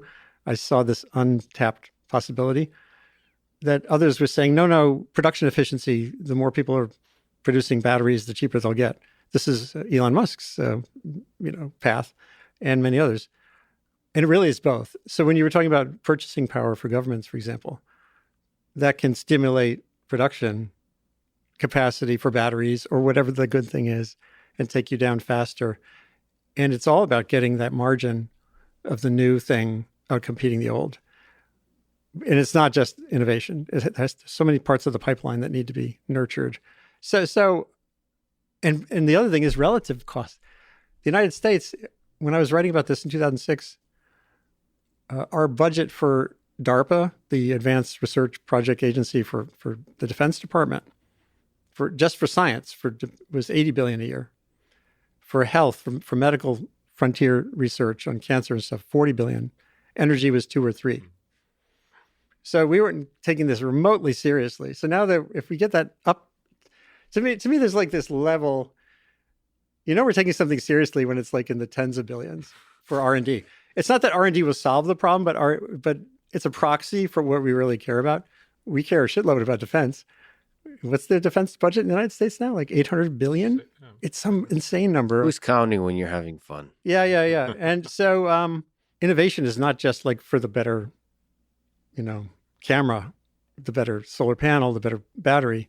Social innovation actually matters hugely. Like the guy in Nairobi I mentioned with a company doing micropayment gas to get people off charcoal. We need that as much as this. And I interviewed Bill Gates.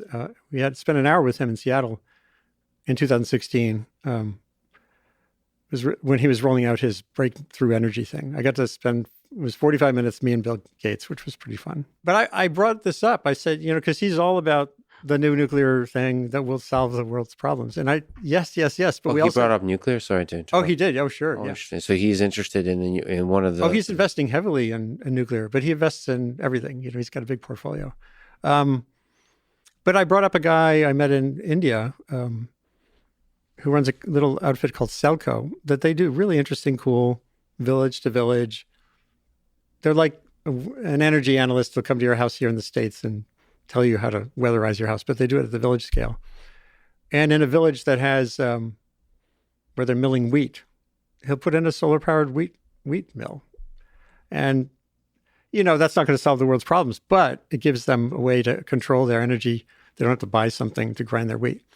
And that needs just as much attention as the things I really like, too, the cool technologies. And I thought I cornered Bill Gates. I was like, because he really does focus on these big wins, the big, like nuclear, that will make net zero completely doable. And I said, well, what about nuclear, like New York City, where I was still living at the time, or near? And I said, it's got 1 million buildings. New York City has 1 million buildings. And in 2013, the Bloomberg government analyzed, they said, looking ahead to 2050, 75% of the buildings in New York City that will exist in 2050 already exist. You think about these brave new futures, right? Like we're just going to come in, have these shiny, cool, passive house cities. And so I put this to Bill and I said, so how do you do that? How do you retrofit all those boilers, many of which were coal-fired like 20 years ago, to get a zero energy New York City? And I kind of thought I had him. And then he immediately, he kind of sat back and went, well, but if you have unlimited clean power coming into that city, it doesn't really matter. It's a pretty good Bill Gates impression. It was a good answer. I mean, it was a good answer. Yeah. He said, oh yeah, it's a leaky bucket, but pour in zero carbon energy, then it doesn't matter. But I still think we have to figure out the other part too. That end. How do you innovate at the household level, at the village level? It's much more of a distributed problem we used to think. The one big change I've had in my own thinking too is from top down to distributed. Everything about the climate problem through the first 3 decades of my reporting was that the IPCC will come out a new report, the framework convention, the treaty will get us on board, we'll all behave better. It has this like top down, parent to child architecture. And everything's I've learned has gone the other way. It's distributed capacity for improved lives, kids getting through school, women not having to spend 3 hours collecting firewood. And if it means propane for that household in that context, that's a good thing. So stop with all your yammering about ending all fossil fuel subsidies. And, what's an America look like that has some climate safe energy future? Find your part in that. Don't get disempowered by the scale of it. There's like 1,000 things to do when you start to cut it into pieces. So it's very different. It's not a top-down thing. No one's going to magically come in and that's where I think. So I agree that everyone should try to play their part and do whatever they can. But I also think just the sheer incentives. What we saw happening with shale gas is a great example. Yeah. When shale gas becomes so cheap that you just stop using coal, then you don't really have to convince lots and lots of people. It just coal happened. is really bad. And it wasn't labeled a climate. No, it wasn't a climate thing. It was an energy thing. It was totally. And the point is just the power of an innovation is that you almost don't see it anymore. It just happens. And I think that's really the only way we're going to fix these big problems. If you think about, the nutrition problem back in the 60s, 70s, we worried a lot about India and other places. The solution is not worrying, or the solution was not, us eating a little bit less and sending it down to India or wherever. The solution was the Green Revolution, right? It was the fact that some scientists made ways to make every seed produce 3 times as much, so you could grow 3 times as much food on an acre. And that's what basically made it possible for India to go from a basket case to the world's leading rice exporter. And that's how you do these things. You solve these big problems through innovation. And again, I'm not saying that, we're actually arguing a carbon tax is a smart thing to do. That's what any economist would tell you to do. Right. But it also turns out that it's not going to solve most of the problem, and it's incredibly politically hard to do. So it may also just be the wrong sort of tree to bark up against. If you can do it, please do. But this is not the main thing that's going to solve climate. The main thing is that we get these innovations that basically make green energy so cheap everyone will just want it.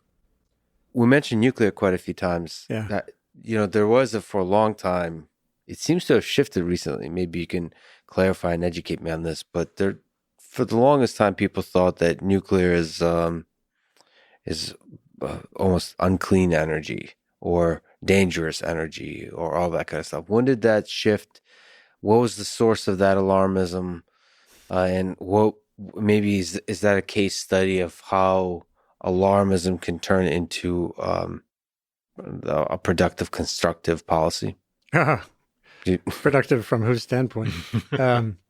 Is it not? Is it not like nuclear? No, I was trying to. Do you mean productive in terms of yay, we banned it, or productive for those? Oh, I see what you mean. Yes, I meant productive for human civilization. The alarmism over nuclear power dominated any alarmism over global warming. Absolutely. Oh, really? Oh, yeah. This in the United States, 3 Mile Island, then you had Chernobyl there. And the traditional environmental movement still won't go there. The big groups, NRDC, EDF, that whole alphabet soup of the big greens, are reluctant to put forward the nuclear option because they know a lot of their aging donors basically grew up in the thinking about nuclear as the problem, not the solution. I lived for the last 30 years. I moved to Maine recently, but I lived in the Hudson Valley, 10 miles from the Indian Point nuclear power plant, which was built in the 60s, 70s, and had some problems. None of them were to the point of a meltdown or the threat of it, or even the theoretical possibility of one.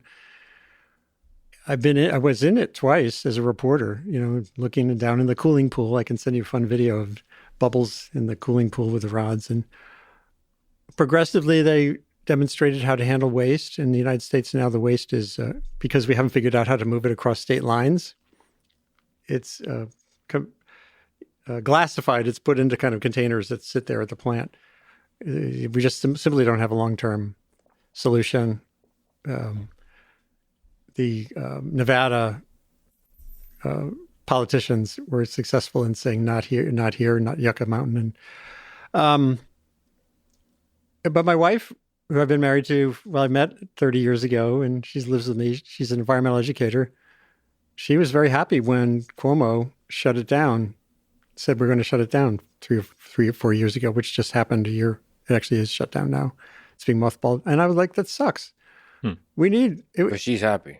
Yeah, and we still love each other. And she's an environmentalist, so that just speaks to a lot of environmentalists still see nuclear as bad. Oh, totally. Oh, yeah. And you bring in the weapons proliferation issues, but it's a safety thing. It's a generational thing. I think young people are different. I hope these small modular reactor designs, several of which there's a couple of PhDs from MIT who did transatomic power. They're both like in their early 30s. We need so much more of them. And just briefly, the one thing I say about nuclear is, like with so many of these things, like subsidies, don't talk to me about yes, no nuclear. Talk to me about what do you want to do with existing nuclear power plants? And what do you want to do about the possibility of new ones? Let's parse this out in chunks that we can have constructive conversations about. The idea of no nuclear drives me crazy, just like no fossil fuel subsidies is silly in the world we inhabit that has these pockets of no energy. So that's just my, my sustain what mantra is. Start with some divide and conquer. To conquer the dispute over by saying, let's at least get real. This power plant has been in the Hudson Valley for 30 years. It was the base load. It was base load. Base load is a real thing. And guess what has filled the gap since that power plant is turned off? Natural gas. And you don't hear that from the environmental community that was so eager to turn off the Indian Point. I think both the point of, saying that people are saying it's the end of the world, but no, I don't want a nuclear power plant. It just doesn't make sense. Right. And Andy's absolutely right to talk about, so existing nuclear power plants, we already paid for them. We already have them. Right. We already committed to decommissioning them eventually. While they're running, they're pretty much the cheapest power you can possibly have on the planet because it costs almost nothing to run them day to day. So, it's basically cheap or almost free CO2 baseload power. There's just nothing there that doesn't, you should embrace. Now, new nuclear power plants turn out to be very expensive currently. So, the one they built in Finland, some in the UK and France and several other places turn out to be incredibly expensive. So they're much more expensive than, the costliest renewables you can imagine. So they're actually not a solution right now. And that's why we need the innovation. That's why we need the potentially fourth generation nuclear power. It's just simply, it's a bad deal. And that's why, nuclear is never going to win on its third generation. Now, it may never get there. Who knows? But it's certainly a possibility, and we should be looking into it. And there are wonky realities that need to be dealt with. The Nuclear Regulatory Commission in the United States, their approval process is still locked and designed on this 50-year-old model of big, giant power plants. There's an intense discussion right now about evolving a new regulatory scheme for small modular ones because of all these implicit advantages they offer. And along with the innovation, you need to have this get out of the way or you're never going to have the investment. Yeah. So it really is an all of the above thing. And looking at these as systems problems, systems solutions is really important. Let me ask you about Alex Epstein. So he wrote, I'm not sure if you're familiar who he is, but he wrote a couple of books. It's just interesting to ask a question about fossil fuels because we're talking about reality. And he's somebody that doesn't just talk about the reality of fossil fuels, but he wrote a book, Moral Case for Fossil Fuels and Fossil Future, where he makes the case that, as his subtitle says, global human flourishing requires oil, coal, and natural gas, or more oil, coal, and natural gas, not less. What do you think about the argument he makes? So he pushes, we've had this kind of, speaking of the center, of this balanced discussion of the reality of fossil fuels, but also investing a lot into renewable energy and that having the $1 to $11 return. Sure. But he says, I'm not sure exactly how to frame it, but investing and maintaining investment to fossil fuels also has a positive return because of how efficient the energy is. I've read the first book. Yeah, I haven't. I've got his second one. I've been planning to have him on my webcast, my tiny webcast. No, What's the name of the webcast? Sustain what? Everything I do is sustain what? Because it's like, don't talk to me about sustainability. Sustain what? For whom? How? Then we're talking, interrogatory approach to things. So I think the valuable part of what he has done is to remind people, particularly in the West or North or whatever, the developed world, that everything we take for granted, low fertilizer prices to air conditioning to everything else, exists because we had this bounty that we dug out of the ground or pumped out of the ground.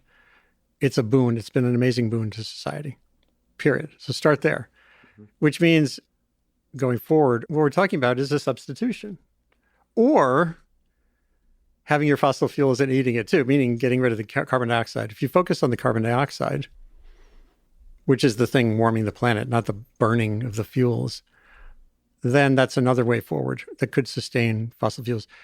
As far as I can tell from at least the first book, he makes the moral case that fossil fuels are essentially a good overall.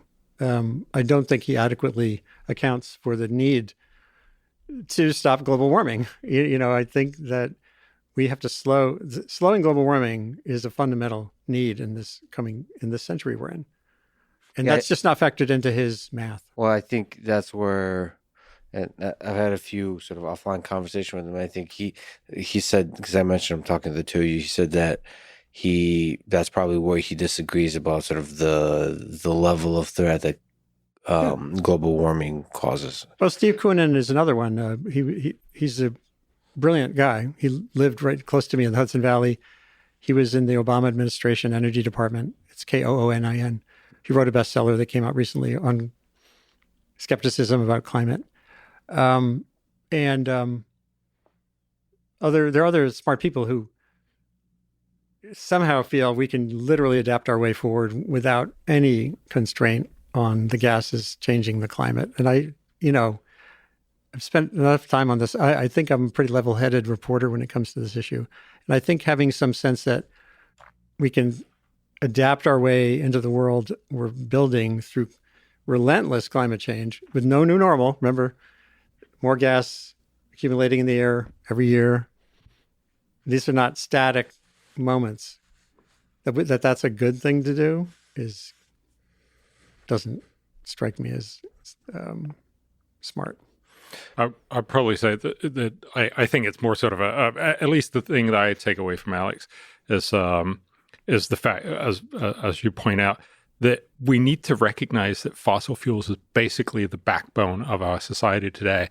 We get 80% of our energy from fossil fuels today. Still, as we did 50 years ago, 40 years ago. Yeah. And people have no sense of this, right? No. So they have the idea, because you see so many wind turbines and solar panels and everybody's talking about it, that this is huge, big things.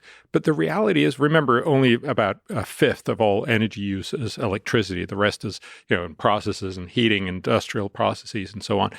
So actually, solar and wind right now produces 1% of energy from wind and 0.8% from solar. This is not a huge thing. It's a fairly tiny bit. Now, and growing explosively. It's absolutely growing. But actually, it's growing slower than what nuclear was growing in the 70s and 80s, which I thought was a fun point, not by a little amount, by like 2 or 3 times.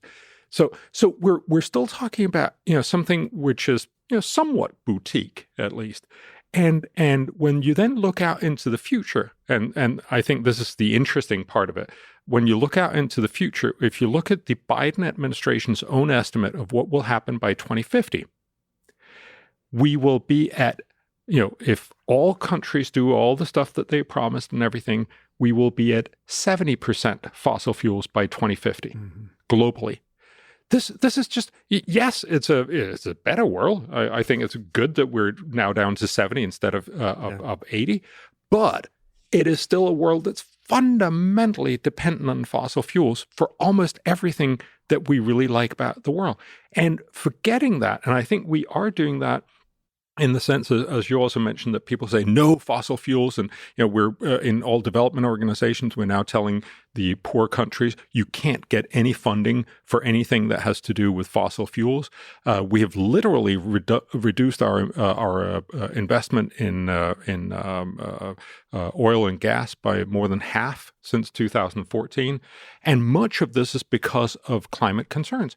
This has real world consequences. This is why energy prices have gone up. It's not the only reason.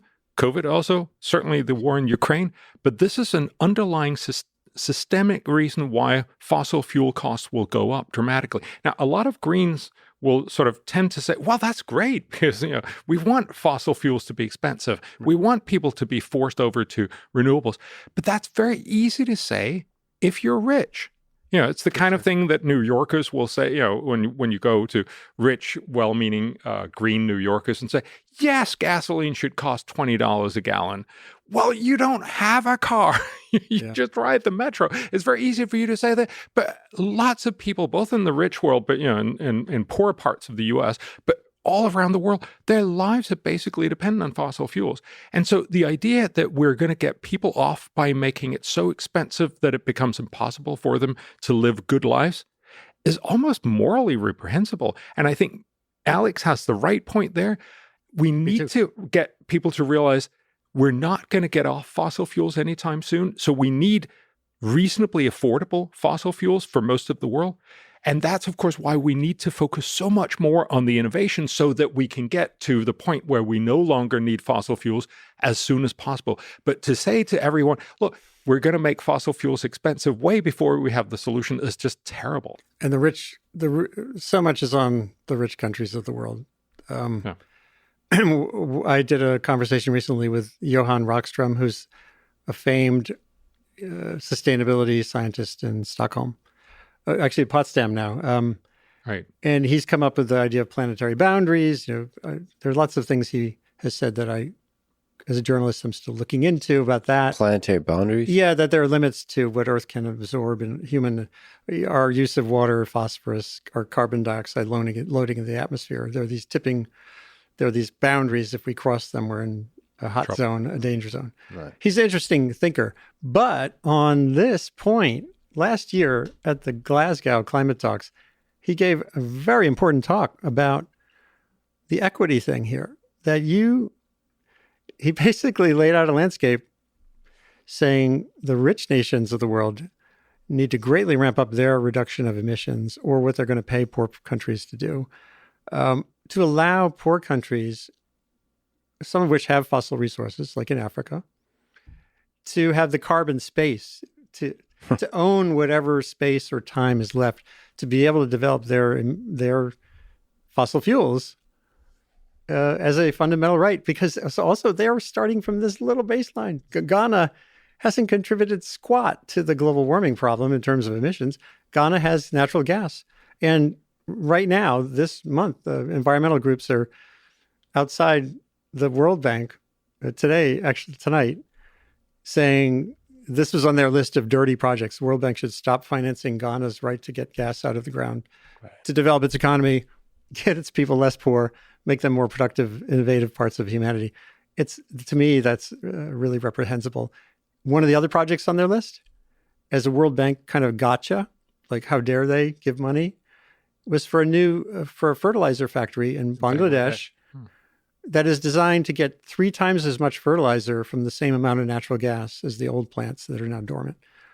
This is in a time when we're facing high energy prices, high gas prices, high food prices, when food insecurity is spreading rapidly, when a country like Bangladesh has millions of rice farmers who need urea tablets to put in their rice fields. And to say that how dare they finance that because there's a fossil fuel involved is immoral. So yes, on that point from Alex. So this is 2022 polls. This is a bunch of different ways to look at the same basic effect. In the United States, Democrats, younger Americans identify dealing with climate change as a top priority. U.S. adults, 42% say that dealing with climate change should be a top priority. 11% of Republicans, 65% of Democrats. And we could see this effect throughout. 46% of Americans say human activity contributes a great deal to climate change. By the way, this is a little bit different than what we're discussing. I was just looking through different polls. In the public, there seems to still be uncertainty about how much humans contribute to climate change, more than the scientific consensus. It would only be 24% that disagree with the UN climate panel, right? Three quarters would agree. Are you uncomfortable about the 29? No, 29 is actually, it's exactly right. I mean, okay. The UN doesn't say it's all. Well, they say that could be the border case. But anyway, this is interesting. But to me, across all these polls, if you look Republican versus Democrat, Republican, it's say that 17% say it's a great deal. Democrats say 71% say it's a great deal. And you just see this complete division. I think you probably, with COVID pandemic, you can ask a lot of questions like this. Do masks work? Are they an effective method to slow transmission of a pandemic? You'll probably have the same kind of polls about Republicans and Democrats. And while the effectiveness of masks to me is a scientific question, but so there's different truths here apparently. One is a scientific truth. One is a truth held by the scientific community, which seems to be also different than the scientific truth sometimes. And the other is the public perception that's polluted or affected by political affiliation. Sure. And then there's whatever is the narrative that's communicated by the media. They will also have the answer to the question of whether masks work or not. And they will also have an answer to the question about all these climate-related things. So that's a long way of asking the question of how is politics mixed into all of this? Yeah. On the communication front, on the figuring out what the right policy is front, on the friction of humanity in the face of the right policies. Well, I've written a ton on this.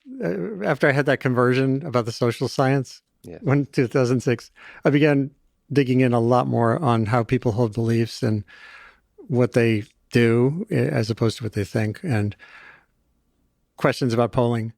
And there's two things that come to me that make me not worry about the basic literacy, like is climate change X% of whatever. I don't really care about that. And I'll explain why.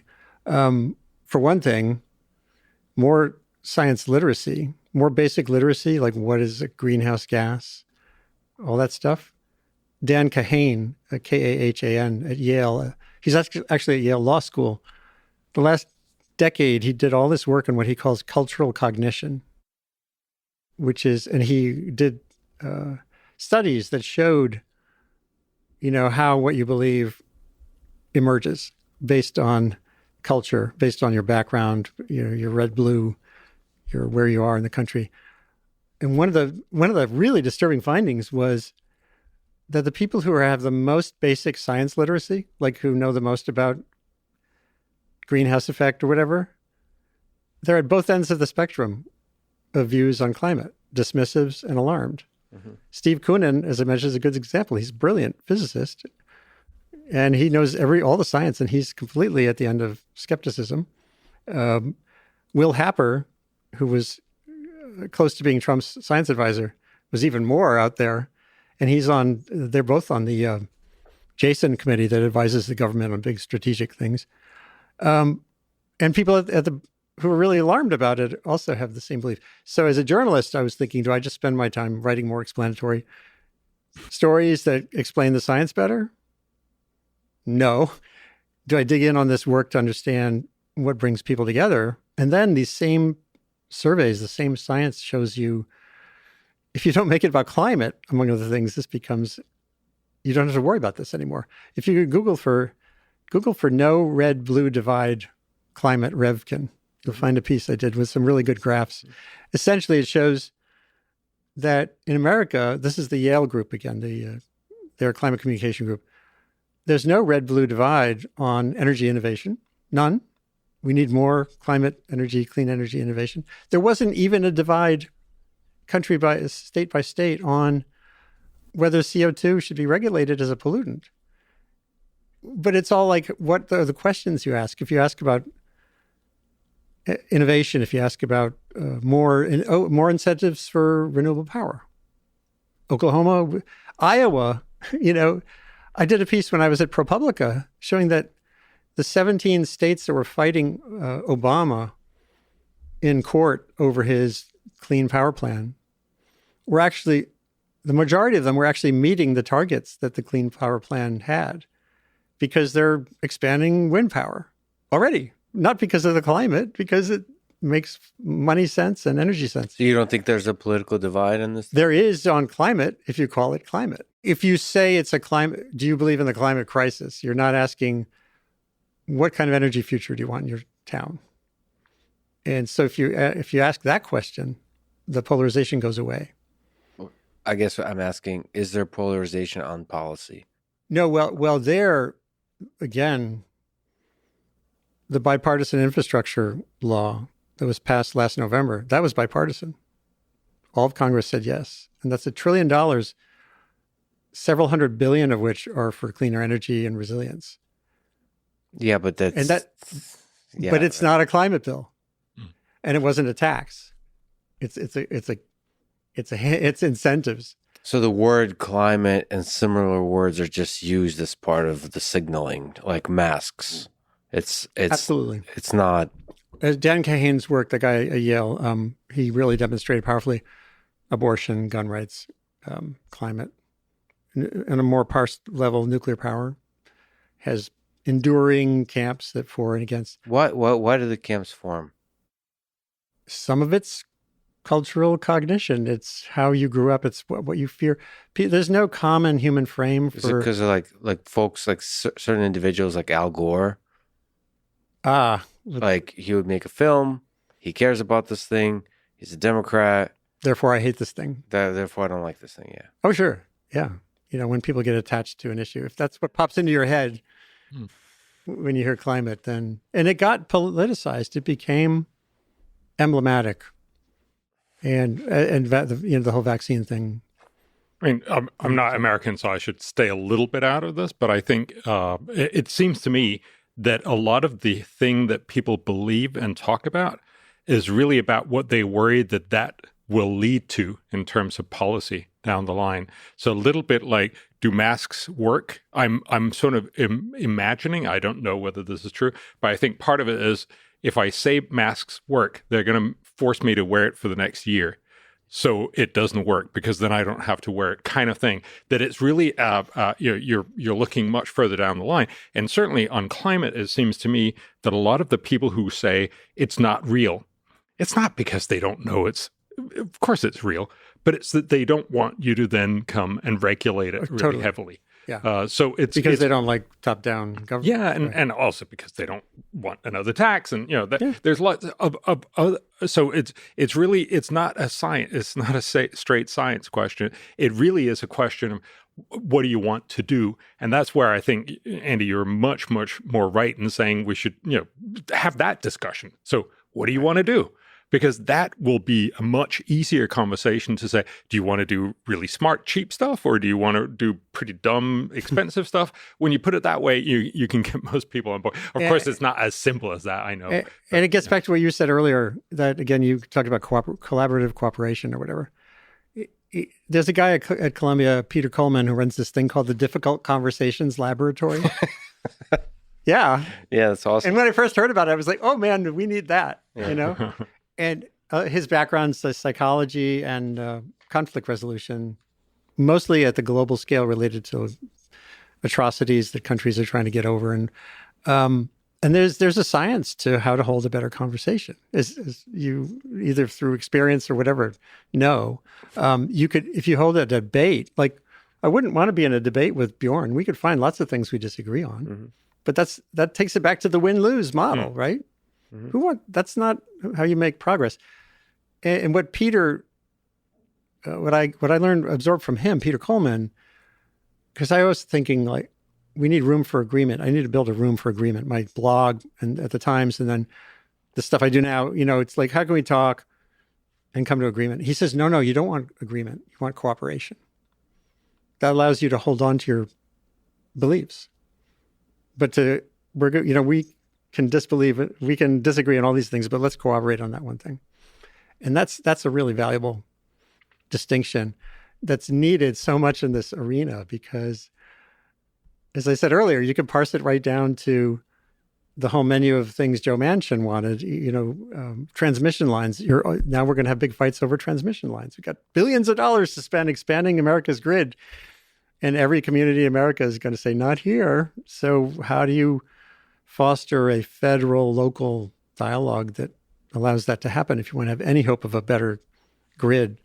So that's like, those insights come from behavioral sciences that I think are completely undervalued in this area. Pilke loves to quote, I think it's Lippert, but... Oh, Walter Lippmann. Lippmann, yes, that democracy is not about, everybody agreeing, but it's about different people disagreeing, but doing the same Doing one thing together. Yes. I mean, agreeing that we're going to do this thing. So you can disagree, but still do a thing, possibly for very different reasons. Yeah. And there's an amazing video clip that shows this so powerfully. 2015 was the build-up to the Paris talks that led to the Paris Agreement, and a really talented journalist at CNN at the time, John Sutter, who's from Oklahoma originally, he saw another Yale study that was a county by county study of American attitudes on global warming, like right down to the county level. And there's this little glowing data point in Woodward County, Oklahoma. Woodward County, Oklahoma was ground zero for climate skepticism, climate denial, whatever you want to call it. And he thought, oh, I'm going to go there. And he went there just to meet people on the street, to talk to them about energy and weather. And he did these little interviews. And there's this one with this guy who's like a middle-aged oil company employee, like a business, like a administrator, Thai kind of guy. And he starts out the interview, and the guy is saying, like, God controls the environment. And if you're watching this, you're going, okay, this is going to be interesting. And the backstory, by the way, is the guy, he paid for the local playground to have dinosaurs and people, like toy dinosaurs and people all at the playground, because he believes in creation, 6,000 year creation. Yeah. So that's the guy, right? And then he gets to energy, and the guy says, the same guy who believes God controls the environment says, we have half of our roof covered with solar panels, and we want to get off the grid entirely. And when I show this to audiences, I say, just pause and think about that for a second. Why do you think that's happening? And it's because he's independent. He wants to have his own source of power. He's libertarian. He doesn't want the government telling him what to do. He would never vote for Hillary, I guarantee you. This is 2015. But he wanted to get off the grid entirely to be his own, to be himself. And so then I say, okay, so if you were going around the country with your climate crisis placard and you go to Woodward County, do you think that would be a productive way to go to that place and make your case? And the answer is pretty obvious. No. If you go in there and you listen, like listening is such an important property that we all forget, including journalists, you're much more apt to find a path to cooperation. You could talk to him about, I guarantee if I went there today, maybe I should go to talk about this new bill, $370 billion. How do we make that work, at the local level? How do we answer that guy at the energy department, Jigar Shah? So how do we put this to work to get our buses off electricity, to get them electrified, or transition our street lamps and stuff? You could have a good chat with him. If you go in there and say, I'm here to debate you to death on global warming, forget about it. Actually, let me ask you a question, given your roots as a journalist. Yeah. So, talking to a guy you disagree with, that's one thing. What about talking to people that society might consider bad, unethical, even evil? What's the role of a journalist in that context? So climate change is a large number of people that believe one thing, a large number of people that believe another thing. It turns out even with people that society deems as evil, there's a large number of people that support them. What's your role as a journalist to talk to them? Well, when I have talked to really bad people. When I wrote about the murder of Chico Mendes, a Brazilian Amazon rainforest activist, in 1989, I interviewed the killers. One was in jail. Several of them were just ranchers who, they had their point of view. They were there in the Amazon rainforest to, the word in Brazil, in Portuguese is limpar, to clean the land. They're the bandeirantes, the pioneers of Brazil. They go into these frontiers and tame them like we had in our West, And they would bring that up too. They would say to me, well, you did this out, They didn't say you murdered your Native Americans and stuff, but they could easily have said that too. And you deforested all your landscapes. So who are you to come down here to? But if I didn't talk to them, that would be not a way to do journalism. But when you talk to them, did you empathize with them or did you push back? That's the ultimate question. Like if you want to understand, if you talk to Hitler in 1941, do you empathize with him or do you push back? Because most journalists would push because they're trying to signal to fellow journalists and to people back home that the journalist, is on the right side. But if you actually want to understand the person, you should empathize. If you want to be the kind of person that actually understands in the full arc of history, you need to empathize. I find that journalists, a lot of times, perhaps they're protecting their job, their reputation, their sanity, are not willing to empathize. Yeah, well, I think this happened with Joe Manchin. I'm not doing any kind of equation here related to Hitler and Joe Manchin. Yes, or Trump. I mean, Trump. Yes. I interviewed the guy, Will Happer, I mentioned, who was a physicist at Princeton, who thinks carbon dioxide is the greatest thing in the world and we should have more of it in the atmosphere. I profoundly disagree on that point. But I interviewed him for an hour, and it was so interesting because he was trying to kind of rope-a-dope me into making it about CO2 and climate because he's a super smart physicist. And I kind of said, let's talk about some other things. And we started talking about education and science education. He went on for like 20 minutes about the vital importance of better science education for Americans. He drew on people he knew from Europe, Hungary. A bunch of Nobel Prize winners came from some town in Hungary, or at least a couple. And he said that he learned their teachers. At any rate, he went into a long exposition on that. He then defended climate science. He said, we need more climate science. He says, I love this stuff. I love the ocean buoys. There are now thousands of them in the oceans charting clear pictures of ocean circulation and satellites. And he said something really important that many people discount, which is we need sustained investment in monitoring this planet. We neglect our systems that just tell us what's happening in the world. And that's happened over and over again. So if I had gone into the terrain of the fight over CO2, some journalist friends might have said, oh, that was good. Yeah. Matchup. But I found these really profound and important things that I wanted the world to know about in the context of whether Trump was going to have him as a science advisor. And so if I hadn't gone there, and a lot of people, if you look back, I got hammered for doing that even from friends.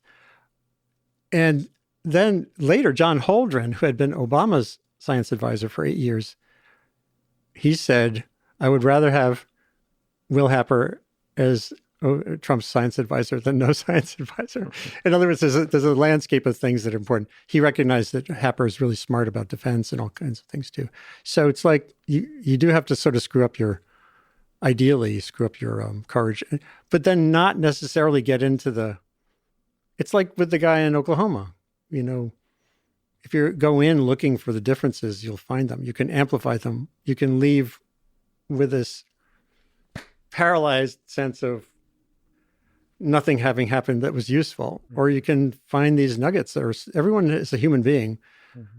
I can't play the mind game of what I would have asked to Hitler, but I play that mind game all the time. But that's for another conversation. Yeah. I had many in my family that have suffered under him. Nevertheless, he is a human being.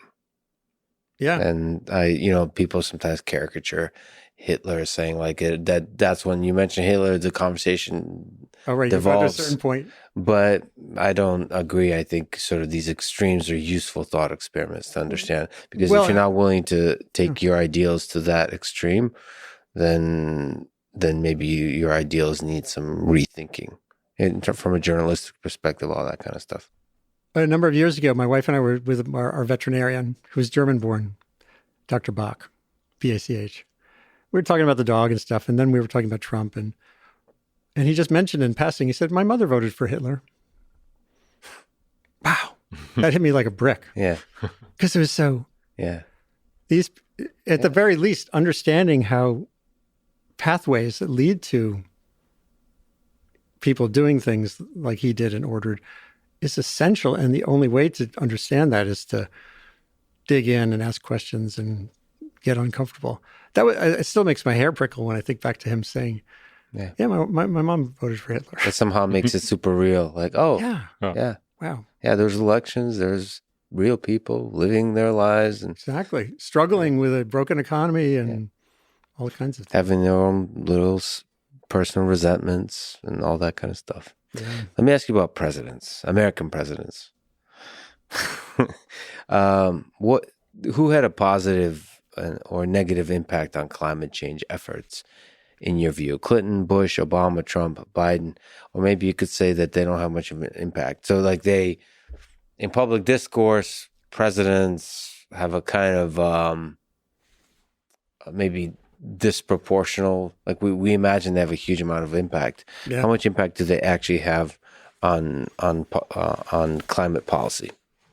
I don't know if you have comments on this. Well, there is a background decarbonization rate that's happened for 150 years. We moved from wood to charcoal to coal to oil, and gas is cleaner, it's more hydrogen, less carbon. And I asked some really smart scientists who study these long trajectories of energy. When you look at those curves, is there anything in that curve that says, "Oh, climate treaty, 1992"? Oh. Yeah. Oh, Paris. And it's really hard. Or China. I mean, when China came in with its huge growth in emissions, that created a bit of a recarbonization blip. But that was this huge growth in their economy. They pulled a bunch of people out of poverty. So yeah, no, presidents don't really change anything on timescales that we would measure as meaning where you could parse it out. I think that's not to say that Obama's and the current focus on the stimulus that's happening, which includes a lot more money for research, et cetera, and innovation. I do think that will be beneficial in a very, very long run. But I have to say, when Obama stood up and took credit for reductions from moving from coal to gas because of fracking, that was actually Cheney who set that in motion. I was thinking, I would say Bush, not because I like him or anything, but he's the guy who inadvertently started fracking, right? And it goes further back than that. Yeah. It was a federal investment in fracking in the 60s and 70s, and then this one guy in Texas, right here in Texas, George Mitchell, who, cobbled together technology, and that led to this real dramatic change from gas to coal that mostly played out in the Obama years, but that really was stimulated by Cheney's early energy task force, 2001, when they were getting into office. And also Bush did something interesting in the whole wonky climate treaty process. It was under Bush that they started to focus on sectors. And also on big emitters. This isn't about 200 countries. It's about basically 8 or 10 countries. Let's get them into a room and let's have these little sub-rooms on like electrification, on mining, on whatever. And by parsing it out, and Obama picked up the same model. They had different names for it because presidents always name something different than the last president. One was the Major Economies Forum, and then it was the Major Emitters, something or other. And that getting away from the treaty dots and dashes toward just sectoral, big sectors that matter, gas, electrification, makes a difference. But again, you couldn't ever measure. No. It's always the lag time would be important. And also, I think one very underreported fact, so the UNEP, the Environment Program, they come out with what they call a gap report every year, where they estimate how much is the world doing compared to what should it or has it promised to do. Emissions. Yeah.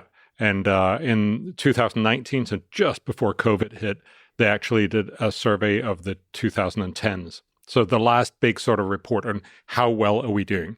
And their takeaway quote, and I'm not going to get this right, but it's pretty much what they said was, if you take the world as if we hadn't cared about climate change since 2005, we can't tell the difference between that world and the world that we're actually living in.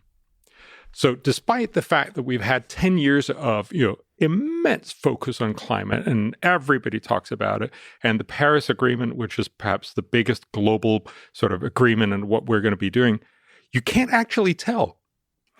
And that, I think, is incredibly important because what it tells you is all that we're doing is not even on the margin. It's sort of smaller than that, and I'm not sure what that is. But, we're basically dealing in, so for instance, the UK loves to point out that they have dramatically reduced their carbon emissions, and they have. They've really dramatically lowered their emissions, but mostly because they've deindustrialized. They've basically said, look, we're just going to be bankers for all of you guys, and then everybody else is going to produce our stuff, which, of course, is great for Britain. Or I don't know if it's great for Britain, but we can't all do that. And so most of what we're trying to do right now is sort of, this virtue signaling. It makes us feel good. It's sort of, on the margin or in the very tiny margin. But, what we basically, and that was, Andy, your point with China. And the reason why we can't tell the difference, of course, is because China basically became the workshop for everyone. Yeah. And so not only did they lift more than 500,000 people out of poverty, half a billion, yes, 500 million people out of poverty, but they also, basically took over most production in the world. And so, of course, many rich countries could decarbonize or at least reduce their carbon emissions and feel very virtuous about it. But fundamentally, we haven't solved how does the world do this. And that's why I think we're also left with this sense of not only are we being told this is a unmitigated catastrophe, and that's why this is the only thing we should be focusing on, but also somehow, and we can all fix it. And I don't think we have any sense of how hard this is actually going to be. And that's, of course, why I would go back and say, look, the only way you're going to fix this is through innovation, because if you have something that's cheaper than fossil fuels, you've fixed it. If you have something that's harder and costlier and more inconvenient, no, you're just not going to make it. And getting more time by cutting vulnerability. Yes. The pockets of vulnerability on the planet are huge, and they're identifiable, and you know what to do. What are the biggest pockets of vulnerability? Well, they're infrastructure of cities? No, it's where people are living and what their capacities are. So moving people, how do you decrease the vulnerability in the world? What are the big affordable housing? One reason so many people moved out of San Francisco and adjacent cities into the countryside and then had their houses burned down is because they can't afford to live in the city anymore. So affordable housing in cities can limit exposure to, in that case, wildfire. Durban, South Africa, that terrible, devastating flood they had past year, who was washed away? Poor people who don't have any place to live. So they settle in a floodplain along a stream bed that's livable, when it's not raining buckets. And those are vulnerabilities that are there because of dislocation, housing. Tacloban, this typhoon that hit the Philippines terribly ahead of the Paris talks, or was it the previous one? No, it was in 2013, I believe. Yeah. Thousands died. Most of the stories that were written were framed around climate change because the Pope made a deal about it. It was just before the climate talks of that year. And what happened, partially why there were so many losses, was Tacloban city had quadrupled in population in the last 30 years. And most of the people coming into the city were poor, looking for work and settling in marginal places where a storm surge killed them. So those are things whatever the we is in the different places, really can work on. And that gives more flex for sure. And thinking about how this long trajectory that seems so immovable and so hard, the decarbonization part, there's no excuse. I wrote a piece I guess a year ago. I said there's a vulnerability emergency hiding behind this climate emergency label. That's really what needs work. And also on the Tacloban, I mean, the hurricane that hit in 2013, there was almost a similar hurricane in the early part of 1900s that hit pretty much the same strength, and it eradicated half the city. It killed half the city. And so what's happened since then is, people just got much, much richer, from early 1900 to 2013. We've just moved a lot of people out of poverty. Now, it's a lot bigger. Bangladesh is even a bigger example of that. In the 1970s, they had horrible cyclones, one of which was the Beatles, George Harrison's Concert for Bangladesh. Great album that I still have somewhere.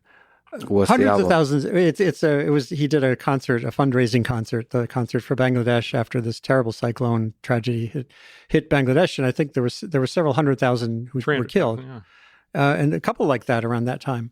Bangladesh has been hit by comparable storms recently, and it's terrible. Every death is terrible, but it's like 123 deaths, and it's not just because of wealth; it's because people know what to do. It's because there's cell phones. It's because they have elevated platforms in many communities in the floodplains there that to get to. Mm-hmm. So they went from hundreds of thousands of deaths in a cyclone to 123. When we were working with Bangladesh, it's no longer the problem of people dying; it's the fact that their cattle die. So they wanted cattle places where you could herd your cattle. This is their capital, and it's not to make fun of it, but it's an amazing progress that you've stopped worrying about your parents dying and you worry about your cows dying. And when I was talking about social innovation the other hour, there's a model emerging in Bangladesh for farmers to move from raising chickens, poultry, to ducks. And it's working. And ducks actually fetch a higher price at the market. And guess what? When you get flooded, they survive. You can still have your income and your future. Let me ask you to give advice. Put on your sage, wise hat and give advice to young people that are looking into this, into this world and see how they can do the most good. We talked about what is the $1 that can do the most positive improvement to lead to $40, $45, and so on. What advice would you give to young people in high school, in college, how to have a positive impact on the world, how to have a career they can be proud of? Maybe ask Bjørn first, and how to have a life they can be proud of. So I think, and this really pretty well reflects the whole conversation we've had.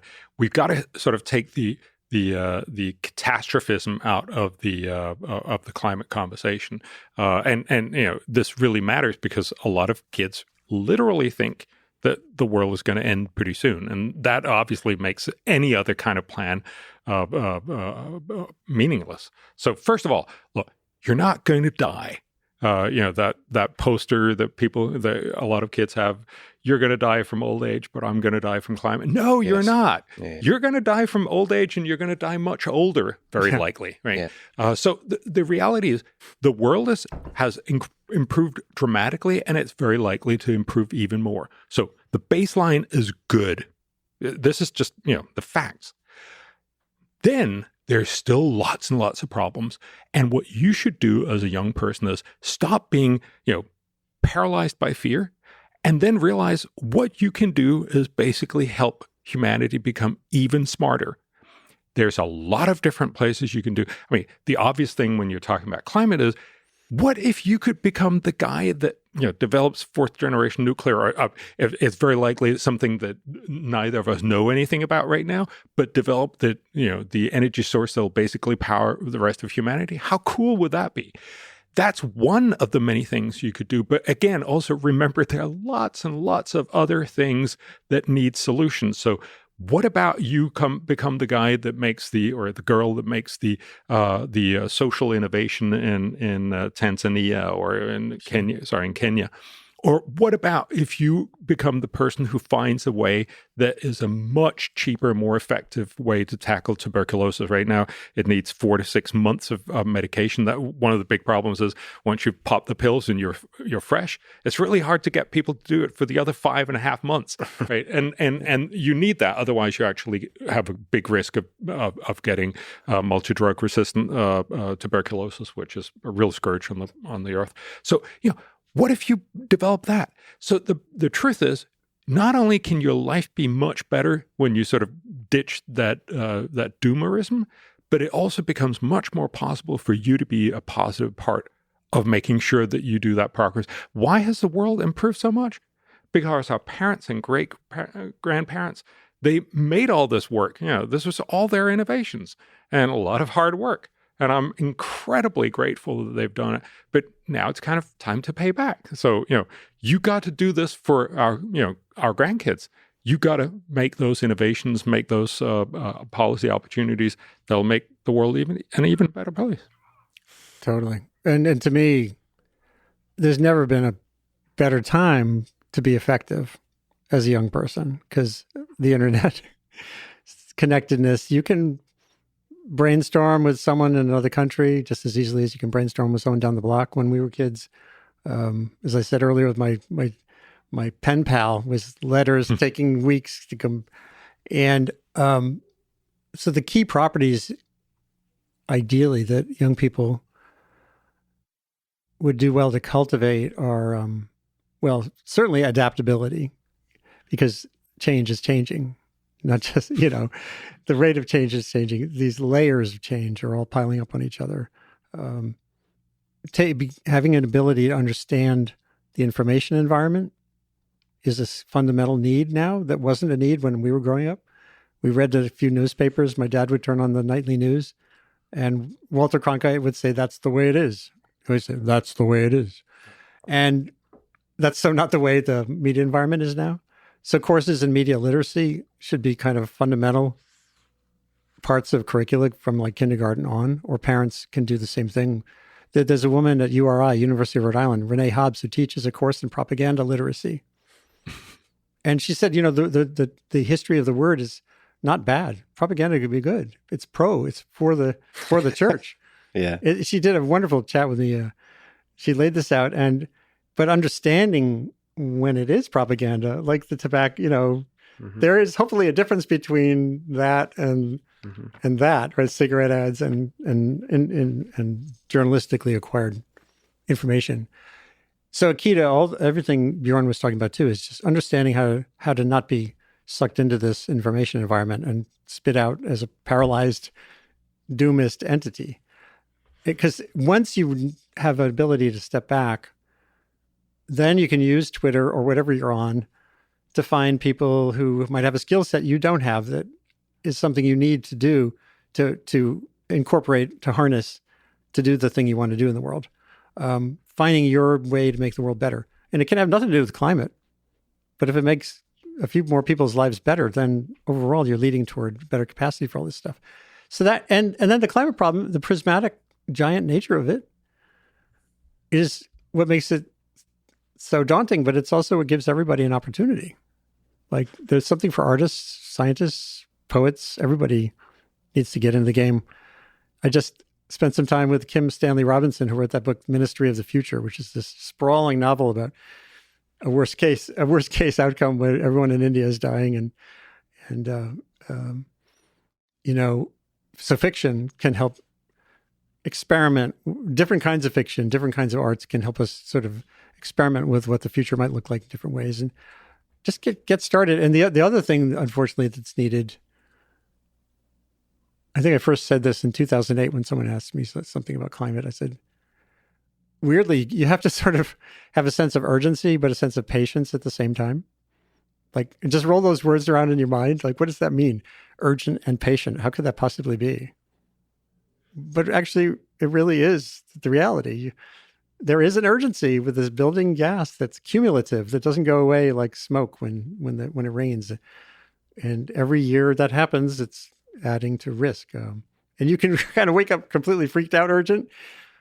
But when you realize energy transitions take time, then you have to sort of find patience or whatever your word is for that. I think you have to oscillate back and forth throughout the day, having a sense of urgency when you're trying to actually be productive and a patience so you can have a calm head about you in terms of putting everything into perspective. Yeah. And like you said, with information, that is interesting, especially in the scientific community. I think you've spoken about this before.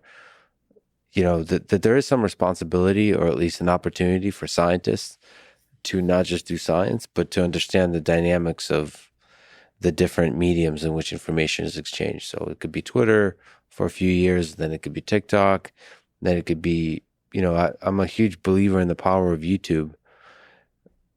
Over the next several years, perhaps decades. I mean, it's a very interesting medium for education and communication and for debate, and that's grassroots. That's from like the bottom up, that every scientist is able to communicate their work. And I personally believe have the responsibility to communicate their work.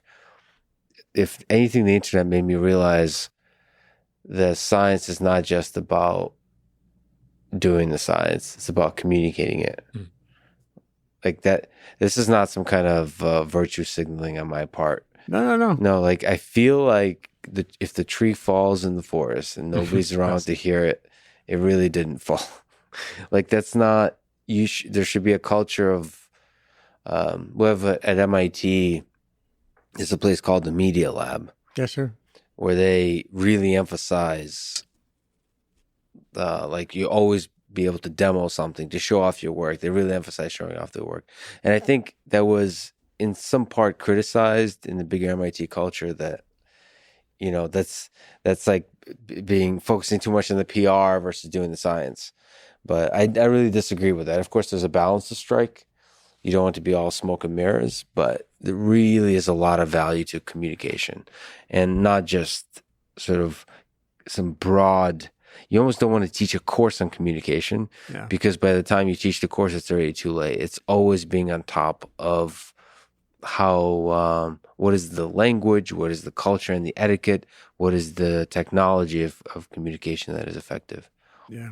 I actually had a big conversation about that in my university, because I think, and this is perhaps especially true for social sciences, but I think it's probably true for everyone, just simply communicating what it is that you've done in research makes it possible for you to sort of get an outsider's perspective and see, did I just go into an incredibly deep hole Absolutely. that just 3 other people really care about in the world?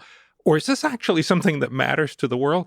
And being able to explain what it is that you've done to everyone else makes, my sort of sense is, if you can't say it in a couple of minutes, it's not necessarily true, but it's probably because it wasn't all that important. There was a hashtag generated maybe 7 years ago by a Caltech PhD candidate, a woman, and it was fantastic. The hashtag was, I am a scientist because, and she posted it with a picture of herself with her answer, And that, when I talk to scientists or basically anybody about communicating, I say, don't start with, I am a phytologist and I use a spectrophotometer to do X. Start with, I'm a scientist because the world is endlessly interesting and I just found these salamanders, which are going to vanish if we don't stop this fungus from coming to the United States. Utterly interesting. And then you've got people hooked. But it's the motivation part, because everyone grew up as a kid, and a kid is basically like a scientist. Wow, what the hell is this? How does this work? So you can connect with people that way. This other issue you broached is really important. And what I love about MIT particularly, I spent a lot of time there over the decades, not just talking to the hurricane guy, Amy Smith, who has the development lab in the basement there somewhere. Most of MIT looks like it's the basement, but yes. Yeah, it's sort of like it's part of the charm. Digs here. But it's a usability function is part of a lot of that goes on there. It's engineering and science. And it reminds me, in 1997, these 2 very different scientists, Dan Kamen at Berkeley and Michael Dove at Yale, wrote a manifesto. And it was the virtues of mundane science. That's what they called it. It was a prod to the scientific community to actually, it's about useful utility, because the whole arena is set up to advance your career through revealing new knowledge that will get you tenure someday. And actually doing useful science is disincentivized. Having a conversation, and especially if it involves more than one discipline, because as a young scientist, there were some postdocs at Columbia who wrote this other manifesto paper saying, here are the things universities need to do to foster the collaborative capacity we need to have sustainable development. And it was like 4 or 5 things that universities don't do. Give you time to become fluent in, for a physicist to talk to an anthropologist and understand how anthropology works with sociology. Takes time. And then building a relationship with a community that has a problem that you want to fix takes time. And you do these like quick turnaround papers that get you toward your little micro career goal, but they're not actually getting you what you want in the world. Those are really hard problems going forward. But starting with that idea of usability, what can I do with my skill sets? A lot of great physicists I know are dug in on string theory and stuff. And someone has to dig in on that too. But I'd like to have them pull a little bit of their brain power away to think about some of the practical things Bjørn thinks about too. So the 2 of you have been thinking about some of the biggest questions, which is life here on Earth, the history of life here, the future of life here on Earth, of Earth itself, and how to allocate our resources to alleviate suffering in the world. So let me ask the big question. What do you think is the why of it all? What's the meaning of it? What's the meaning of our life here on Earth? You waited till the last moment to ask us that question. Yes, in case there's Yeah, in case I can trick you into finding an answer. Well, so I mean, again, I'm just going to take a stab in this because I think in some ways it's the same thing that you were talking about before. It's not about getting everybody sort of on the same track and all agree on something, but it's about getting a lot of people with very different, goals and targets and ways of thinking about the world to go in the same direction. So for me, the goal of life, certainly my goal, but I think for most people, is to make the world a better place. It sounds incredibly pedestrian because it's become so overused, but that really and literally is the point. Your point of your life is to, when one of your friends is sad, to make sure that they sort of get out of that and find out why they're sad and maybe move them a little bit in the right direction. And, and all the things that we've talked about, stop people from dying from tuberculosis and live longer lives and fix climate change, but fix it in such a way that we actually use resources smartest, because there are lots of problems. So let's make sure we deal with them adequately. This is very unsexy in some sense, but I think it's also very basic and really what matters. Well, biologically, evolution has demanded that life is about finding sources of energy and perpetuating yourself, right? So that's the baseline. And that's led us into a bit of a bollocks because we have this easy energy, it's come from the ground so far. And, but our brilliance has given this larger awareness of everything about the planet is transitory. And so, how do you work with that productively is really an important question. I could just sort of, try to be as rich as possible and use as much energy as possible and have other people. I mean, Alex Epstein, I think, again, this is one of the constraints on my support for what he says is he's just talking about growth and progress in that sense. But there are consequences and there are long-term trajectories here that have to be taken into account too. So what do you wake up to do? To me, it's finding your part of this. And as Bjørn said, finding a way to pursue and expand betterment.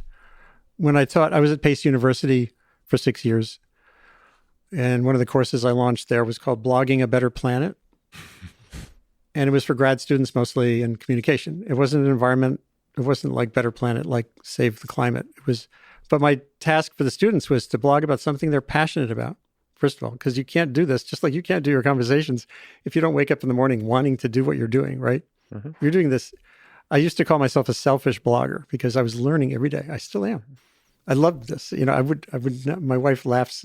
She thinks I work too much, but I'm always like asking those questions, like sustain what? Yeah. So my charge to the students was harness a passion, build a blog, either alone or with others, that notches the world a little bit towards some better outcome. And so there was a musician who did a thing on musicians who used their art for their work for making the world better. Some of it was like music therapy, bands contributing money, whatever. Another one her blog was on comfort food all around the world. And I thought it was my favorite. It was a video series. I think it should be viral, actually. It was like looking at the world, every different cultures. She was in Queens. So every culture, every cuisine is there in Queens, 200 countries, right? Yeah. But she would go and talk to people's moms and have them cook the food of that country. That's their comfort food. I mean, I just love this because we all need to eat. And you're getting this expanded sense of what comfort is by thinking about what other cultures, choose. And that felt like a great course because it was not directive. It was just, it gave them this potential to go forward. I'd love to think they've all gone on to become superstar, whatever is, I don't know. That's the giving, that's the letting go part. Even if one did something special, then that makes me feel job done. And, after I'd been writing about climate for 30 years, 2016-ish, I did a lot of writing about what did I learn, unlearn and stuff. And I had a stroke in 2011, which was interesting. It was the first time I really thought about my brain. You don't think about your brain on a day-to-day basis. But this is my brain telling me, ding, ding, ding, ding, some weird shit's happening. And when I was thinking about confronting climate change, it felt like some of the things I learned about my own existence. I'm going to die, but you don't really absorb that. So is that the first time you kind of that was like my faced your first, mortality? this is really the shit, or at least deep disability, if not death, and that ability is transitory. And I thought about the climate problem. We're not going to solve the global warming problem, at least not in our lifetimes. But you work on making those trajectories sustainable. The end of life, particularly. You work on making sure other people don't get strokes if they can avoid it. In my case, I wrote about it. I was blogging about my stroke while I was having it. I was tweeting about it. There's a funny tweet that's kind of mistyped because Wow. things weren't working. yeah. Right. So that's like share your knowledge, share your learning, and everyone can do this now, like on whatever platform. And then there's also this like giving up part, but not in a depressing. Well, maybe you could call it depressing. I started to zoom in years ago on the idea of the serenity prayer, the sobriety thing. It's like know what you can change, know what you can't. Grant me the serenity to accept the things I cannot change, the courage to change the things I can, and the wisdom to know the difference. Yeah, see, those three properties are really important right now. Some aspects of this, we know absolutely what we can work on. Cutting vulnerability. Energy transitions take time. Science can help us discriminate the difference. And that's an iterative changing landscape going forward. But at the same time, science, like I personally on climate modeling or like narrowing how hot it's going to get or more clarity on when an ice sheet is going to collapse, I think those are what I call known unknowables. So being able to, I've seen enough evidence that those are deeply complex problems that we're not going to get there quickly. So then that gives you a landscape to act on. And that, whether you bring God into the mix is irrelevant. It's really know what you can change, know what you can't, and that gives you the quality to work on them. And serenity is comfort with that this is transitory, that the human journey, like anyone's individual journey, will have some end. That doesn't mean it has to be near. It doesn't. This Anthropocene that I've been writing about for decades can still be a good Anthropocene, or at least a less bad one in terms of how we get through it. And you're also a musician, so in context, one of my favorite songs of yours, an album, A Very Fine Line. I should mention that with the stroke coming close to death, the lyrics here are quite brilliant, I have to say. Oh, yeah. It's a very fine line between winning and losing. A very fine line between living and dying. A very fine line. By the way, people should listen to this. I can't play this because YouTube will give me trouble. Oh. A very fine line between loving and leaving. Most of your life you spend walking a very fine line. And the rest of the lyrics are just quite brilliant. It is a fine line. Yeah. I'm glad you walked it with me today, gentlemen. You're brilliant, kind, beautiful human beings. Thank you so much for having this quote-unquote debate that was much more about just exploring ideas together. Bjørn, thank you so much. And Andy, thank you so much for talking today. These kinds of extended conversations are, the more of it, the better. And finding ways to spread that capacity just to get people out of this win-lose thing is really important. So thanks for what you're doing. Yeah. Thanks for listening to this conversation with Bjørn Lomborg and Andrew Revkin. To support this podcast, please check out our sponsors in the description. And now, let me leave you with some words from Henry David Thoreau. Heaven is under our feet, as well as over our heads. Thank you for listening, and hope to see you next time.